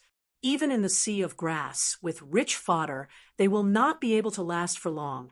Everyone knows that such horses should have been killed long ago for their meat. Our Kalasa from before used them as food. I understand. There will be other arrangements when the time comes.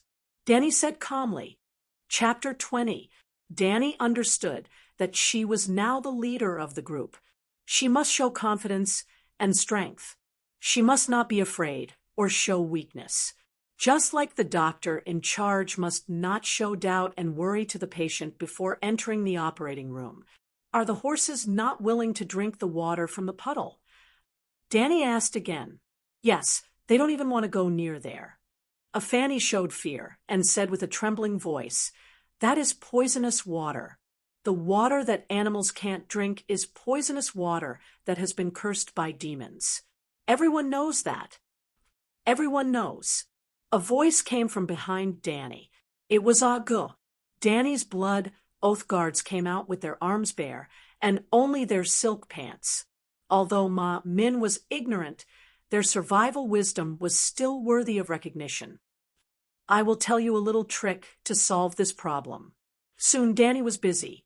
She ordered her men to carry her big red copper basin out of the tent.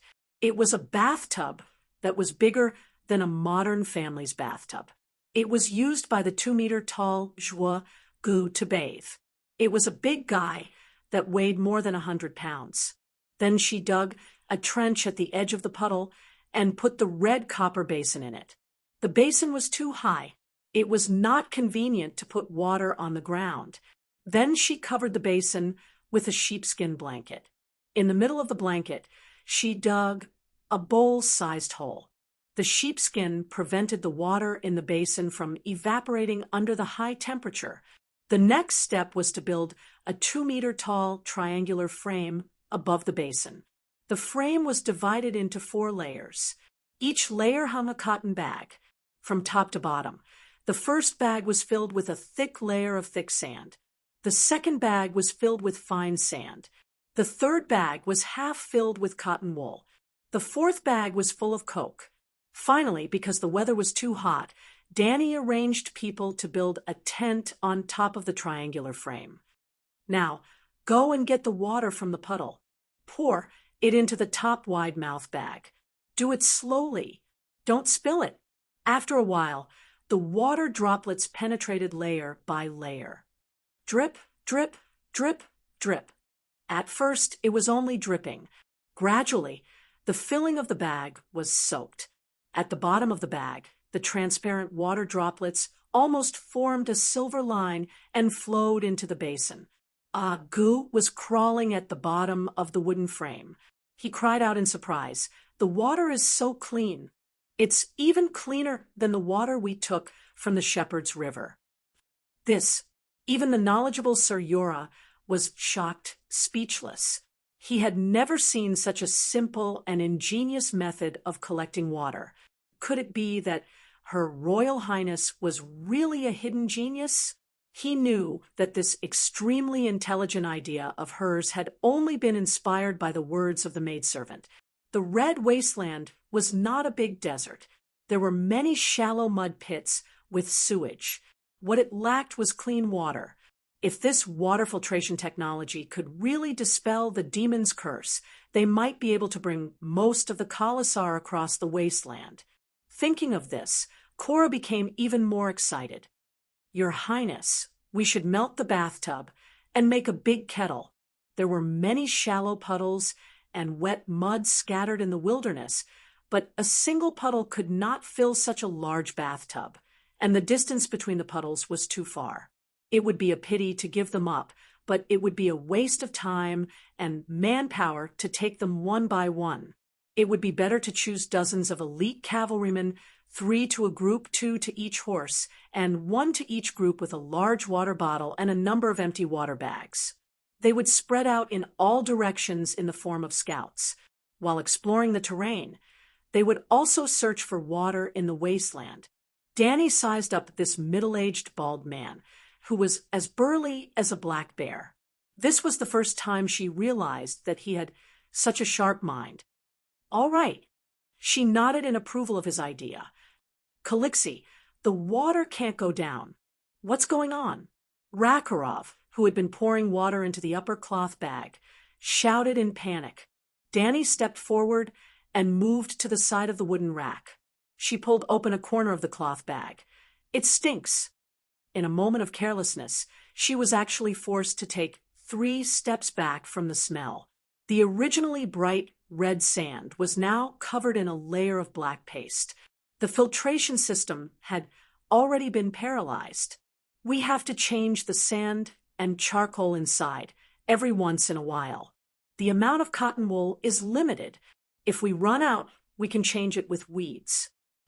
Danny thought of the devil's grass that even the tough horses could not chew and added, "First, we can knead the grass into a ball and smash it into cotton wool, or we can stuff it into the horse's mouth and let it chew for a while before digging it out. Can you dig it out, Afundi?" She looked at the little old man and asked, "Yes, the horse won't swallow the grass until it's crushed. It's just that." Afundi hesitated for a moment and said with a bitter face, "Docile Mares are honest, but some fine horses have fierce tempers. They even dare to bite lions. You guys can do as you see fit." Even after the carbon absorption filtration, Danny still had people boil the water before distributing it. This time, she considered the problem of sweat removing minerals from the human body and added salt and dried figs to the water. Faint sweetness, faint saltiness, refreshing and delicious. Doria loved it to death. On the second evening, Danny's Khalasar only traveled 100 kilometers, half of the previous night's distance. They stopped around midnight. Other than the fact that they happened to encounter a slightly larger pool of dirty water here, Danny also hoped to conserve the horse's stamina. Everyone in her team had at least one horse, and they were moving at a speed of 15 kilometers per hour. This kind of exercise was not too much of a burden for both the horses and the people. The key was in the supplies. Even a healthy horse would not be able to endure such a high-intensity march without food and water. This time, Danny also made some adjustments to the location of the tents. In the middle of the night, while filtering the water, she ordered a group of strong warriors to use rocks and mud to make a wall. The curved short wall was not sturdy at all, but when the sun rose the next day, this wall blocked 70% of the direct sunlight. On the third day, when they left, Danny made some changes to the centaurs' hairstyles. Centaurs would only cut their braids when they failed. The longer the braids, the more respected they would be. So, even the old man Afundi, who raised the horses, would also braid his sparse bald hair. Although there was no such thing as the body, hair and skin were given to the parents. Centaurs never cut their hair. The weather was so hot, and they couldn't bathe. Not to mention the fact that it was easy to get sick from bacteria, that greasy hair. Even if the centaurs themselves were used to it, Danny, who was beside them, could not stand the smell. If not for her heat-resistant body, she would have cut off her silver blonde hair. So, she suggested that Ago get a bald head. The bald Cora, did not need a haircut. He did not have many strands of hair to take care of. "If I cut off my braids, everyone will look down on me." Ago shook his head like a rattledrum. "Then I'll get everyone to shave their heads," Danny said. "Everyone knows what braids mean to the Dothraki. After we leave the wastelands, what will the others think of us? Defeated cowards? Slaves from Slaver's Bay?"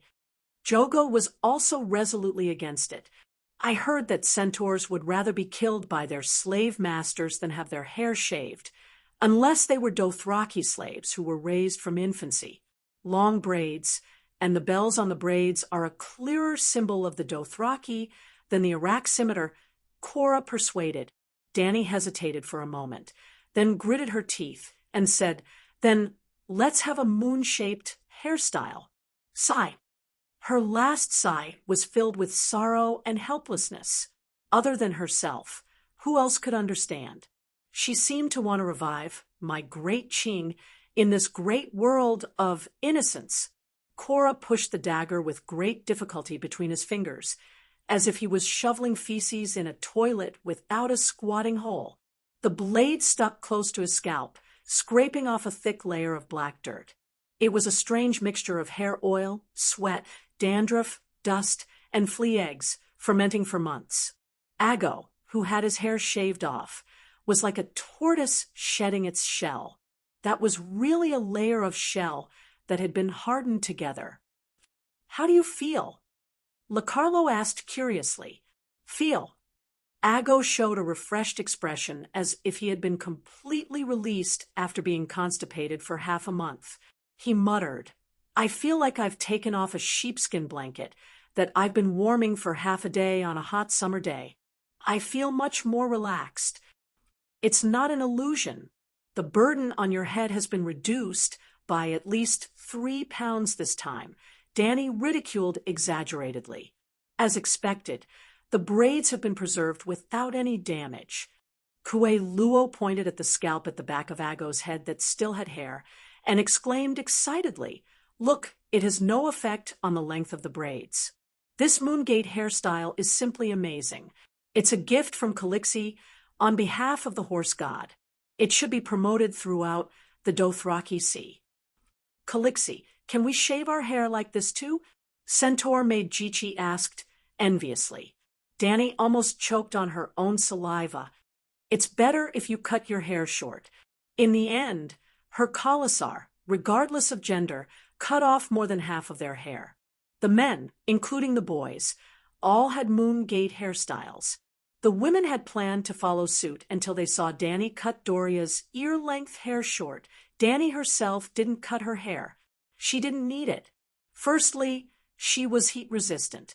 Secondly, it was easy for her to clean her hair. She only needed to barbecue herself in the fire. Dandruff, oil, lice, and bacteria couldn't withstand the burning of 1,000 degrees Celsius.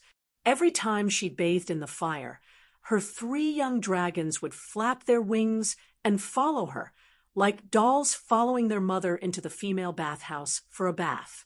And every time they saw Danny playing with the 3 dragons in the fire, her maids would show reverence as if they were facing a god. It was also because of the fiery bath with the dragon babies that Danny knew how to feed them. Chapter 21. When the baby dragon was just born, it was like a malnourished kitten. It was so skinny that only its neck, tail, and wings could be distinguished. It was as if it had no torso. She could barely feel its weight in her hands. However, it was different when they spread their wings. The wingspan was 3 times the length of their bodies. Each wing was a translucent piece of delicate skin. It was colorful and tightly stretched between the long, thin bones. Danny was more miserable when she was young. Since the age of 5, she had been wandering between the 9 great cities. She lived a life of lack of clothes and food. She was very stunted. Plus, she was young, 14 years old, and did not have a good figure. Her apple-sized breasts could not provide enough milk at all. The baby dragon had no food. It was so hungry that it stretched its neck and hissed. It was like the chimney of a steam train. Hot, white smoke came out of its nose and mouth from time to time. Danny tried to put jerky, mare's milk, bloody fresh meat, and cooked meat in front of them. However, the baby dragon only smelled it and moved its head away. She was very anxious. Cora did not know how to feed them. Before the 3 dragons were born, the dragons had disappeared for more than 100 years. Their legend could only be heard in the bedside stories of children before they went to bed, until the first flame bath, when the black dragon broke free from Danny's arms and hungrily tore at a charred bone in the fire. Then Danny understood. Dragons only ate meat that had been burned, and it had to be the kind that was burnt. They were still too young. They could not breathe fire and could not roast their own food. And the first thing that proved that dragons were indeed magical creatures was not because they were born from fire, but because of their astonishing appetite. Danny had tested it herself. They could eat 3 times their weight in food at once. What big eater, what unrestrained immortal, compared to the 3 dragons. They were like little brothers. This completely went against her scientific worldview. Danny could not imagine where the food went. Once, she deliberately pinched the black dragon's belly to feel the wriggling of the food. And then there was no then. He kept eating. His belly kept wriggling, and eating. It was also because they ate a lot that their bodies were visibly growing day by day. Danny thought happily that she might be able to ride a dragon soon. In order to ride a dragon, The dragon must at least learn how to fly. Danny's gluttonous dragon was less than 2 feet off the ground every time it flapped its wings and fell to the ground. He was in a very sorry state. On this day, as the egg yolk-like sun struggled to climb out of the horizon, Danny was happy that her baby dragon could finally glide at low altitudes like a paper plane. Every time after feeding, she would use a bamboo basket to carry her dragon and find an open space to practice flying. The golden-red morning light splashed on the ground. Danny held the baby dragon and threw it up. The young dragon flapped its wings and leaped forward. Then she bent down and scooped up another one from the ground. The dragon whelps that had fallen to the ground would crawl to their mother's side and line up, waiting for the next test flight. At that time, there would often be a group of children who looked like mud monkeys. They would only wear a pair of shorts and hide behind the hills in the distance. They would open their round, almond-shaped eyes and peek at them curiously. From time to time, they would exclaim in satisfaction. Around 10 in the morning, the Min women would shout loudly for their children to go home to eat and sleep. Well, they would usually sleep until 4 or 5 in the afternoon. After tidying up, they would continue on their way. Other than the call and co, the children would only have a mother and no father. Other than a few, most of them would not be able to tell the father apart. Kalasar would be responsible for raising the children. When the children grew up, they would repeat the fate of their parents. The women would be responsible for giving birth. The men would become warriors and follow the call to conquer the world.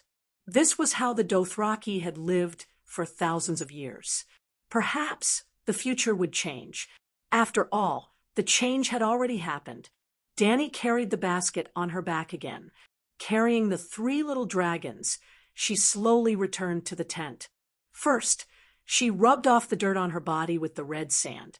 Then, she shared some jerky with the dragons. She then hugged the dragons and lay down on the straw curtain and fell asleep. This time, with the tent set up close to the low wall that Danny had built, Doria could finally sleep peacefully at noon. Previously, even most of the Min could not stand the stuffy heat and could barely sleep, let alone this little girl. Even though Danny had fulfilled her responsibilities as the leader of the Kalasar, this was the Red Wasteland, the Purgatory Plains. At dusk on the 3rd day, the Kalasar had only traveled for half an hour when an old man's head tilted, and he fell off his horse.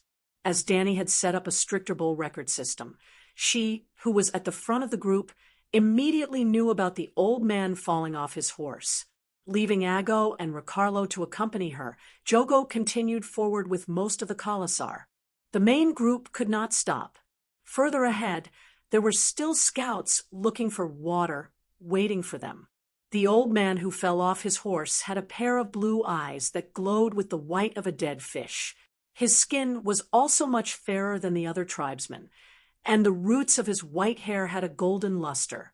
He was not a Dothraki, but a slave of Drogo Kalasar. Danny still had a transmigration mission: liberate the slaves. So after she took control of the Kalasar, the first thing she did was to remove the slave collar from the slaves' necks and grant them the identity of bannermen. The old man in front of her, with a broken left arm, was the first batch of beneficiaries of the new system. Danny brought the bag of mare's milk to him and asked, "How old are you?" After examining him, she did not find any signs of heat stroke or dehydration. Instead, she saw his mouth. He was so old that one of his teeth was gone. I don't remember. Khaleesi." The old man drank the fermented mare's milk and woke up from his stupor. "Where do you feel uncomfortable?" Danny asked again. "I cough. My hand." The old man groaned in pain. Danny frowned. Of course, she knew that his hand was broken, but she wanted to know how the old man fell off his horse. She spent about 20 minutes cleaning up the broken arm and used 2 pieces of wood to fix the old man's reattached arm. Even if it was a comminuted fracture, that was all Danny could do. a doctor without medicine, was no different from an ordinary person. She ordered the wrangler, Effendi, carry him to the carriage. Effendi was the commander of the old man's Niolu. He was in charge of a team of old men. Usually, he was responsible for herding and looking after supplies. The two old men took down a few tents from the cart to make room for the old man. They then hung the tents on the old man's saddle. The team continued to move forward.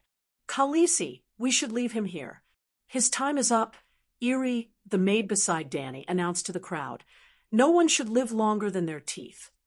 The rest of the centaurs agreed. Danny disagreed. Have you ever thought about it? The Khalasar does not keep useless people. How can he live for so long? It must be because Cow needs him.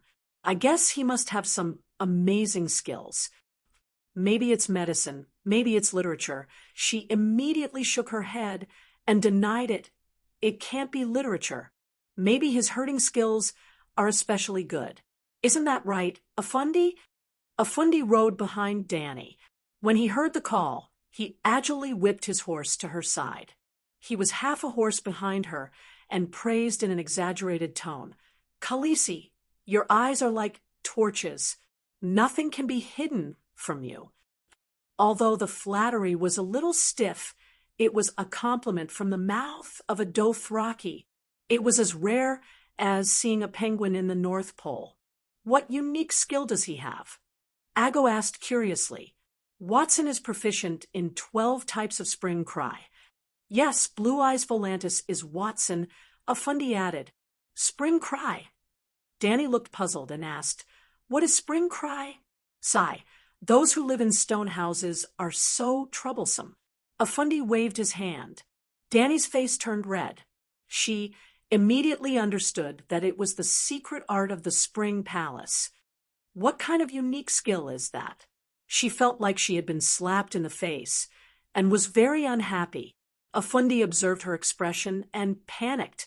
He tried hard to recall what old Watson had boasted to him before and said, Khaleesi, even the famous Kayuan, the world's training center for female slaves, only knows 7 types of spring cry. And Watson, he is a Volantis. Before Valeglia was destroyed, only the Dragon King knew the skills. Although only 5 types have been passed down, it is enough to dominate the world. Volantis was the only city that survived the great calamity in the free fortress of Valeglia. It was one of the 9 free trade cities today. The ruling class of Volantis was the same as the Targaryen family, the orthodox Valeglia nobles. The Targaryens were exiles back. Then, even if he is the best in the world, he is already so old. What is the use? Why is the Khal still keeping him? Danny was puzzled. He is Khal Hago's father, Effendi said solemnly. Khal's father cannot be abandoned. Hago, Khal. Was Hago the Khal of another Khalasar? Danny was even more puzzled. It was not Khal Drogo's blood brotherhood guard. It was blue-eyed Hago from 20 years ago. Our Khalasar is so young now, but there are at least 3 children named Hago. I see. This Watson is not simple. Danny nodded and pulled the white lion cloak closer to her chest. She lamented, The son of a slave actually became a Khal. Mixed blood. Hago's mother was a Dothraki. Watson served the previous Khal very well. He was proficient in 12 types of village cry. His valiant son became a bandit. After that, blue-eyed Hago became a Khal and made a name for himself in the Sea of Grass. Until he met Khal Drogo's father. Effendi sighed. Danny nodded inwardly. A person's worth did not only depend on their strength. An old person's wisdom and rich experience was also a valuable asset. Khaleesi, you know that Khal Drogo was stolen when he was young, right? Effendi suddenly asked. I know. It was Kaholo who risked his life to bring him back. At that time, Kaholo had 2 deep scars on his face. At the same time, he became the Khal's most trusted partner. He even became Drogo's blood brotherhood guard. At this point, Danny suddenly had a thought. She exclaimed, "Could it be Blue-Eyed Hago?" Chapter 22. In the end, he isn't a pure centaur blessed by the old woman at the foot of the Mother of Heaven. Blue-Eyed Hag has martial skills that don't lose to any great call, but he doesn't have their courage. Just like those who live in stone houses who are good at using poison and tricks, he has been tainted by Watson's blood and is used to using shameless methods to attack his enemies. Old Avani had a look of disdain on his face as he shook his head and said, "Sending people to sneak into the enemy's Khalasar and kidnap the Khal's son is something that has never happened in the Sea of Grass for thousands of years. Everyone knows that we Dothraki ride wild horses and use the scimitars in our hands to solve problems." Danny couldn't help but sigh when she heard this. That blue-eyed hag was too unlucky. If his father wasn't proficient in the art of spring crying, but rather the art of war like Guay Guzi or the 36 stratagems, with his nimble mind and his awareness of shameless things, it was very likely that he would have created a golden family. The group chatted as they slowly caught up to the main group. Even though the scorching hot winds would blow up the red sand and wipe out any traces of the group walking on the Purgatory Plains, the process would still take a day or two. Danny's group was only an hour's ride behind the Khalasar. On the ground of red sand and gravel, there were still footprints of horses. Under the blood-red light of the blood-tear star, the fine traces were like a shallow river spreading across the red desert. It was very eye-catching. Avani was old and shrewd. After a few conversations with Danny, he found that she was a very gentle and kind Khaleesi. Gradually, his courage grew and he said to her rebelliously, "The comet in the sky makes it convenient for us to travel at night, but that red color that is like the blood of a god is also full of misfortune, especially in this purgatory wasteland. The red sand, the dark sky illuminated by the blood-tear star, it's like a red hell. It seems like something bad has happened without us knowing." Yes, I think so too. That old man with the impressive record agreed. Gradually, even Danny's blood riders started to feel uncomfortable. This old man, how dare he deceive people in front of me? Danny was furious. "Let me ask you, did the comet appear before Khal Drogo was buried?" She rebuked. The old man was shocked by her stern tone and said, "No, let me ask you again. Is the blood-sobbing star the symbol of Khal Drogo?" "Yes." "Is Khal's steed as red as charcoal?" She asked again in a threatening tone. "Yes." "Was Khal accompanied by 500 warriors who died bravely in battle?" "Yes," as Danny shouted.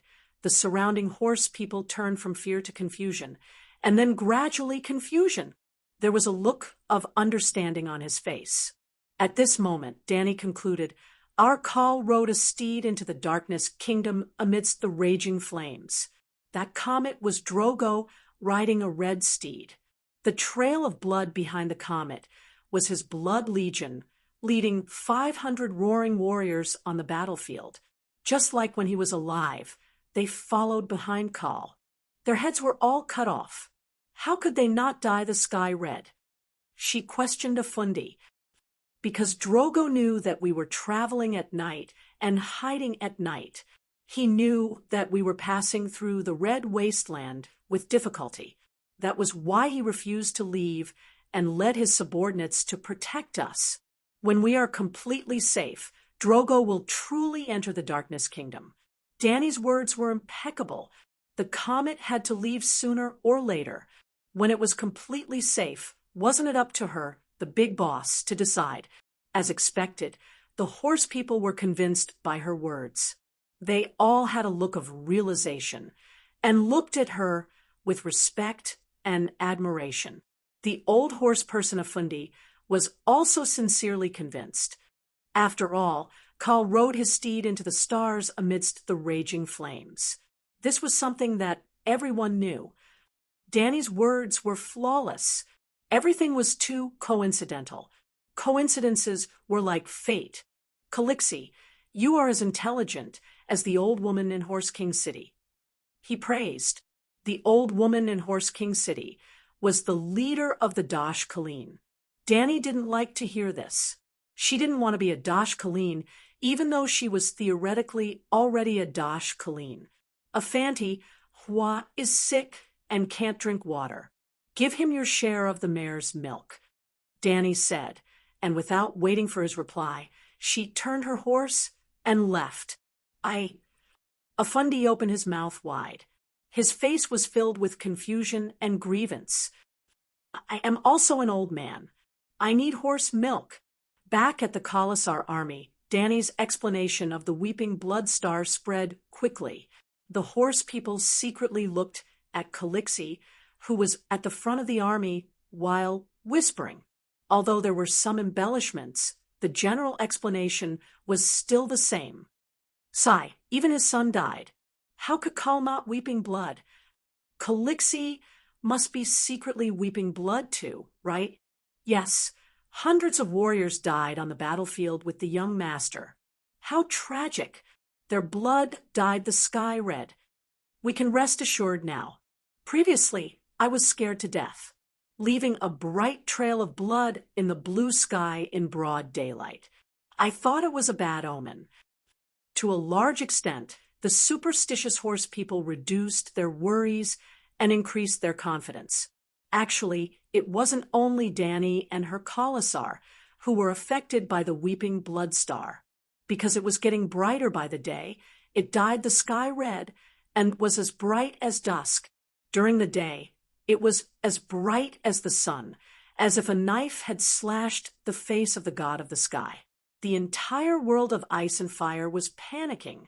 Like Dany, they tried their best to describe it as a sign that was beneficial to them.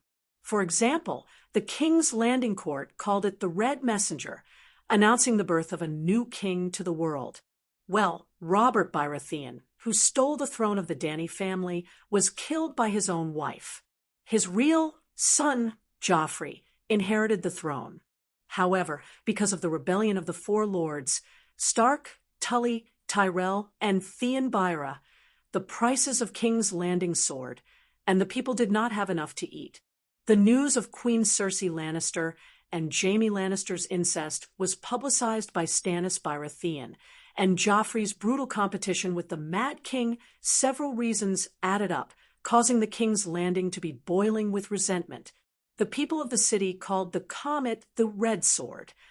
The red sword of blood and fire was a sign that the heavens were about to punish Cersei and her son.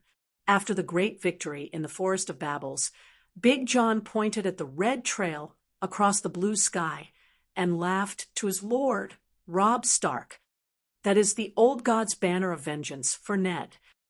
Tully, the young lord of House Tully, was delighted to think that it was the Tully family crest, a white fish on a blue background, a trout leaping out of the river. Well, Tully saw a fish with a long tail, a fiery red against the blue sky. On the Iron Islands, Balon Greyjoy was in high spirits as he said to his vassals, "That is a good omen for our time in a burning torch, no different from the one my people held in ancient times. The torch that the Anami brought from the sea is a sign of the coming tide. At this moment, we should assemble the fleet and let the sword and the fire descend upon the world, just as he did in the past."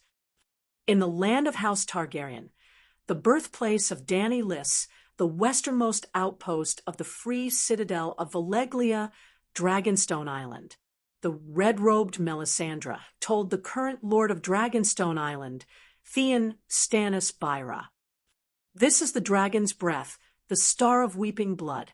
The ancient prophecies will come true on you." Then she said the prophecy that represented the core of the Song of Ice and Fire and the final prophecy. After the long summer, the stars will weep blood and cold darkness will envelop the world. At this terrible moment, a warrior will draw a burning sword from the fire. That sword is the Lightbringer, the red sword of the heroes.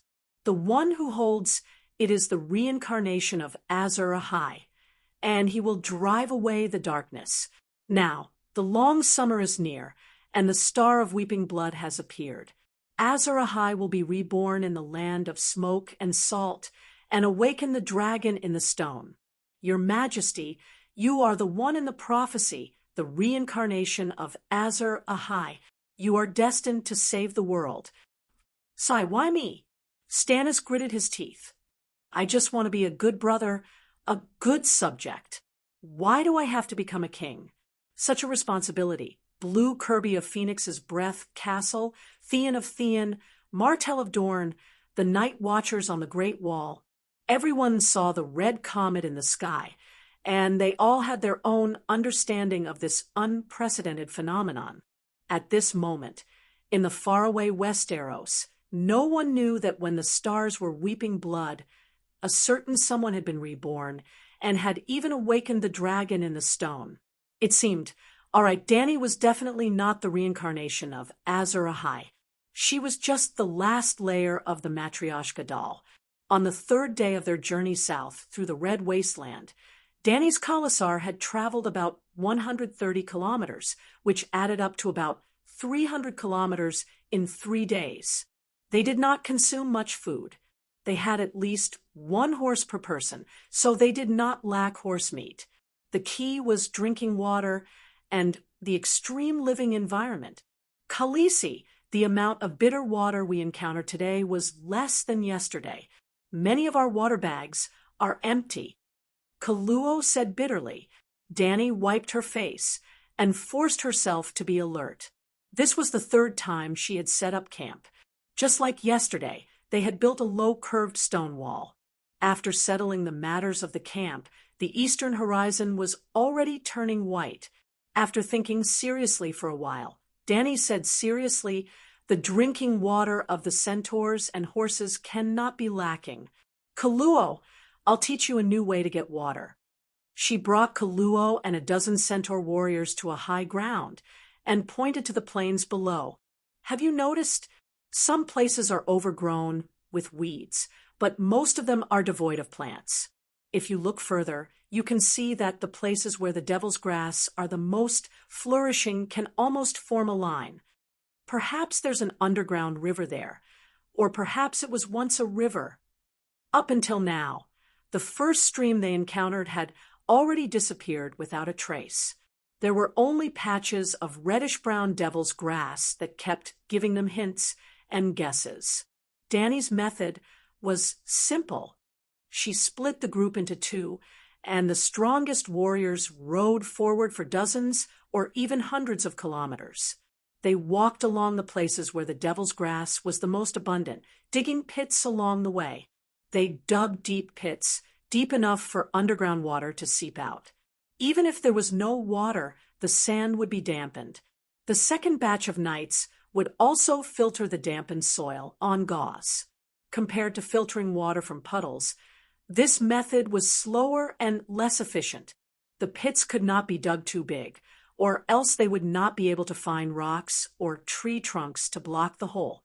They could only dig more holes and deeper holes.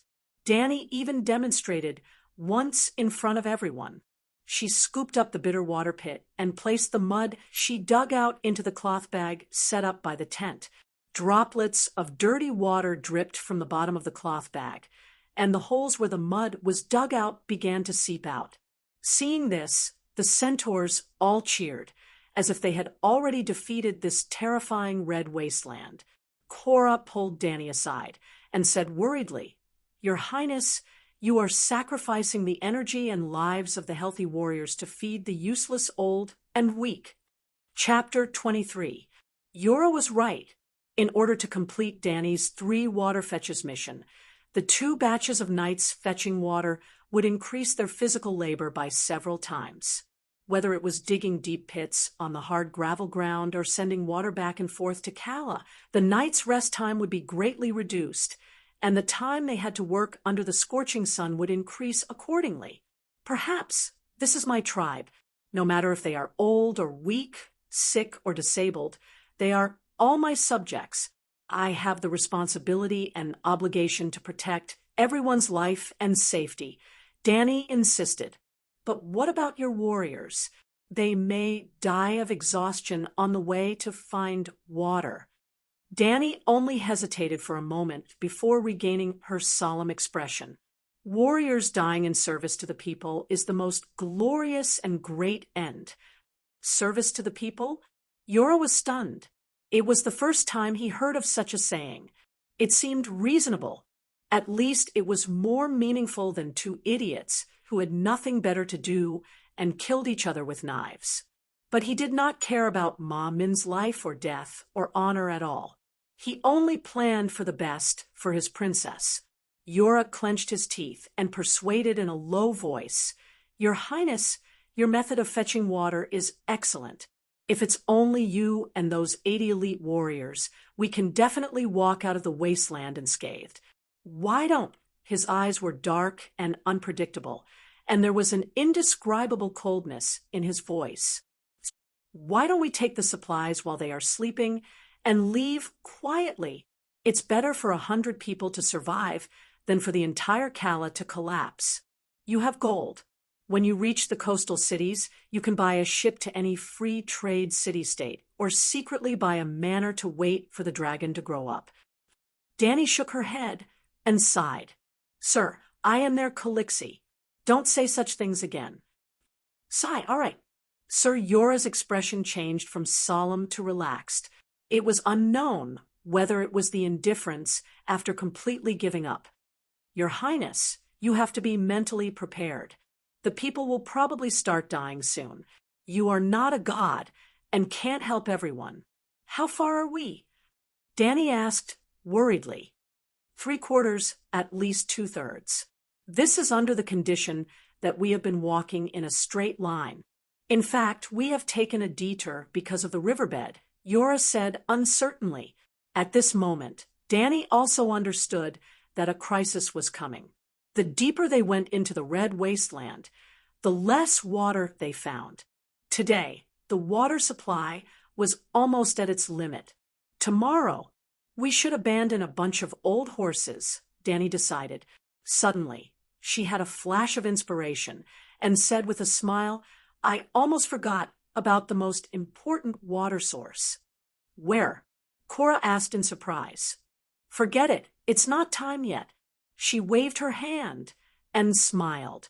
Of course, it was urine. How many times had Bear Grylls drunk urine? Drinking urine was child's play for the man who stood at the top of the food chain. He remembered the most exaggerated time when he poured the blood of a sea turtle into his anus, causing him to scream. The blood of sea turtles was too pungent, and one would vomit after drinking it. The large intestine could absorb the water in the blood. Although it was a little disgusting, it was nothing compared to his life. In times of crisis, he would definitely try to fill his intestines with horse blood. Anyway, Danny was Calixi, and she would never be short of water. Thinking of this, Danny looked at Cora with a strange gaze. "What's wrong?" Deshiong felt a chill crawl from the back of his neck to his tailbone. "Nothing." Danny turned her gaze and walked towards her tent. "I'm going to train the dragon." Danny lifted the leather curtain with a bamboo basket on her back and saw a Fundi riding an old horse and stopping in front of her tent. "Calixi, Watson is dying. He's going to die," he shouted anxiously. "Sigh, I know." Danny sighed and prepared to leave. A Fundi hurriedly asked, "Calixi, what's the arrangement for Watson's funeral?" Danny stopped and said in confusion, "He's a Volantis, and I don't know their customs. You can ask him. He wants to be cremated and buried with us. I can't decide, so I'm here to ask you," a Fundi quickly said. Now Danny understood. In the plains where resources were scarce, charcoal was mostly used to filter sewage. Even the roasted horse was cooked in a big pot to save firewood. And buried with us, Danny had no choice but to carry the 3 dragons and follow a Fundi to his cattle tent. Although the centaur tent was small, it could be shared by 3 or 4 people. There was no need to place too many things, just enough blankets, straw mats, and sleeping bags. Seeing Danny coming over, the other 2 old men greeted her and left, leaving them some space. Hearing Calixi's doubts about the funeral ceremony, Toothless Old Man said with difficulty, "The Volantis nobles originated from the ancient, free fortress of Valeglia. Like your Targaryen family, cremation is popular. I'm just a slave born by the Rhone River. Logically speaking, I should choose a river burial and a burial, but cough, cough, cough." The old man coughed for a while, his old face showing a longing expression. "But my haggle is Khal. He's like Khal Drogo, a great centaur warrior. In the end, he rode a blazing war horse and rushed into the night kingdom of the horse god. I think, cough, cough, cough." Dany said sympathetically, "You don't have to say any more. I already understand. I've already removed your slave collar. You're no longer a slave, but a centaur. I'll bury you according to centaur customs. The horse god will accept you." Hearing this, the old man was excited and worried. His spine arched as he struggled to raise his body. He looked at Dany with his hopeful blue eyes and asked, "Really? Can I really do that? The horse god will let me enter the Night Kingdom, but Dany rolled her eyes and said seriously, "You've seen the comet in the sky. You know what it means, right?" The old man was puzzled and nodded reluctantly. "I've heard. That's Khal Drogo and his blood guards leading 500 warriors. Oh, and your little call. Blood stains the sky. To hell with blood staining the sky." Dany's mood instantly turned sour. However, she couldn't be jealous of the old man who was about to die. Hence, she glared fiercely at Afanti, who was standing beside her, and made a mental note of him. Yep, he must be trying to mislead everyone. How about this? You ride the blazing war horse and meet up with the Khal in the sky. When we're out of danger, the Khal will lead the warriors into the Night Kingdom and bring you along. Drogo is the greatest Khal. The horse god won't stop his subordinates. Dany comforted him. That's great. The old man looked like he was relieved of a heavy burden. His arched body slammed back onto the grass curtain. Dany heaved a sigh of relief. Old Watson jumped up like a zombie and grabbed Dany's wrist tightly. He said uncertainly, "But Khal Drogo doesn't know me. Will he accept me?" Dany thought for a while and said happily, "It's okay. When we cremate you, I'll shout at the Khal in the sky and ask him to take you in. He'll be watching us, and we'll definitely hear it." "Oh, that's great." The old man let go of Dany's hand and lay down again. Dany placed her hands on her knees and slowly straightened her back, but she couldn't straighten it. The old man didn't seem to have the strength to sit up anymore. He could only hold on tightly to Dany's silk pants. "What's wrong?" Dany squatted down and held his withered hand. "Calixi, you're a good person. I'm leaving and can't serve you to repay your kindness. I can only record my life's work in—" Old Watson tilted his head and looked around. After a while, he raised his trembling right hand and pointed at a shabby brown leather bag at the corner of the tent. "There's a handwritten book with parchment paper. It records my life's work. I'll give it to you, Calixi." Life's work. Dany didn't forget his occupation. Although the 5 types of spring song that were passed down from ancient Valeglia were considered a cultural heritage, in medieval Europe, exquisite erotic paintings could be passed down as family heirlooms. But she was the mother of dragons and had a bright future. She didn't want to develop that kind of special skill at all. Avatar was inexplicably glared at by Calixi before. He had been anxious, thinking about what he did wrong or what he did not do well. At this moment, he saw an opportunity to show off. Without waiting for Calixi's order, he immediately walked to the corner, opened the leather bag, and pulled out an A4-sized book with the thickness of a chinois dictionary. Looking at the Bible in front of her, Dany glared at the inconspicuous Avatar. Avatar was so scared that his hand trembled, and the thick book fell to the ground. His eyes widened as if he was about to despair. The book fell at Danny's feet, and the pages flipped open. She poked her head out to take a look. Sure enough, the first thing she saw was a picture that made people daydream. It was still a painting, a charcoal sketch. It was a difficult move even for a gymnast. There was Valeglia's text explanation next to it. It seemed that the annotations were very detailed. She quickly closed the book, coughed softly, and said, "I accept your gift, thank you." Old Watson nodded. He caught a glimpse of the white dragon that climbed from the bamboo basket to Danny's ear. His turbid eyes that were about to extinguish flashed a glimmer of light. He gasped and said, "Calixi, this book took me more than 60 years of painstaking effort. I thought. Now I realize that it was born for you, and only you can make better use of it." Danny was embarrassed and angry. If it was another person or another scene, she would have already punched him. This dead old man is so bad. He actually treats me like this. She didn't want to stay a moment longer. She vaguely responded with a few words, and then got up to leave with the thick sheepskin book. "Hey, wait a minute." The blue-eyed old man grabbed the strap of Danny's sandals. "Calixi, I almost forgot. There is still a sacrifice." "I didn't forget. Your horse was dishonest. It actually threw you off its back. Later, I will help you choose a more docile one to kill and bury with you. If you need, I will also prepare a bag of gold medals for you, as well as a warrior's matching scimitar and bow." Danny quickly made a promise. "Thank you." The old man didn't finish the word. "Thank you." His head tilted, his hand loosened, and he died. The happy and expectant expression froze on his shriveled old face. Chapter 24. The tale of the blood comet has really grown a little longer. Watson has joined the calls team. Ago exclaimed as he pointed at the bloody trail in the sky. When normal horse people were cremated, they actually did not need to search for signs in the night sky. However, Danny was a woman of her word. After placing the old man's body on the small cremation platform, she actually yelled at the sky in front of everyone.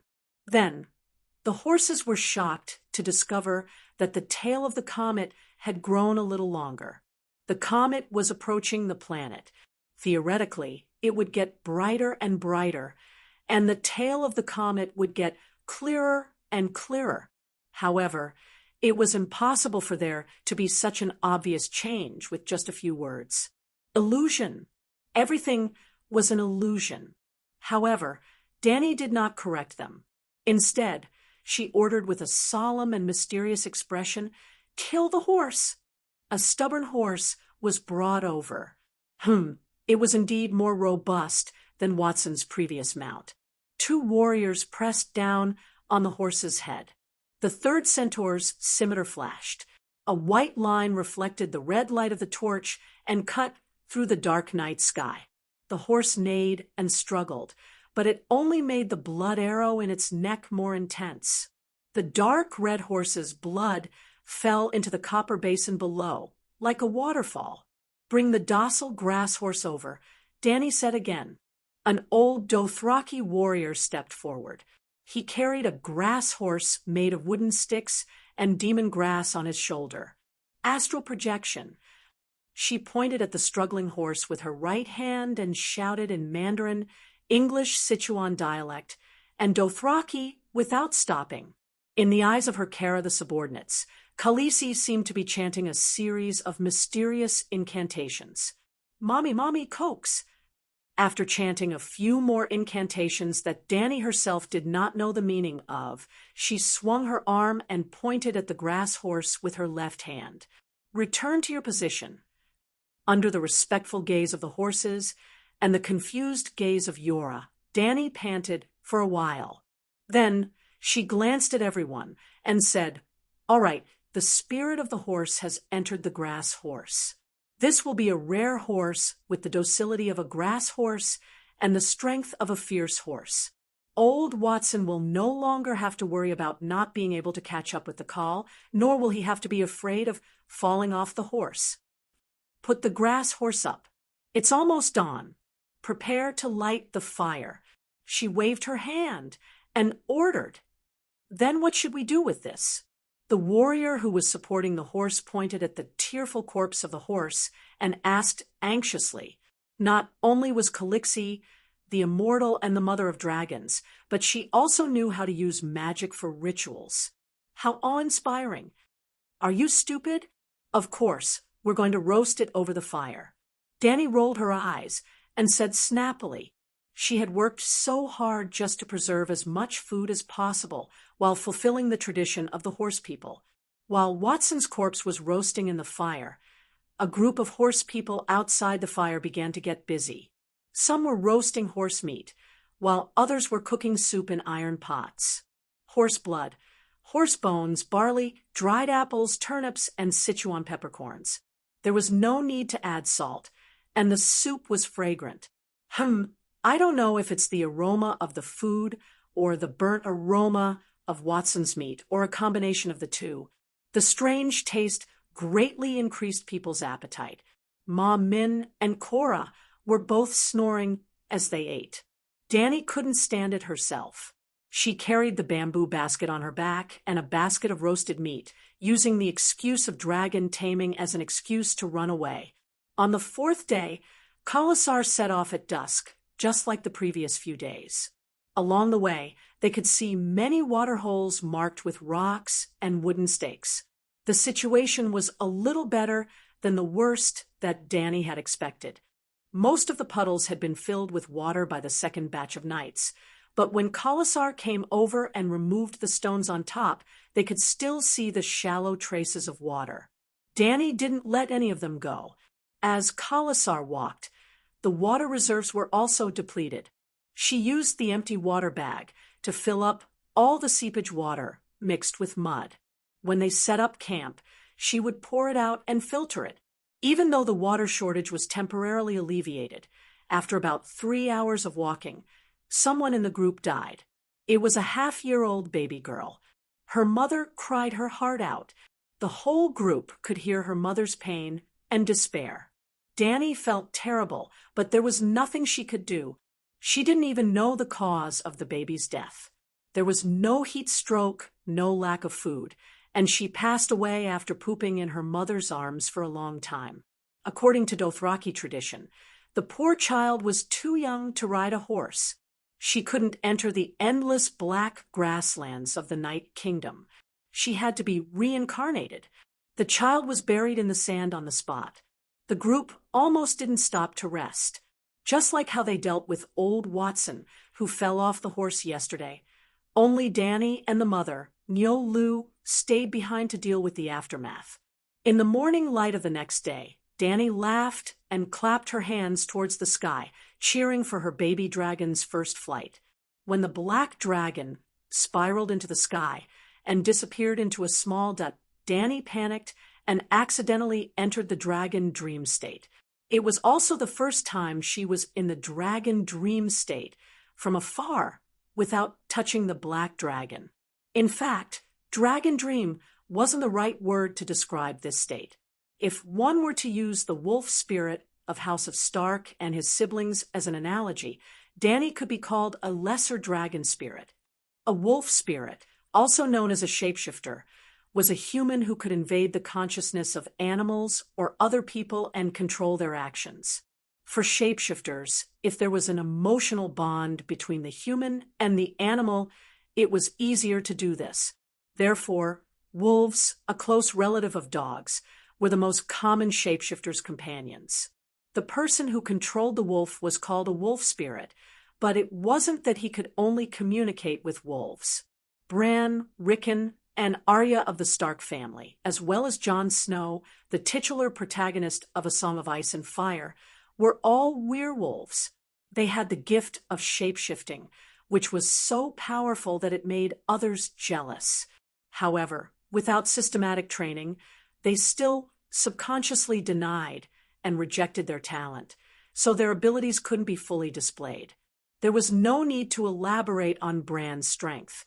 When he evolved from a shapeshifter to a green prophet, He would be able to walk on the timeline of the Westeros, change the past, and observe the future. Yes, the old gods observed the world through the weirwood, and the weirwood only existed in the Westeros, so the old gods' power shouldn't be able to reach Ursos. Jon's talent made the strongest shapeshifter of the barbarians, 6 Transformers, Valamir, wary. Then, how strong was Valamir? He was so strong that even when he was beaten to a pulp by the red-robed priestess, he still had the strength to possess other healthy humans. Even if fate wasn't on his side, and the possession failed, Valamir didn't die. Instead, he possessed his own pet wolf. In the end, he was unlucky enough to meet the #1 shapeshifter of the Westeros. Bran, God didn't want him to live. Back to Arya. Her Nymeria was released a long time ago. In the end, they both went to Braavos to become faceless apprentices. The wolf and Arya were separated by the strait, thousands of kilometers apart, but they could still communicate with each other, often through the wolf dream. Finally, Rickon, who was only 3 years old, could predict the future to a certain extent through the wolf dream. Sansa's lady died too early. Her experience and life values were very different from those of the Northerners, so it was impossible to guess whether she had the talent of a wolf spirit. However, Robb Stark should also have a very strong talent. His dire wolf could foresee the danger its master was in. It had warned its master several times that there is danger, or this person can't be trusted. It was as spiritual as a divine beast. It was just that Robb had forgotten about the wolf when he had a wife, and subconsciously rejected the danger premonition he received from the wolf. The wolf spirit was recognized as an evil creature on the same level as deviant ghosts and elves. Whenever a wolf spirit was discovered, everyone would kill it. The reason why there was such a public opinion was closely related to the history of the Westeros. As mentioned before, except for the children of the forest and the giants, all human beings in the Westeros were invaders and refugees from the past of Ursos. The children of the forest were a dark and beautiful race. They were short, and the height of an adult was about the same as an ordinary child. They had dark chestnut skin, large ears, and large golden eyes. However, some of the children of the forest with the talent of a green prophet had green or red eyes. If such a child of the forest fused with the heart tree, they would become a green prophet and gain green vision. That was the key. Shapeshifters originated from the children of the forest. They were the representatives of a lost civilization. 12,000 years ago, the first generation of invaders brought bronze weapons and fought with the natives for a place to live. One side was small and weak, with a small population, but had strange magic. The other side was tall and strong, with advanced bronze weapons, and had more people but no superpowers. Both sides fought each other to a draw. On the small island in the center of God's Eye Lake, Thousand Faces Island, they signed an oath to divide the territory. This process lasted for 4,000 years. Because the first generation of invaders, the ancestors, had seen the magic of the children of the forest, their beliefs were very loose. Gradually, the ancestors began to worship the mysterious gods of the children of the forest and became believers of the old gods. Perhaps it was due to their beliefs, or perhaps it was due to the hybridization of their bloodlines. Shapeshifters also began to appear among the ancestors. There was one shapeshifter in 1,000 people and one green prophet in 1,000 shapeshifters. This ratio seemed a little low, but if one thought about it, almost every generation had 1 or 2 green prophets, then 1 or 2 Bran. Every generation had 1 or 2 people like the Bran. That was a little scary. Chapter 25. In the years after the vows between the ancestors and the children of the forest, the shapeshifters weren't heretics or monsters. Instead, they were respected prophets and priests. But 4,000 years later, the blonde-haired, blue-eyed Undulls came. They carried steel weapons and a 7-pointed star that symbolized the new god was drawn on their chest. They armed themselves with firm beliefs and crossed the sea. Speaking of which, one couldn't help but want to complain. Fuck, for 1,000 years ago, you were already a bronze civilization. After living with the magical children of the forest for 4,000 years, the magical civilization didn't develop, and the technological civilization, the civilization stagnated. 4,000 years, and you didn't transition from a mature bronze civilization to an iron civilization. Eat shit. 6 of the 7 kingdoms were easily swept away by the Undals. They didn't perish. Most of them chose to surrender, change their allegiance, or marry into the Undals. Only the Northern Territory barely managed to preserve the power of the ancestors because of the natural barrier, Neck. Neck can be understood as the shoe road of the Westeros. One man can hold back 10,000 men, and it's the only passage without a chund song for you to secretly cross over. Actually, there's also the sea route. How difficult is it to pass through Neck? During the Five Kings struggle, the demoralized Timon used 63 archers to hold back the Northern Territory's 10,000-strong army for 3 whole years. When the Undals invaded, the House of Stark wasn't the only powerful family in the Northern Territory. Other than the Stark, there were many powerful suzerain forces, such as the Bolton family, who loved to skin people. Don't underestimate the little Skinner and the old Leech for their unique tastes and perverse personalities. Their family's heritage didn't lose to the Stark family at all. Back then, a few House of Stark lords were skinned by the Bolton family. They used their human skin to make cloaks. How awesome! Back to the topic. In the process of unifying the Northern Territory, Stark was also in the process of breaking away from the ancestors. Although Stark kept saying things like, "I am the ancestors," and persisted in the tradition of believing in the old gods, they were no longer pure ancestors. The last recorded Lord of the Sea Dragonhorn was the Lord of the Sea Dragonhorn. He was known as the Wolf Spirit King and was a loyal ally of the children of the forest. However, the Stark had killed him and his son, his pet beast, and the Green Prophet, leaving only his daughters as spoils of war. Would the true ancestors have killed the Green Prophet? Do you still remember the sacred covenant you signed with the children of the forest on Thousand Faces Island? Only the savages beyond the Great Wall and the swamps in the Neck Swamp could be considered the orthodox ancestors. They still retained their reverence for the Green Prophet, but Stark only had the blood of an ancestor. It wasn't just the House of Stark. The Lannister of Casterly Rock City, the Highlanders of Green Handgarth, and Durrandon of Stormlands Theon Byra inherited Stormlands after Aegon's invasion, were all descendants of the Forerunners and had thousands of years of faith in the old gods. At that time, shapeshifters were not monsters that everyone wanted to kill.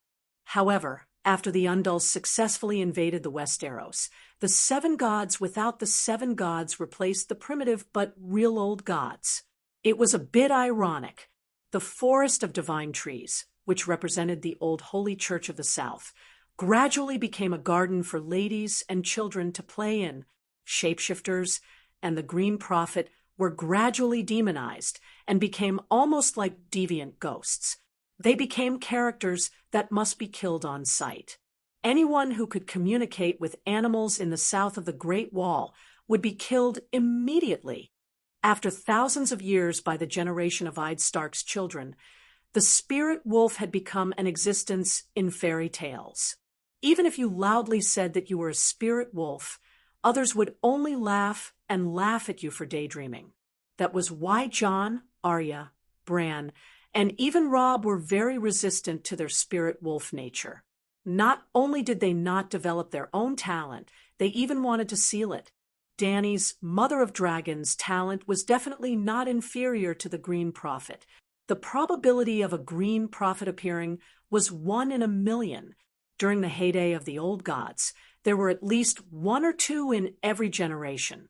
And Dani might be the only mother of dragons in Valeglia's 5,000 years of history.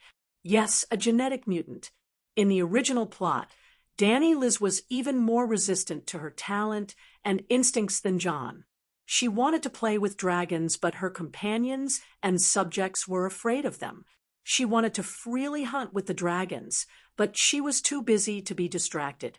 Also, because she was worried that the dragons would go out and hurt people, she ignored the young dragon's cries and locked them up. She wanted to ride the dragons and fly away, but she remembered her duty to her subjects. At that time, she didn't even have a dragon dream. She almost unilaterally lost all contact with the dragons. Her black dragon could still sense her safety. That Dani Liz was a kind-hearted queen, a failed mother of dragons. She was a bit prejudiced. She was obsessed with her identity as a queen and completely gave up the title of Mother of Dragons. That was not only a title, but also the fundamental meaning of her existence. Now, Dani was different. Even if no one taught her, she used her own way to develop her talent ability. Her efforts also paid off. In the flight of the Black Dragon, Dani obtained his vision through the soul connection of the dragon dream. Not only could a wolf spirit obtain the 5 senses of an animal, but it could also occupy a wolf's body. It couldn't be considered as controlling its behavior. Instead, it could be considered as temporarily possessing a wolf's body. The reason why Dani was only a secondary dragon spirit was that her control of dragons was much worse than that of a wolf spirit's control of companion animals. She could only receive information from the 5 senses of the black dragon. Not to mention becoming a dragon, she couldn't even control their actions. Moreover, except for the black dragon, not only could she not control different kinds of animals like a shapeshifter, but even the white dragon and the green dragon, Dani couldn't establish a stable dragon dream with them. It wasn't that the 2 dragons were rejecting her. How to put it? It was a bit like one skill slot could only choose one skill. As her connection with the black dragon became closer, the other 2 dragons had fewer dragon dreams with her. Actually, a wolf spirit also had a skill slot restriction. Those with high talents could control more animals, while those with low talents could only control one dog. Dogs were the most docile and easy to control. Valimir, who could control 6 animals, obtained the glory bandit title of 6 shapeshifters. Sir Jorah told Dani that every dragon only had one master, and one person could only ride one dragon. Before the current master died, others couldn't ride his dragon alone.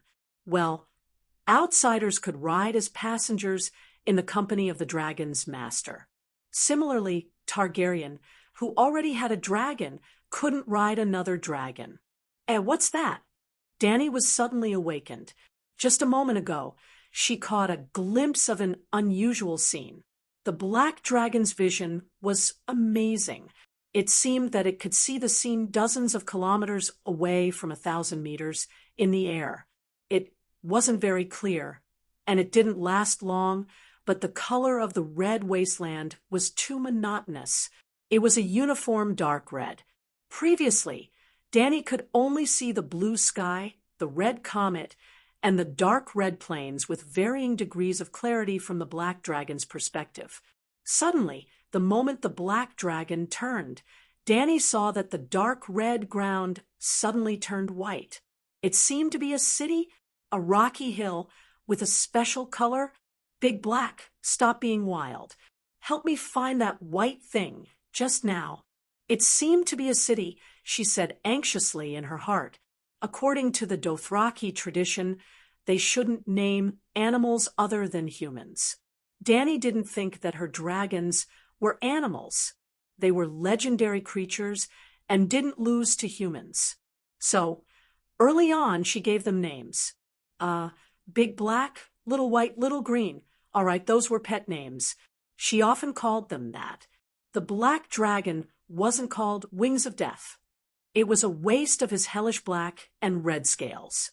But the name Wings of Death was too hateful. She didn't want her dragon babies to die prematurely.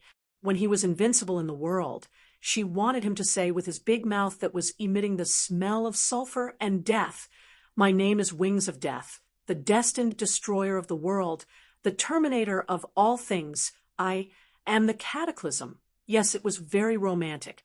The other two were much more ordinary. They were emerald and white jade. The green dragon was crystal clear, like jade. Its body was like the best emerald.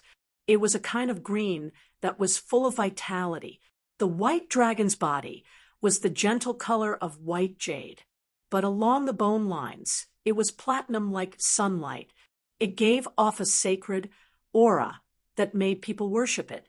If others asked, she would tell them that the black dragon's scales were shiny like black crystals. That was why it was called black diamond. Emerald, white jade, black diamond. They were all beautiful and harmless gemstones that people liked. Their names were completely harmless. This could hide the fact that they were the most brutal creatures in the world. Hiss, the black dragon found the white that Danny needed. It was like a mirror reflecting a white light. The dragon's pupils shrank. The white light on the dark red ground was constantly enlarging. "That's really a city," Danny shouted in joy. It was about 30 kilometers southwest of Colossa, outside the range of her water cavalry team's exploration. What a close miss. She patted her chest in fear. The black dragon was a young dragon after all. It did not last long before it flapped its wings and fell back into the basket behind Danny. Danny immediately found Cora and told him about it. The knight was shocked. He was surprised by the appearance of the city. He was also amazed that the young dragon could see so far, and that Danny could share his vision. "Your Highness, I've never heard of a city in the Red Wasteland. I didn't even know that there were humans living in this place that even demons despise." He rubbed his chin and said cautiously. Danny thought of the dry river she had seen before and said, "Maybe it's a civilization that was lost in the long river of history. It's too far away for the dragon to see clearly. I only know that the city is very big. It's definitely not a village. You and I both know that the Red Wasteland today can't support a large city." "An abandoned city?" Cora nodded and said thoughtfully, "Let the horse scout go first. That place can at least hide from the sun. 30 kilometers was only an hour or two ride." Before noon, Ago and the other two warriors returned. "Khaleesi, you're right. It's indeed the stone city. It's all white, but there are no residents. The city gate is broken, the houses have collapsed, and only the wind and flies are shuttling through the streets. It's a dead city. We don't know its name. There's no god's favor. We should avoid it." "Why?" Danny asked, puzzled. "It's better if there's no one. We can occupy it at will. If there are residents, I'm worried about their attitude towards Colossa," Chi-Chi said in a trembling voice. "Once the gods leave, the evil spirits will go out at night to hunt. It's best to avoid this place. Everyone knows that." "Everyone knows," Iri echoed. Chapter 26. The Dothraki liked to say, "Everyone knows." When they said this, they did not mean that everyone present knew something, but they were expressing a kind of established tradition. In fact, Ma Min's "everyone knows" was still very survival-wise. For example, Danny's handmaidens and Blood Alliance guards advised her to avoid the life-saving dead city because they were afraid of the demons. Chi-Chi said, "Once the gods leave, the evil spirits will go out at night to hunt." Did it make sense? This made a lot of sense to the herdsmen who followed the grasslands and rivers. Why would a city die? In this era, in this world, there were usually only two reasons. The first was plague, and the second was war. Plague was needless to say, of course. It had to be avoided. The massacre caused by war would leave a city full of dead bodies, and the piles of dead bodies would also cause a plague. Ma Min was not afraid of war, but in the face of an almost irresistible plague, the germs that caused the plague were the evil spirits in Ma Min's mouth. The ignorant Dothraki summed up a set of survival rules adapted to this land through the bloody experience and lessons of their ancestors for thousands of years. I have a dragon. Any evil spirits will actively avoid it when they see a dragon. Dany could only comfort Ma Min like this. There was no need to remind her of the fresh dead city that everyone knows. Dany would be alert and avoided herself. But the ruins had been there for many years. No matter what caused its destruction back then, it would not be able to hurt them today. Without delay, Dany immediately ordered to recall the knights who were looking for water at the front. The Khalasar changed the direction of their advance, and the first 20 warriors set off at this moment to look for food and water in White City. In order to comfort the worried Ma Min, Dany also sent the Black Dragon to follow them all the way. Yes, she would enter the dragon dream state and command the little dragon. Things progressed more smoothly than she expected. An hour later, the Black Dragon followed the vanguard and arrived at White City. It was a white city as bright as the moon and as beautiful as a young girl. The white city walls and white towers shone in the dense afternoon air curtain, so beautiful that people would think it was a mirage. When they arrived at the outskirts of White City, at Dany's request, the Black Dragon struggled to fly into the sky from the bamboo basket on Aggo's back. With just a glance, Dany could see through Blackie's vision that the city was filled with greenery. After getting closer, Dany was so excited that she left her dragon spirit state. There are orchards, figs, grapes, and I see peach trees. She got up and held Dolia's hand, her joy overflowing in her words. Our team is saved. We can settle down there and farm until the little dragon grows into a megalosaurus.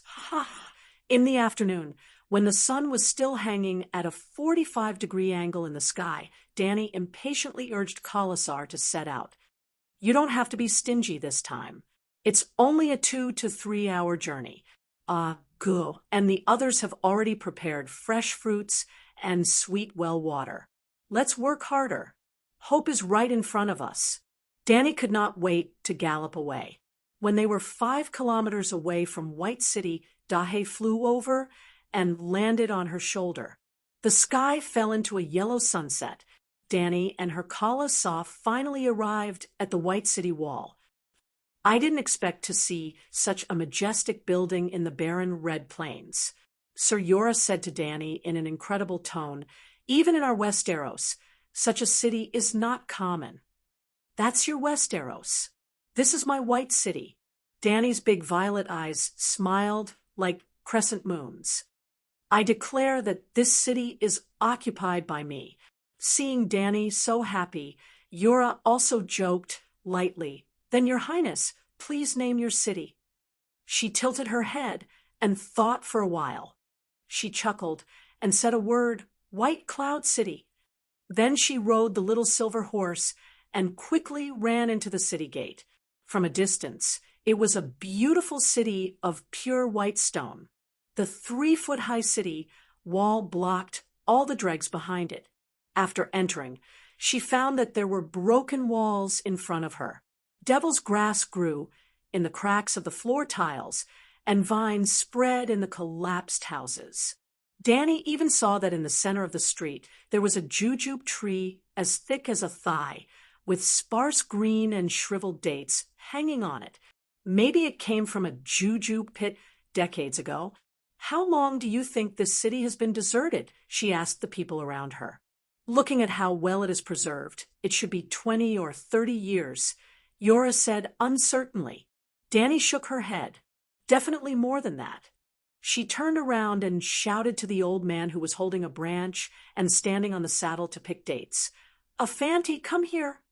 Oh, Calixi, I'm coming. Tut, tut, tut. The horse stepped on the gray stone floor, making crisp sounds. In a short while, it came to Dany. How old are you? Have you heard any news about this city in these years?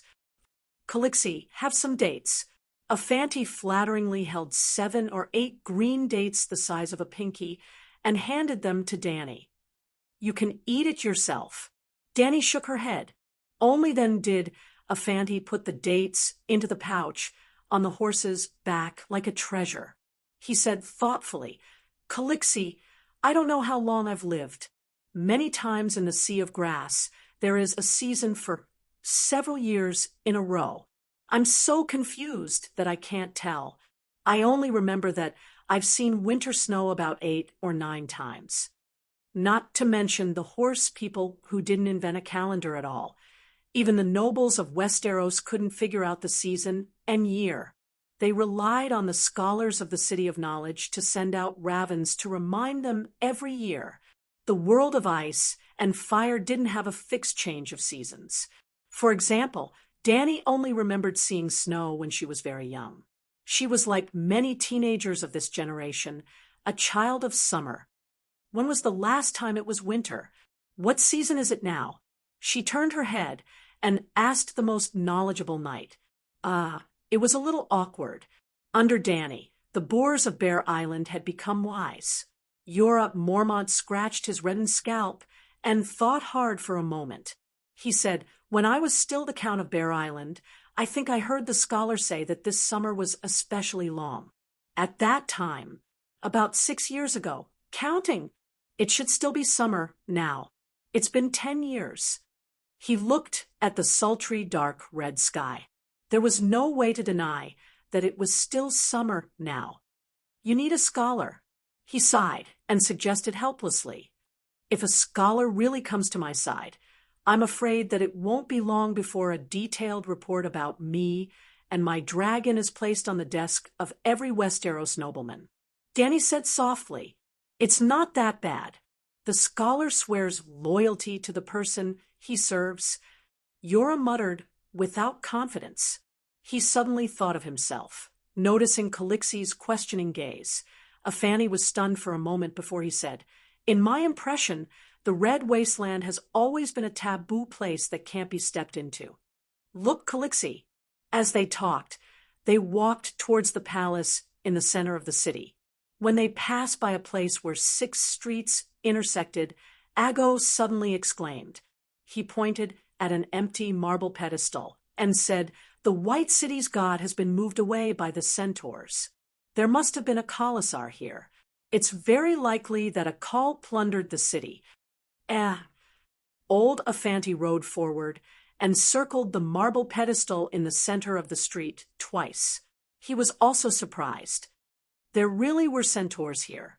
When did that happen? How do you know? Danny was puzzled. Calixi, did you notice? Afanti held the horsewhip and pointed at the surrounding streets. This is the intersection of 6 streets. It's considered the city center. So, the White City's god should be placed on the marble pedestal. Danny agreed with this statement. She nodded. And, have you forgotten? Only the Dothraki have the habit of robbing the statues of other races. Cora interrupted. With his reminder, Danny suddenly recalled a memory.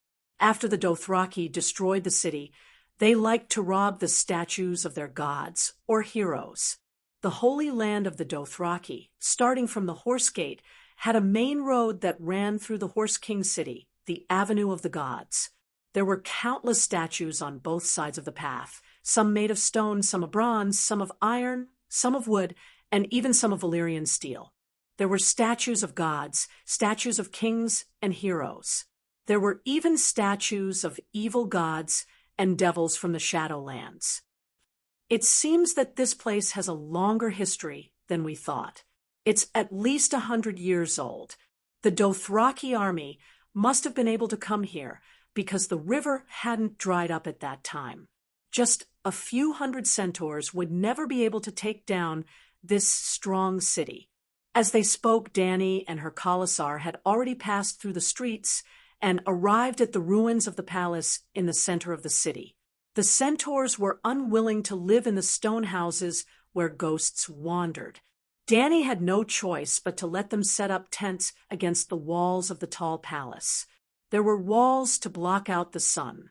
After everything was settled, the Khalasar sat in the square in front of the palace. The warriors sent first collected many fruits. There were figs, grapes, peaches, apples. Although the fruits were generally stunted, small, and tasteless, her people all greedily reached out to grab them, pushing each other and stuffing the fruits into their mouths, making satisfied chewing sounds. The walls are white, the towers are white, the buildings on the streets are white too. The palace is still monotonous white, and there are white skeletons on the streets. It's all white as far as the eye can see. It should be called the City of Bones. Cora rubbed his hairy arms and said in a strange tone. In fact, there were burn marks everywhere in the city, but the black of the fire had become mottled with time. In the dark night, under the crimson light of the red comet, only the sound of the wind that sounded like the cries of ghosts echoed in the alley. It was indeed a little eerie. Danny's two centaur maids were already a little uneasy. When they heard the knight's words, they were so scared that they started to tremble. Chichi said with a sobbing tone, "Calixi, we can't stay here. This is the territory of the evil spirits. Listen, they're cursing us in the corner." "What City of Bones?" "Nonsense." Danny glared at Deshion and said firmly, "This is White Cloud City. I'm the Lord of White Cloud City. This is my territory." "Hiss." Dahay received her message and opened its mouth at the right time, spitting out a bright red dragon flame that was 30 centimeters long and as thick as a thumb. The dragon flame was mixed with a black smoke, which looked terrifying. The two maids stopped talking. Chapter 27. The next day, Danny personally walked around White Cloud City and started to regret killing all the lambs too early. The resources here were too rich, enough for them to live here forever.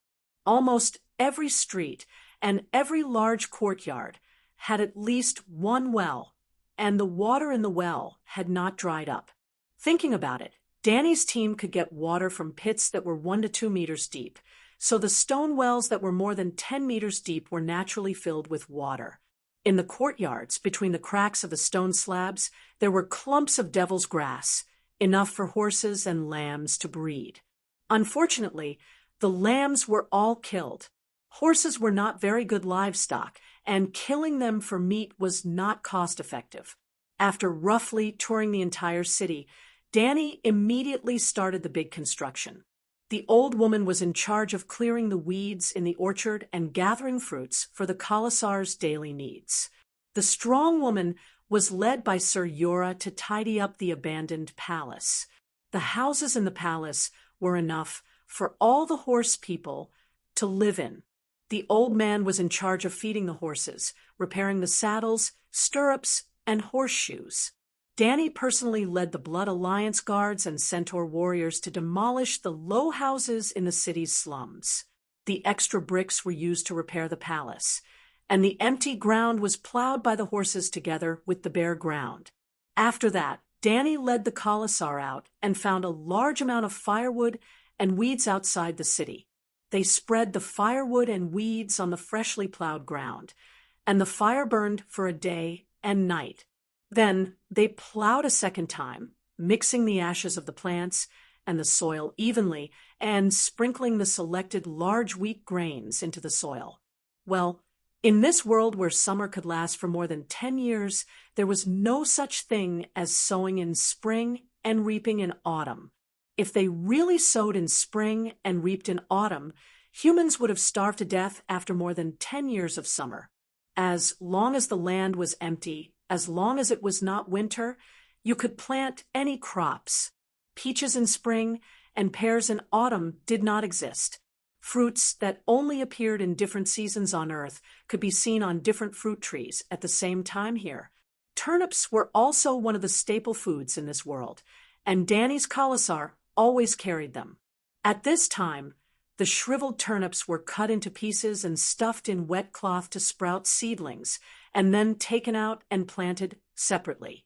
Other than the turnips and barley that had been used as rations, they also discovered beets, onions, garlic, blackberries, peppermint, and other plants in the gardens of White Cloud City. The inedible flowers and plants in the garden were pulled out to feed the horses, and the empty space was used to plant crops. The children were not idle either. They wandered through the winding and complicated alleyways, shuttling between the windowsills of the houses, looking for ancient bronzes, rusted iron pots, and weapons. There were old men in the Khalasar who knew the craft of blacksmithing. They had been Drogo's slaves, abandoned by the new Khals like Bono and Jocko because they were too old to lift hammers. Danny picked out the 4 weakest centaur warriors and had them change their jobs to blacksmiths. We are great horse-riding warriors. We are born to kill and be killed. We cannot work as slaves. The centaurs seemed to have suffered a great humiliation, their faces flushed red as they protested loudly. Danny really wanted to mock them. You didn't kill anyone, you'll only be killed. With your skills, other than helping others practice their saber techniques, what else can you do? Who said that blacksmiths can't kill people? Danny put on a straight face and started to spout nonsense righteously. Do you know who I am? I am the Princess of Dragonstone, island born in the storm. I was once the daughter of the king of the Sunset Continent. My brother Rhaegar was no weaker than any Khal except Drogo, but he died at the hands of a usurper. That man, Robert Baratheon, killed my brother and stole the throne that belonged to my father and my brother. He is almost as powerful as Khal Drogo, the greatest of them all. The 4 centaurs were confused. Of course, they knew about Calixi's background. They knew that she was the last princess, and that was why the original Khal Drogo was willing to marry her. Calixi, I don't understand. One of the centaurs said. Sigh, that usurper, Robert Baratheon, a man as strong as Khal Drogo. Danny looked at the sky at a 45-degree angle and said in a melancholy voice, He's just a blacksmith. Cough, cough, cough. Sir Yura choked on his own saliva. I just want to tell you that even if you learn the craft of blacksmithing, you can still become a great warrior. Danny concluded, but that usurper, the Khal of the Sunset Continent, is he really a blacksmith? The centaurs asked suspiciously. Danny's expression turned serious. She looked at Yura and asked, Sir, in the name of the 7 gods and the old gods, tell them, what weapon did the usurper use? A hammer. The big bear said dryly, Did you hear that? Danny's sharp eyes swept across the centaurs. Think about it yourselves. Can you kill someone by smashing his head with a hammer? The usurper smashed your brother's chest. The red dragon, made of rubies on his chest, was smashed, and the rubies scattered on the riverbank. Later on, people called the place where Prince Rhaegar was defeated Ruby Beach. The big bear added with difficulty, You've also seen Sir Yura's iron armor. Arak's scimitar couldn't cut it at all, but the red dragon armor that was harder than him was smashed by a hammer. Danny spread her hands and looked around at the stunned centaurs. She asked and answered her own question. What does this mean? It means that blacksmithing has a great future. Now, are you willing to learn from a master blacksmith? She asked in the end. I'm willing, Calixi. I want to be a blacksmith too. Her blood brotherhood guard, Jogo, said excitedly, the way Danny looked at him. Soon, the 4 blacksmith apprentices began to reforge the items they had collected under the guidance of their master. Not long after, the centaurs found a batch of scrolls in a stone house. Danny rushed over happily. Unfortunately, she found that the long time had changed the quality of the scrolls. Other than the first page on the surface, the rest of the scrolls were all pasted together. They would immediately shatter into powder if touched forcefully. However, she still had a great harvest. She found a scroll of map in the stone house that seemed to be a library. The words and pictures on it were already blurred. The parchment was also almost decayed. However, Danny still remembered her current location. Yes, the center of the map was White Cloud City. There was a continuous mountain range to the west. Further west of the mountain range, there were 3 cities marked. Danny easily identified the name of one of the cities. It was Myrene, written in the ancient Valeglia language. There was also a continuous mountain range to the east. Further east of the mountain range was the sea. The most valuable thing was the geographical information south of White Cloud City. The sea was directly south. There was no standard measurement, so she couldn't determine the specific distance. She could only measure the distance between White Cloud City and the Laser River. White Cloud City was probably between the Laser River and the sea in the south. Danny walked for 5 days. It was about 500 to 600 kilometers. However, they didn't walk in a straight line. The starting point was also not at the Laser River. She estimated that if they walked another 600 kilometers south, they would definitely reach the sea. This was good news. The second piece of good news was that there were 2 other cities within 100 kilometers southwest of White Cloud City. Similar to White Cloud City, they were cities located in the Red Wasteland. Like White Cloud City, those 2 cities should have turned into a dead zone over the years. Just as Danny thought before, the map marked that there was once a river that ran from the Laser River to White Cloud City and the other 2 cities. Now, the river had completely disappeared. So, Danny had 2 new pieces of farmland. For the second time, she regretted slaughtering all the lambs too early. Otherwise, she could have turned White Cloud City into farmland and developed the other 2 cities into pastures. That would have been perfect. Reality proved that she had thought too much. The next day, the knights that were sent out followed Danny's instructions and found the 2nd and 3rd white cities. Yes, they were the same as White Cloud City. They had white city walls, white towers, and white buildings. Other than the fact that they were smaller than White Cloud City, there was almost no difference. However, Xiao Gu, who led the team to search for the cities, told her, "Calixi, the nearest city is too strange. There was a circle of iron spears with red rust outside the city walls. There were skeletons hanging from the spears. When the breeze blew, I could hear them laughing. That was the devil's laughter. I didn't dare to go in." Danny was speechless. You also know that there was a breeze? Devil's laughter? If there were really devils, they would also laugh mockingly at you centaurs for being too cowardly. Xiao Gu seemed to have noticed Calixi's displeasure.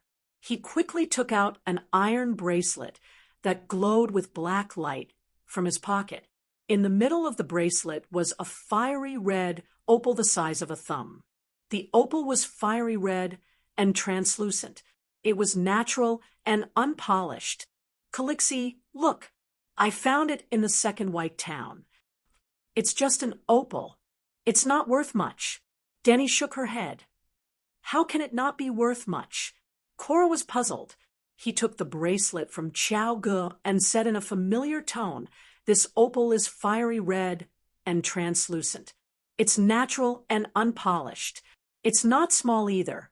In the Freedom Federation, it's worth at least 5 gold coins.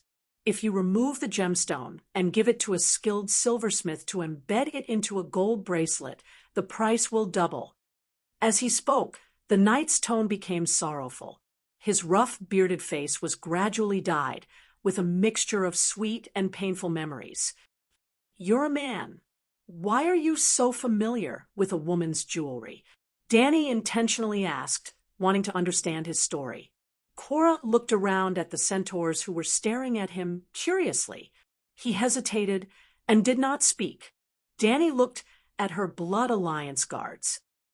"Ricardo, Adger, each of you pick 3 warriors. 2 old men who herd horses and 2 women who gather food. Each of you has 3 horses. Bring enough food and water. Go to the 3rd white town in the southwest and use it as a base. Head south, southwest, and southeast to search for places that are a day's ride. Search for 3 targets: the ruins of the town, animals, and possible humans. Remember, your safety is the most important. If you encounter animals you don't know, don't try to hunt them. Just remember their appearance and location. If you encounter people, can we try to make contact? She asked the old driver, Cora. Cora pondered for a moment. 2 people in a group. One person goes to communicate, and the other comes back to report. Danny nodded and said to the centaurs, "Let's do it this way." Then she said to Cora, who had just returned from the 3rd white town, "Blood of my blood, although there's no sign of humans here, since we can come here, others can also come here. I want you to lead 2 oxen to repair the gate. We lack stiff and heavy wood, so we don't need to repair the wooden gate. You can stack stones at the gate, leaving only a width for a horse carriage to pass through. Then build a small barbican behind the gate." However, Ma Min did not know what a barbican was. Even if Danny told him, Cora would not be able to do it. "Let's do this for now." After the Blood Alliance guards left with Ma Min, Cora said hesitantly, "Your Highness, what plans do you have for the future? Are you going to live here forever?" Chapter 28. What do you think I should choose? Danny asked Sir Yora in return. With only 3 dragons in the world, no matter how glorious the future would be, she had to obediently lay low for now, keeping a low profile, and farming was the way to go. Bringing 3 little dragons that could be slaughtered at any time out to play would be the real idiot. Yora thought for a moment and said, "There is not enough food here. I mean the blood food for the 3 dragons to grow up. It is said that Aegon's Balerion can swallow an entire bison in one gulp, or the legendary woolly mammoth that roams the cold wastelands. With the appetite of the young dragons, all the horses in Colossa will be eaten in less than a year, and a year is definitely not enough for the little dragons to grow into Megalosaurus." Danny lifted Big Black from the basket behind her into her arms and tried to poke her little finger into his mouth. The hot mucus made her feel a little stinging, but she could not even reach his throat. When would he be able to swallow a woolly mammoth in one gulp? "Didn't I just let Ricardo go look for prey nearby?" she said as she lowered her head to tease the struggling Big Black. "Have we met any sand lizards that are bigger than dogs along the way?" Yora retorted, "Carnivores feed on herbivores. The red wasteland does not have an environment that can support tame prey. Dragons should not rely on others to feed them. From tomorrow onwards, I will train them to hunt by themselves." Danny said, "Without prey, so what if their hunting skills are good?" Yora was speechless. "I don't expect the 3 of them to grow into Balerion here. As long as they become strong predators, they will not be easily killed by humans who covet, fear, and hate them." Danny turned to the night with bright eyes and said in an unpredictable tone, "Viserys told me that the nobles and commoners of the Westeros secretly sew 3-headed dragon flags at home. They are hoping for the return of the true dragon. What do you think?" Yora smiled bitterly. "Your Highness, I dare not lie to you. The great nobles are addicted to the game of power, while the lesser nobles and merchants are more interested in wine, women, and the tournament that represents glory. The commoners only hoped that it would be summer every year. It would be best if the legendary eternal summer came. The orchards would be full of fruits, and the fields would be full of golden wheat and sweet fruits. Then the Lord would be merciful and not rape his wife and daughter, and not use his son as a target. They don't care about the king at all. It's useless to care, because their lives have nothing to do with the king. So even if I leave this place, where can I go?" Danny shrugged nonchalantly. "I'm not like Viserys. He's not innocent either. He has no choice but to use lies to arm himself. Whatever my own wishes, the usurper will know that the last Targaryen has hatched a dragon, and they will send their strongest and most ruthless assassins after me And my dragon. I once wandered in Bravos for a few years, and I know that it is the most powerful and prosperous free trade city-state. I also know that the most powerful assassin in the world, the Faceless One, lives there. All mortals have to die. As long as the price was right, they could kill anyone. It was said that they had never failed. The price for killing me must be the highest, but no matter how expensive it is, what is it to a king? Yora thought for a moment and comforted her. The usurper will not send a Faceless One to assassinate you. The wine merchant who tried to poison you last time was not a Faceless One. Why are you so sure? I have a dragon now.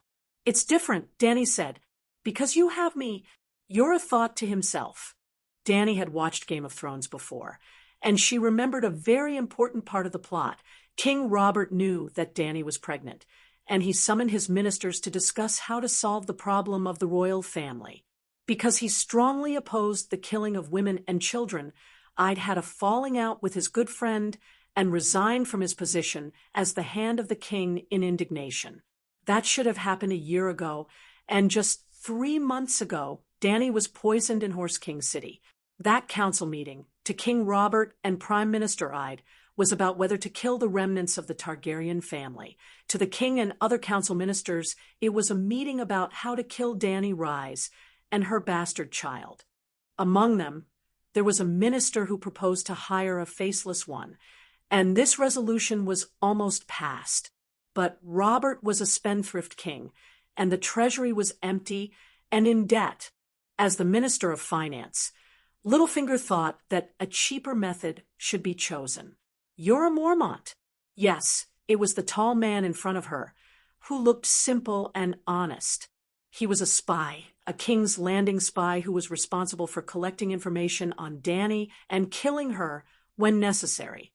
But Dany was not worried that Jorah would hurt her. Apart from the unreliable emotional factors, Jorah had no reason to betray her from the perspective of interests. The price that King's Landing offered was to give up the arrest warrant for Jorah and restore his status as the Earl of Bear Island. Compared to saving Dany from the dragon, that was nothing. Not only was the Earl of Bear Island worthless, Jorah did not lose the fief of the Mormont family. His aunt took over his position as the Earl. It was just stewing meat in the pot. In fact, without Jorah's protection, or if he really wanted to kill her, Dany Rise would have died long ago.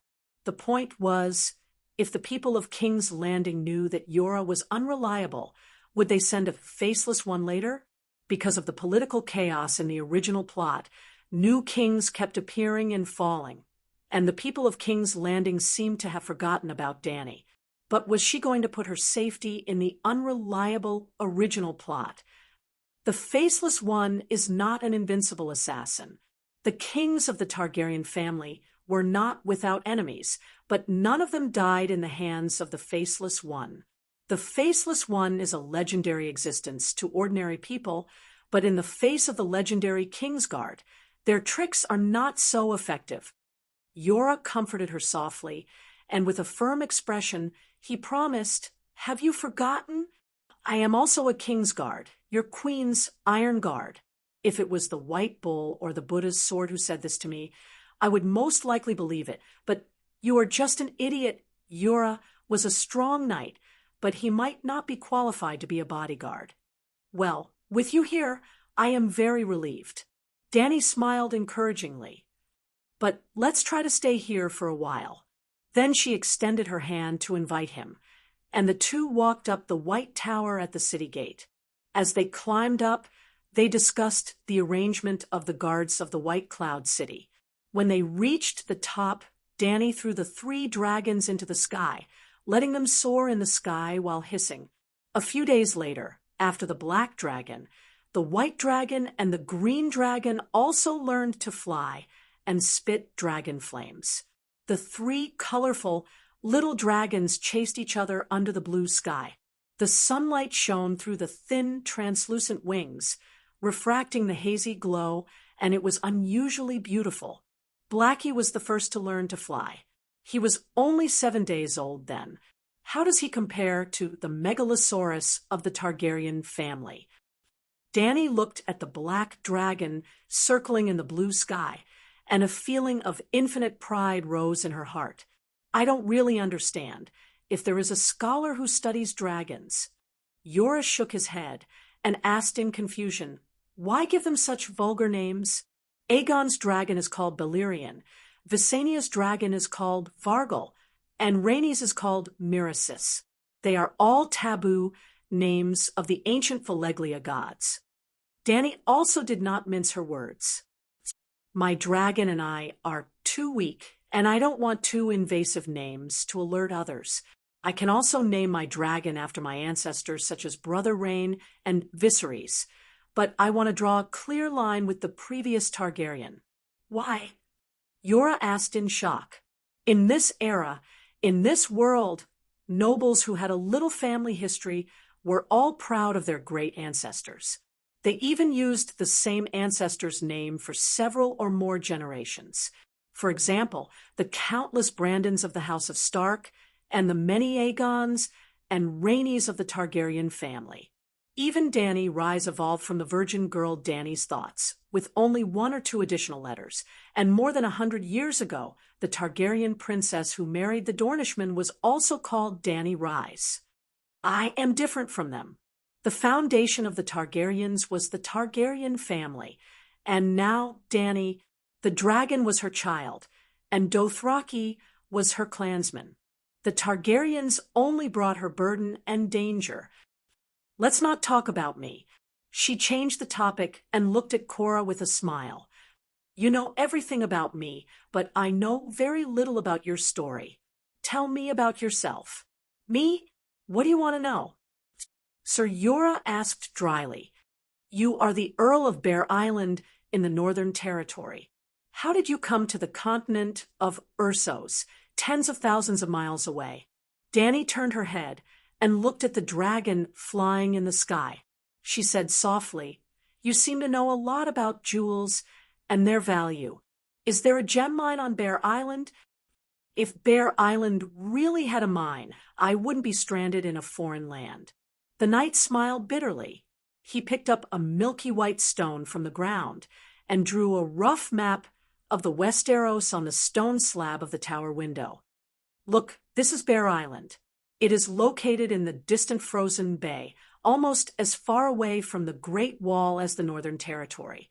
It is a beautiful but primitive place, an island 100 kilometers deep. There are old oak trees with twisted roots, towering ancient pines, and sweet and sour hawthorn forests that bloom in spring. But it is too remote and poor. Unlike the stone castles of other nobles, the hall of my house is made of giant wood. There are no tall walls around it, only a fence.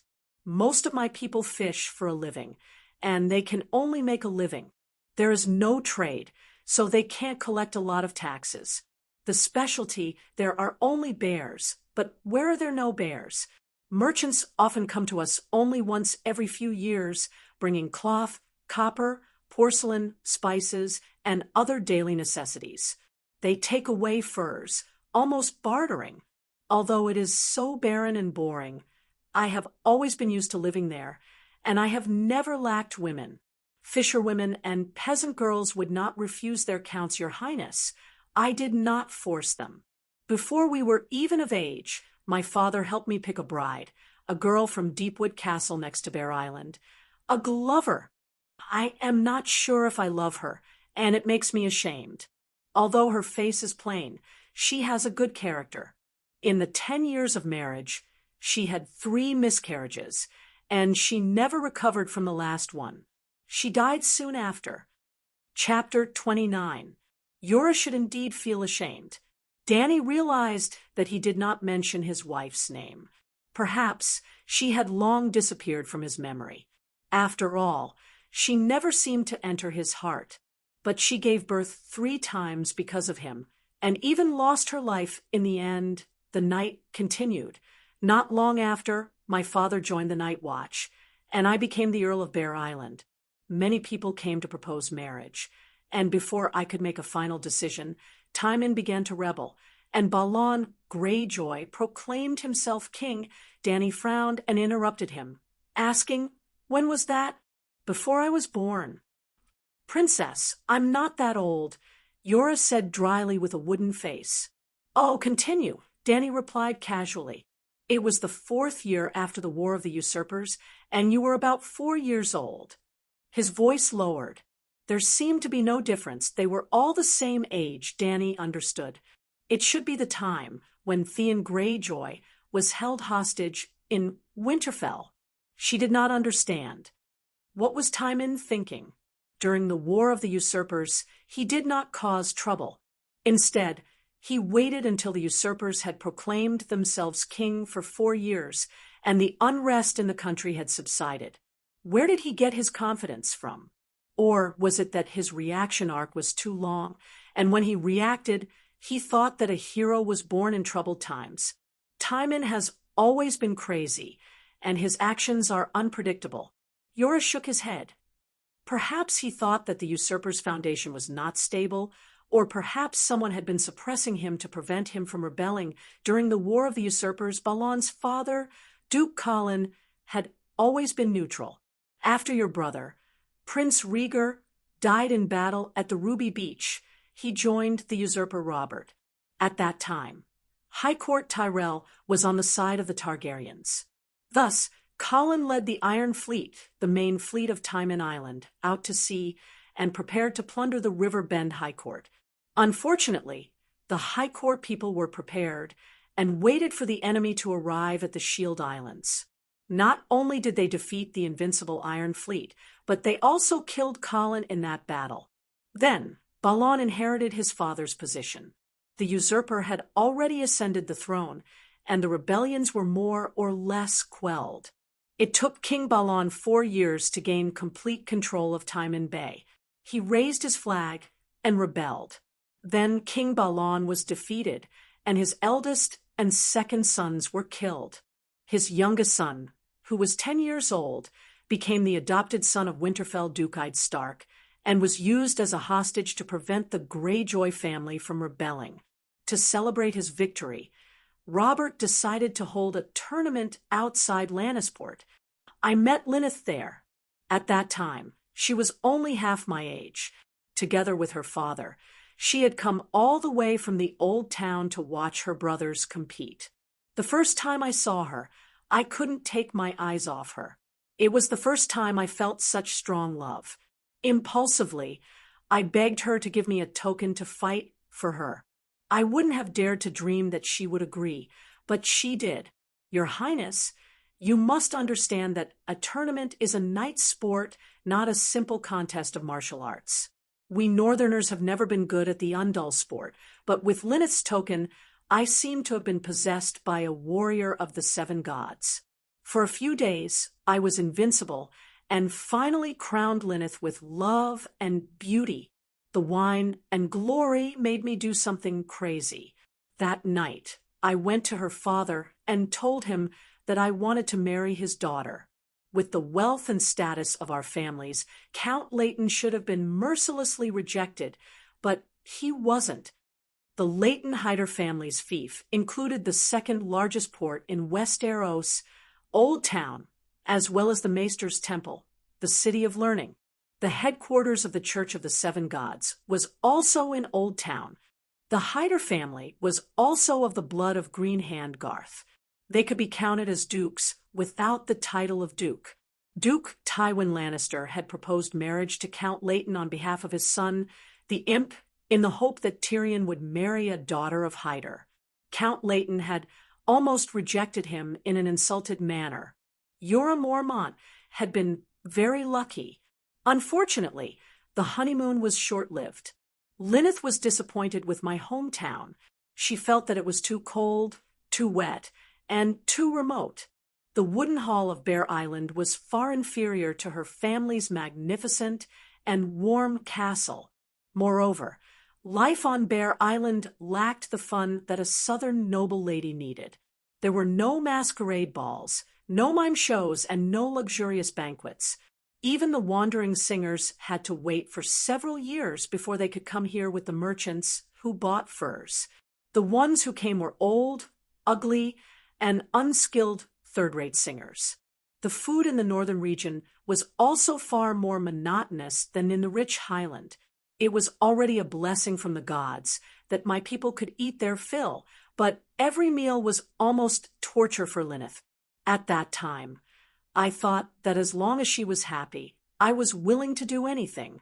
So, I hired a cook from her hometown, a bard in gold, silver, and jewelry for the ball. On Bear Island, where every silver coin was counted, I had no choice but to familiarize myself with the price of most of the jewelry. So, do you understand why I was able to estimate the value of the opal bracelets so skillfully? Yura smiled like a husband paying his wife's bill on the internet on Double 11. I tried my best to satisfy whatever she wanted. As I said before, because of her, my potential exploded, and I became the champion of the tournament. The usurper was a generous, an arrogant and licentious king. He was extravagant and loved to hold tournaments, and the champion of each tournament was richly rewarded. That time, not only did I receive glory and beauty, I also received 50,000 gold royals in my pocket. That much? Danny couldn't help but exclaim. With the memories of the original host's difficult life in the various cities, she had a rough understanding of the purchasing power of the three currencies of this world: gold, silver, and copper. She remembered that once, on the streets of Mill, Viserys used 2 copper coins to buy 2 barbecued sausages and a small bowl of goat's milk from a vendor. Viserys quickly finished his portion and snatched the remaining half of his sister's sausages. In terms of purchasing power, let's say 1 copper coin was worth $5. After all, it was pure meat sausages, and the portion was quite sufficient. Under normal circumstances, that sausages could be used for breakfast, but Viserys was in the developing stage at that time, and his nutrition couldn't keep up. And 1 gold royal could be exchanged for 30 silver moons. So 1 silver moon could be exchanged for about 800 copper coins. In other words, 1 gold royal equals 2,400 copper coins equals 12,000 renminbi purchasing power. 50,000 gold royals was about 600 million. Holy shit! Danny remembered that in the original plot, Robert had been on the throne for 14 years and owed a total of 6 million gold royals, of which 3 million belonged to the Lannister family. This hearing Danny's exclamation, Yura also lamented. That's right, Bear Island can't even earn 5,000 gold royals in 100 years. In terms of spending money, the usurper is more like the Mad King than your father. The knight's face flushed red, and he didn't know what to do. Danny didn't say anything, and only nodded calmly. Sir Yura heaved a sigh of relief, and continued his love story, saying, "It was also because of that 50,000 gold royals that I was able to satisfy all of Lynessa's requests in the days before. In order for her to attend festivals and banquets everywhere, I specially built a large ship for her. Port Lannister, Old Town, King's Landing, Lys, Pentos, she appeared there. The furthest we went was to Bravos." "From Bear Island to Bravos? Are you crazy?" Danny was shocked again. Bravos was actually very close to the Northern Territory, in a straight line. If there was a plane, flying from Bear Island to Bravos was about 3,000 kilometers. 3,000 kilometers seemed a little far. The key was that Bear Island and Bravos were separated by a continent and a strait. If they took a ship, they would have to circle around the continent of Westeros. Probably it was really too far, and the sea conditions were very complicated, so it was very likely that they would have to take a detour. The only thing that was certain was that the voyage was definitely more than 10,000 kilometers, farther than from Shanghai to Los Angeles. Cora really risked his life for his wife. But this was not the end. Cora continued to talk about his journey of burning life for money, and also because Linny's hoped to get the crown of love and beauty again, which is also the highest honor for a real queen. I continued to participate in the tournament, but the miracle was no longer there. I actually never won again. And every time I lost, it meant the loss of a war horse and a set of armor, which had to be redeemed with money or replaced with new products. Danny was curious. A set of armor, a fine horse, how much is it? The original Danny Reese mingled in the marketplace, knew the price of ordinary food and drinks, but was too far away from the nobles' weapons and workhorses. A good tamed horse is at least 1 gold royal. My former warhorse was better, about 3 gold royals on average. And a good full-body armor is about 4 or 5 gold royals. I have to buy good armor. He solemnly told Danny. For us knights who have a long history of family learning, we are as familiar with armor as we are with our own palm prints. Under normal circumstances, I only need a glance to see the flaws in the opponent's armor, if there really is a flaw. Similarly, my opponent can also see the flaws in my body. So, I can't have too obvious flaws, and I can't use substandard armor, or else my life will be in danger during the competition. I'm not afraid of death, but dying in a noble's game because of a problem with my armor is really an extremely cowardly thing. After a pause, Knight Cora said in a complicated tone, I've participated in many tournaments, and every time there were knights who lost their lives, most of them free riders seeking wealth and fame. Almost none of the children of great nobles died, because no one could break through their defenses under the rules of the competition between cavalry and spear. If Danny had watched the Prime Minister's tournament held at King's Landing more than a year ago, she would have a deeper understanding of Cora's words. One of the matches was Rayleigh versus Hound. During the high-speed collision, Hound stabbed Rayleigh in the chest, causing him to fly out from the saddle, flying more than 10 meters in the opposite direction from where he came from. The golden antlers on the helmet, which were as thick as a child's wrist, were crushed by him. But what happened? Rayleigh was completely fine.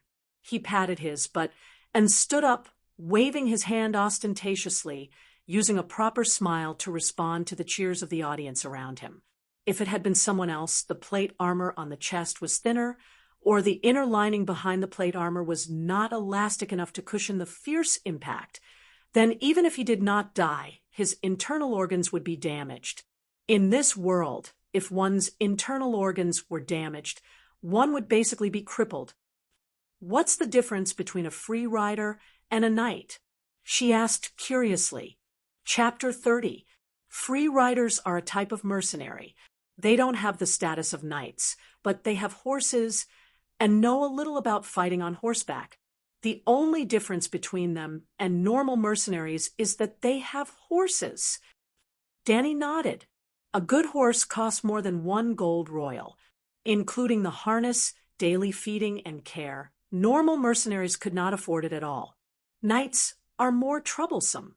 Under normal circumstances, a child who wants to become a knight will be sent to a knight's side as a page boy when he is around 7 years old. He will do things like pouring wine and running errands that are easy but can build a close relationship with the knight. Of course, this process does not mean that they do not receive martial arts instruction. There are sword instructors who are responsible for helping the children build a foundation. When they are older, above 12 years old, they will probably reach puberty.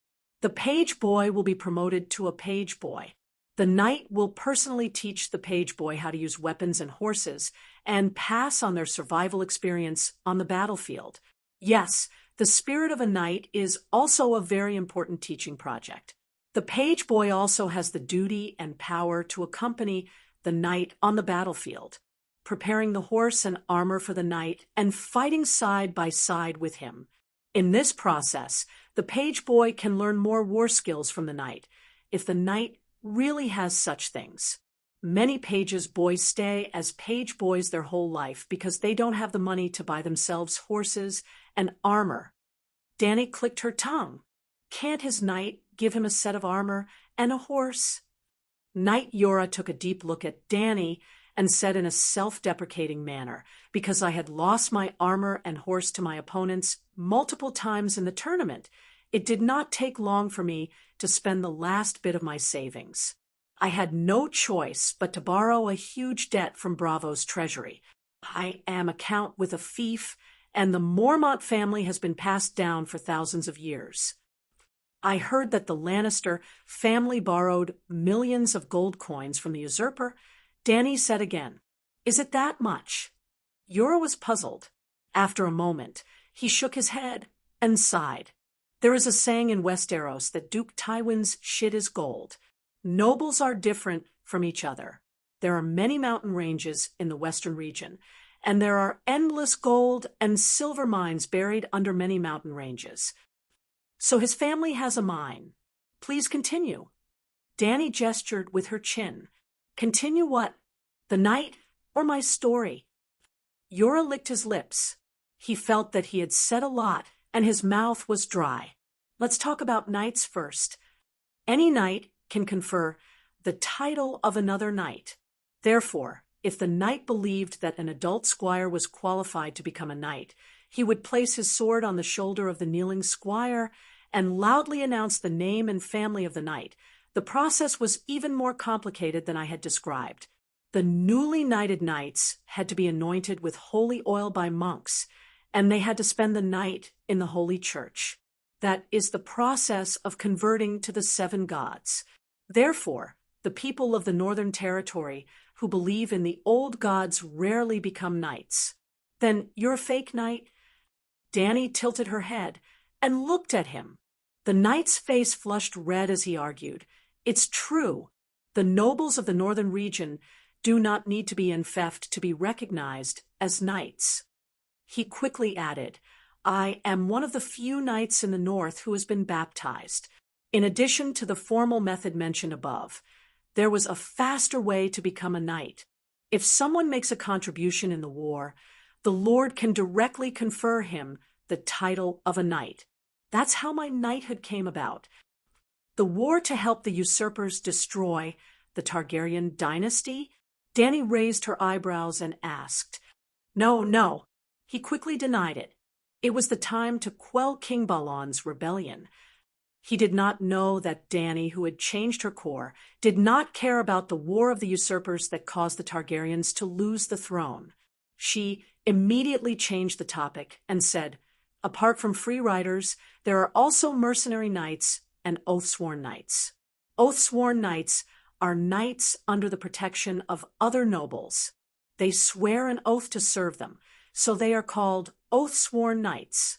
Most of them are small nobles who have the title of knight, but no land.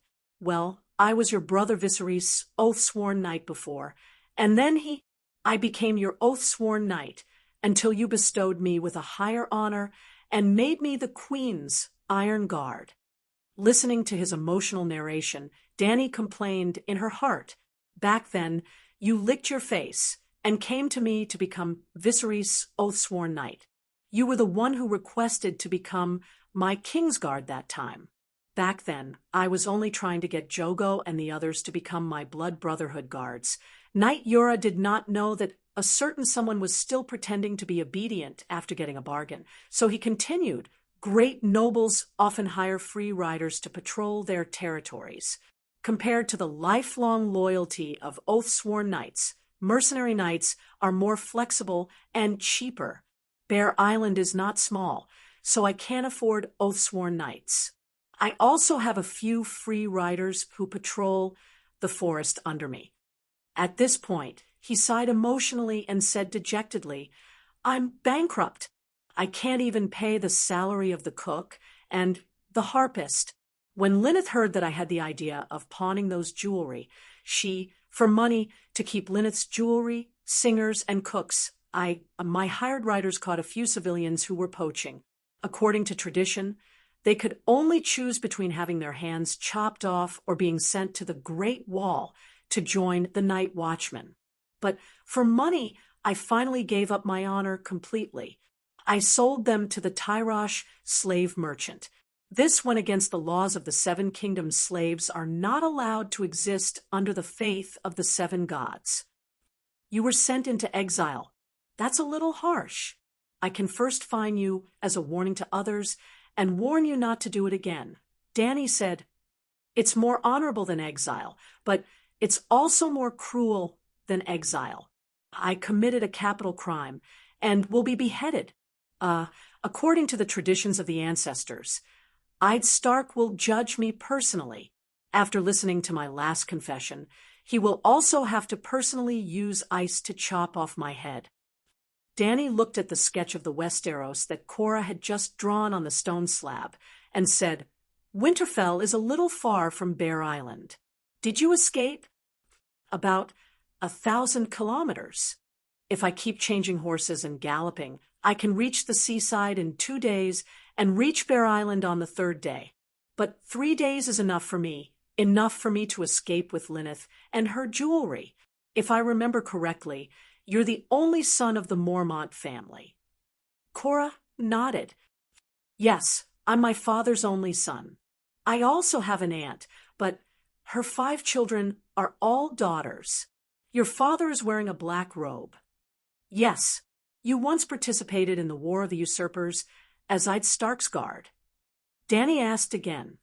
"I also participated in the Battle of the Trident River," he said softly. His voice was like a breeze that brushed past his hair with caution and a hint of pride. "You risked your life for Winterfell for so many years, accompanying him as a traitor and helping him quell the rebellion. In the end, because of a few poachers, he wants to cut off the head of the only male descendant of the Mormont family." Danny's tone was complicated. Although it was a question, it was straightforward. Stark is such a person. Cora was still indignant. Obviously, he felt that his lord was too harsh on him. After a while, the knight sighed again and said, "This is one of his rare charms. He's fair and just, strict to benefit himself, and strict to others." It should be strict to benefit himself, and lenient to others. That counts as a person's charm, right? Cora's matter was unimaginable in any dynasty of the great celestial empire. This was beyond the scope of being impartial. Bao Xingtian also had a moment of harmony outside the law. Otherwise, how could the 7 heroes and 5 righteous men have survived? It could only be said that Ide Stark lived too comfortably and was too inflexible. Danny couldn't help but think to herself, is it so easy to defend one's country in this world? The House of Stark's position as the king of the northern region is still as stable as a mountain. But how did Targaryen lose his country? Could it be that the father of this body, Mad King Aerys, is even more scheming than Ide? The heavens have pity on them. They, who have no political skills, can maintain the kingdom for hundreds or thousands of years while doing their best. When the last kings of the great celestial empire know about this, they will probably be so envious that they will drool. In fact, only the people of the northern region are inflexible. Families like Lannister, Tyrell, and Martell are not inferior to any of the famous kings of the great celestial empire. Well, you continue. She felt that she still had a lot to learn. This world was too different from the Eastern survival rules she was familiar with. She could only adapt and change. At least the dragon must be strong enough that it can't be killed by crossbows. It seems that there is no dragon that can't be killed by crossbows. Should I let the Megalosaurus learn from the Westeros knights and get a full body armor to wear? If it was a naked duel, just the current little Colossa could find 10 centaur warriors who could kill Cora. But if he wore armor, none of her blood guards would be a match for him. Danny's imagination ran wild, but Cora continued. I told myself that as long as Linny's and I were truly in love, honor, identity, hometown, title, family, and so on, nothing was important. I took her and fled to Lys. That big ship was worth a little money, and we lived a rich life for half a year.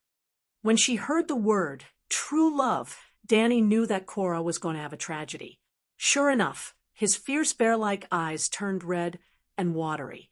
His bearded square face twisted into a word, bitter. I could only be a mercenary, other than helping people to fight. I had no other survival skills. That day, I received a mission to leave Lys and go to the Norn River, thousands of miles away, to fight for territory with the Bravosi people. His tone became inexplicably sorrowful. I gave her the deposit. She took the gold coins and her own jewelry and moved into the chamber of the Prince of Trade, Teague O'Molan, the day after I left. So miserable. When Danny looked at Cora now, she felt that the word bitter on his big face had turned into the word miserable. In the original plot, Danny, who was loved by him and gave the latter half of her life, had always been a good person to him.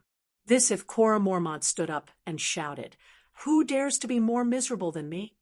Danny thought hard. It seemed that only the future Theon could say, "Maybe I can reach the bottom of your pants."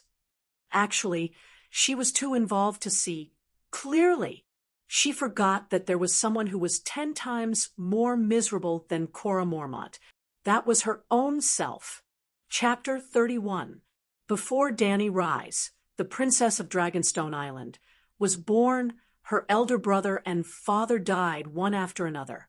After becoming the last princess, she caused her mother to have a difficult labor when she was born. After that, she lived a difficult life for 13 years until she was sold as a slave to the centaurs. Fortunately, Drogo, the old driver, treated her well. However, the god of death soon found her again. Her elder brother was killed by her husband, and her husband and son were sacrificed by the witch to the devil the other side of the light, King Lalo. That was only the first half of her miserable life. During those few years of torment in Slave Bay, while she unlocked the slave chains of others, she put a shackle on her own neck.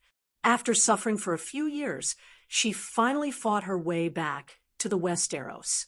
Only then did she realize that she was not the child of prophecy at all, but a ladder to help the true child of prophecy reach the top. Her loyal followers died, tragically one by one, and those who survived all had evil intentions.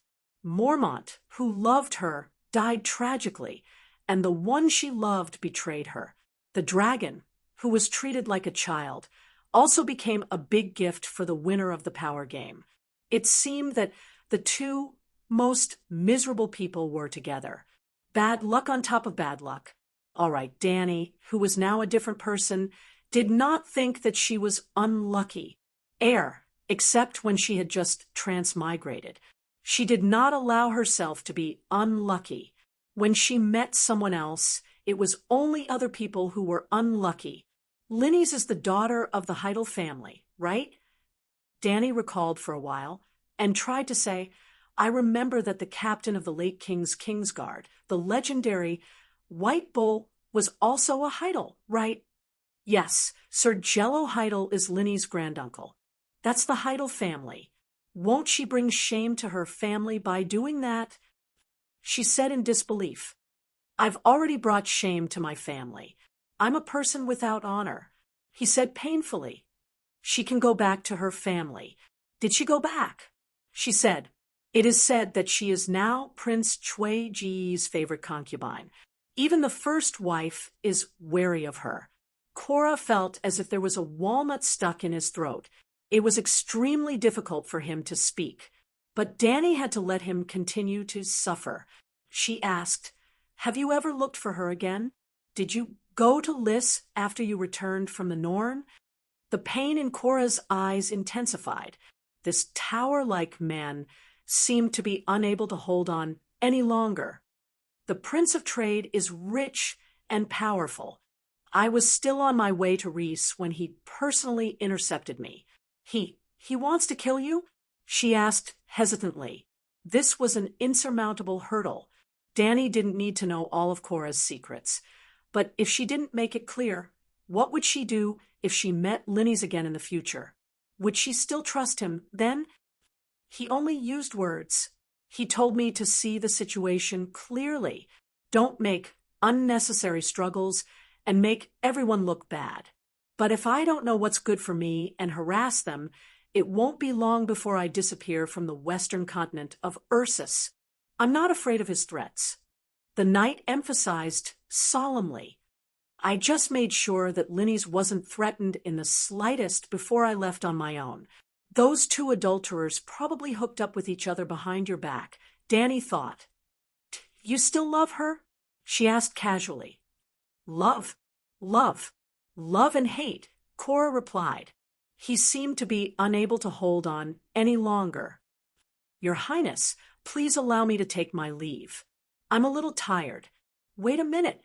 She stopped him and asked directly, Do you also have feelings for me beyond that of a ruler and vassal?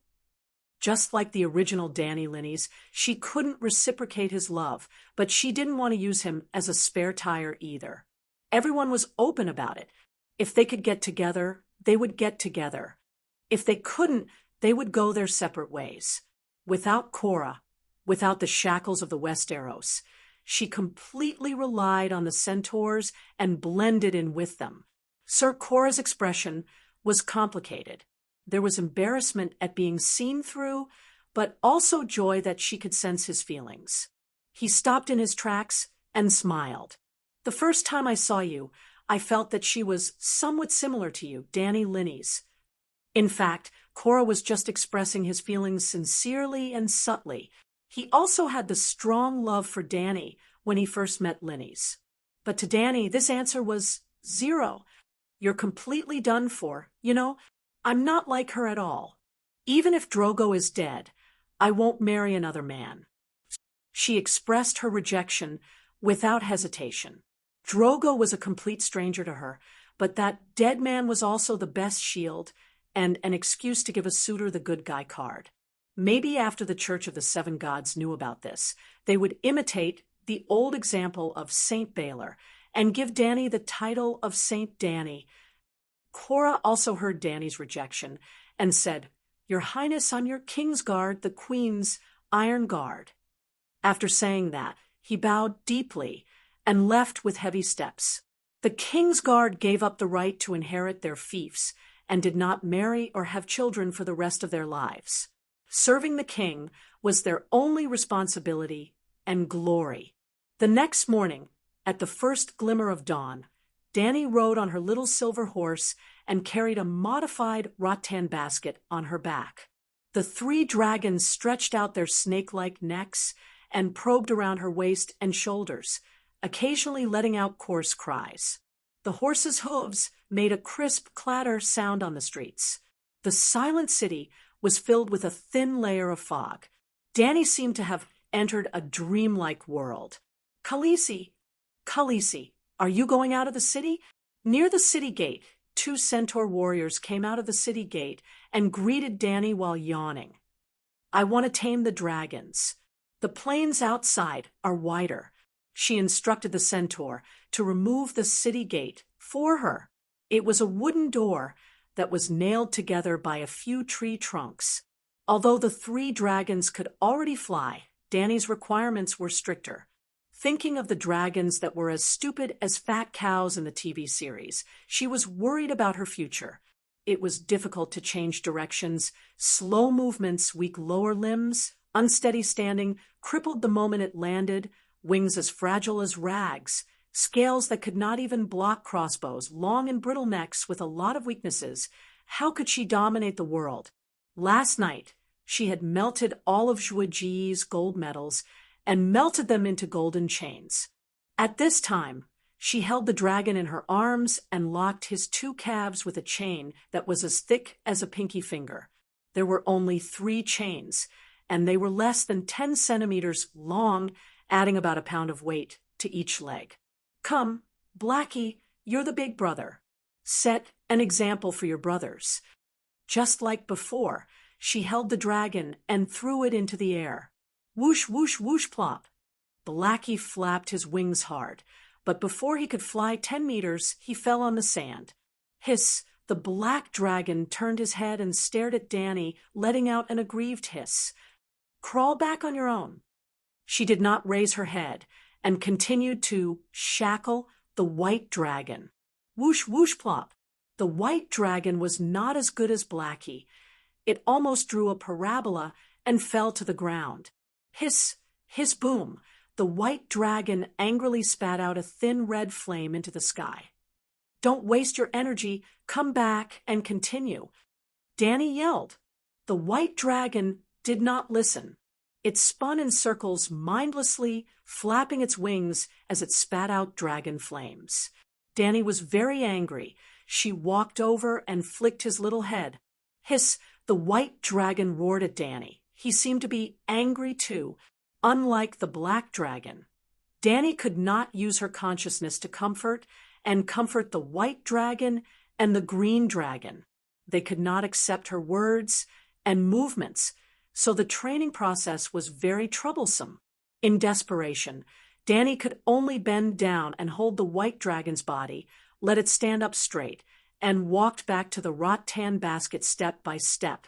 She could not carry him. After the first time, there would be a second time. The reason why she let them walk back on their own was mainly to train the strength of their lower limbs and the dragon's sense of balance on land. After a few days of interaction, Danny found that dragons had a natural sense of space, but when they landed on the ground, they were not as stable as ducks. Ducks only had 2 legs, but dragons had a pair of wings that acted as front claws. Even walking was difficult, let alone running fast. Danny did not expect them to be able to run faster than horses, but without nimble running speed, once they landed, the dragons who lost their momentum would be easily surrounded, trapped, and injured. The dragon's wings could never be trained to the point where they could block the dragon-slaying crossbow, and their wingspan was so big, maybe the vital parts of the body could dodge the crossbow, but the wings would be too easy to hit. If they had no choice but to land in the enemy's formation, they would not have the ability to break through quickly. After training to fly with weights for the whole morning, Danny did not untie the chains at noon. She just carried them to find food. There were horse people who specialized in helping the dragons find prey. In the morning, a Fanta and a group of old horse people were herding the horses while paying attention to the small animals in the sand and hills. They were really very small. Big Black's first head prey was a palm-sized scorpion. Boom! A thin dragon flame burned the scorpion, and in a moment there was only a pinch of black ash left on the sand. "Don't burn it. It's so small, we can't make ends meet." She touched Big Black's head and said. Big Black was always in the dragon spirit state, so she and Big Black were almost telepathic. "Calixie, there's another poisonous scorpion here." A Fanta stood on the sand dune and shouted. This time, Big Black was like a chicken pecking rice. His long snake neck was like black lightning. Danny's vision blurred, and the scorpion was in his mouth. Duo. The scorpion's tail stabbed at the corner of Big Black's mouth, making a dull sound. Danny saw a poisonous needle with a faint purple light pierce into the soft flesh of his mouth several times. "Are you poisoned? Are you unwell?" Danny hurriedly asked. She had heard from Ma Min that this red scorpion could paralyze a horse with a single sting. Ma Min did not dare to eat the horse's meat at all, so Danny had people smoke it into jerky and feed it to the dragons. This was because Cora told her that in the hundreds of years of Megalosaurus history of Targaryen, there had never been a case of a dragon being poisoned. Dragons were made of flames, and there was magma under their skin, Cora said. Dragons had muscles and bones, so it was definitely not magma under their skin, but the temperature must be very high. At this time, stroking the scales of the young dragon was like a hot hand warmer. The temperature of their blood should be even higher. After a while, the black dragon did not send any thoughts of physical discomfort. Danny was completely relieved.